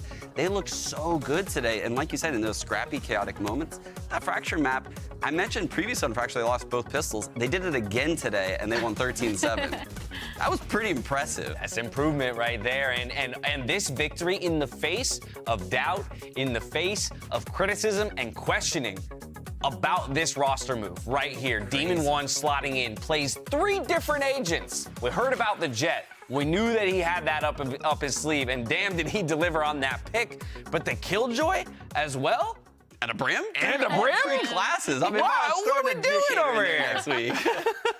That's insane. What a debut. It's an insane debut for Demon 1. Like, huge props to him, and massive props to Potter for taking the risk and doing that. Because she got a lot of flack all week long, and look what happened. I mean, the kid played phenomenally well on 3 different roles. She did everything that the community hated her for doing, and it paid off. Yeah, I mean, I can't imagine the tough position you're in as a coach, right? Yeah. To know that, to a degree, you're staking a lot of your career credibility on the line for this move. It pays off in such a huge way. You see what it means for the team. They talk about momentum rolling forward now at this point, recapturing some of the magic that you saw from them in lock-in. And that brings us to our standings here at the close of day 2 of week 3. We only have one more bout to go, and it's at the top of the table between those 2 undefeated teams. And now we have a pack of 2-1s, a pack of 1-2s, and unfortunately for KRU, still yet to find that first dub here on the VCT Americas stage. And I asked you guys the question off screen when it comes to that KRU team, sitting at 0-3, are they even the worst, quote-unquote, worst team in the league? It's hard for me to say because so many of their matchups have felt so close and on the edge of victory. I just feel like our region is stacked. I really do. I feel like all of these teams in our region can compete and maybe beat each other on a given day.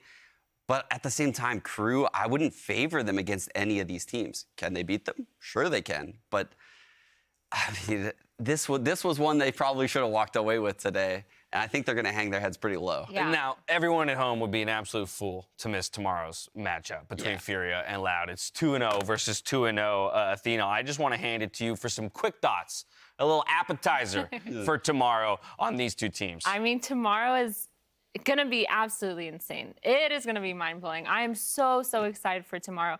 Both these teams have such insane firepower, such insane aggression, such insane understanding of how to set themselves up as a team and play together with that teamwork. And it's really going to come down to like small little micro plays to see which team comes on top. Like, it's going to be really fun.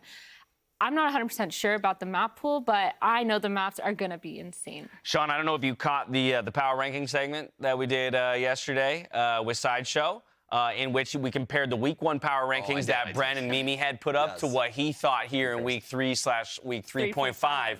And without even seeing these two teams play against each other, he decided to flip-flop and put Furia in the #1 spot. What do you make of that? I think that's a really risky play because in these regional matchups, it's like little bro versus big bro when it comes to Loud, and they have that mental edge. And I think if the game gets close, I favor Loud in a series like that against Furia. Gotcha. But Furia, they definitely got that dog in them. They have a puncher's chance against anyone. They got that cat in them. They are, they got the cat in them. They're crazy aggressive, and they have the strategy that Loud has as well. So it's just whether those players are on individual form tomorrow.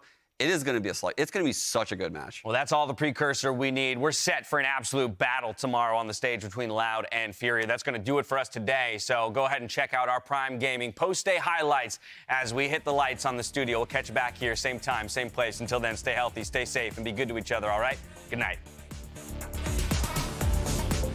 It's a battle between 1-1 teams, and for a winning record here in the standings of VCT Americas Sentinels versus Leviathan. Both teams still trying to find their identity and put their stamp on the league. High-low setup, spam onto the angle, Mazzino, spray transfer. It's immaculate. The shorty does the job, just trying to wade right into it, and none of the util has been cleaned up yet, Dev. Crosshair placement's good for one still. Finds it. Flick at a wrist.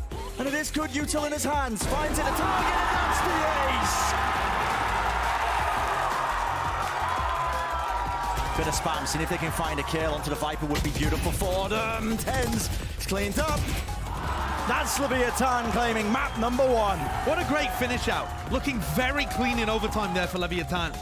Yep, left click from Def as soon off the alarm bot. Yep, there it is. And a re-swing. Beautiful trap play. Love to see it.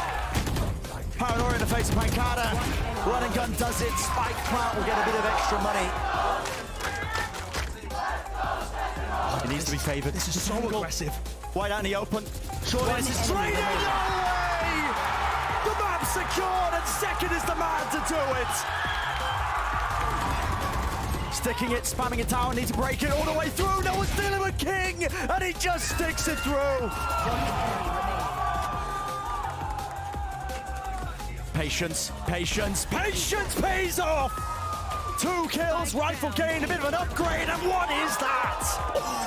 Sprays them down. 13-4 to finalize it. What a performance on the final map here for Leviathan. Both teams enter winless, but one of them will leave today with a tick in the win column, and they will begin their climb up the standing. It's KRU Esports up against Evil Geniuses. But then becomes a 2 versus 1. Wingman to assist the spray, at least a half onto Nagzit, and it's a half the fuse for Klaus. Vamos. And then dashing forward, but traded off by Joggimal. Cleans up more kills around the cove. Okay. That's his own ring right there. Quick flash. And a blind, but Joggimal's there for the same dude. EG comes back into the first map, and they win it, 13-11. There's a gap in that smoke. Finally, Lucio's gonna walk in. Demon 1 with the support. Oh my gosh. KRU definitely okay, just waiting the clock out. And Ethan's wide swings, no daggers coming in. It's Kesnet once again. Oh my gosh. Nagzet towards the back of the site once again, just being a nuisance.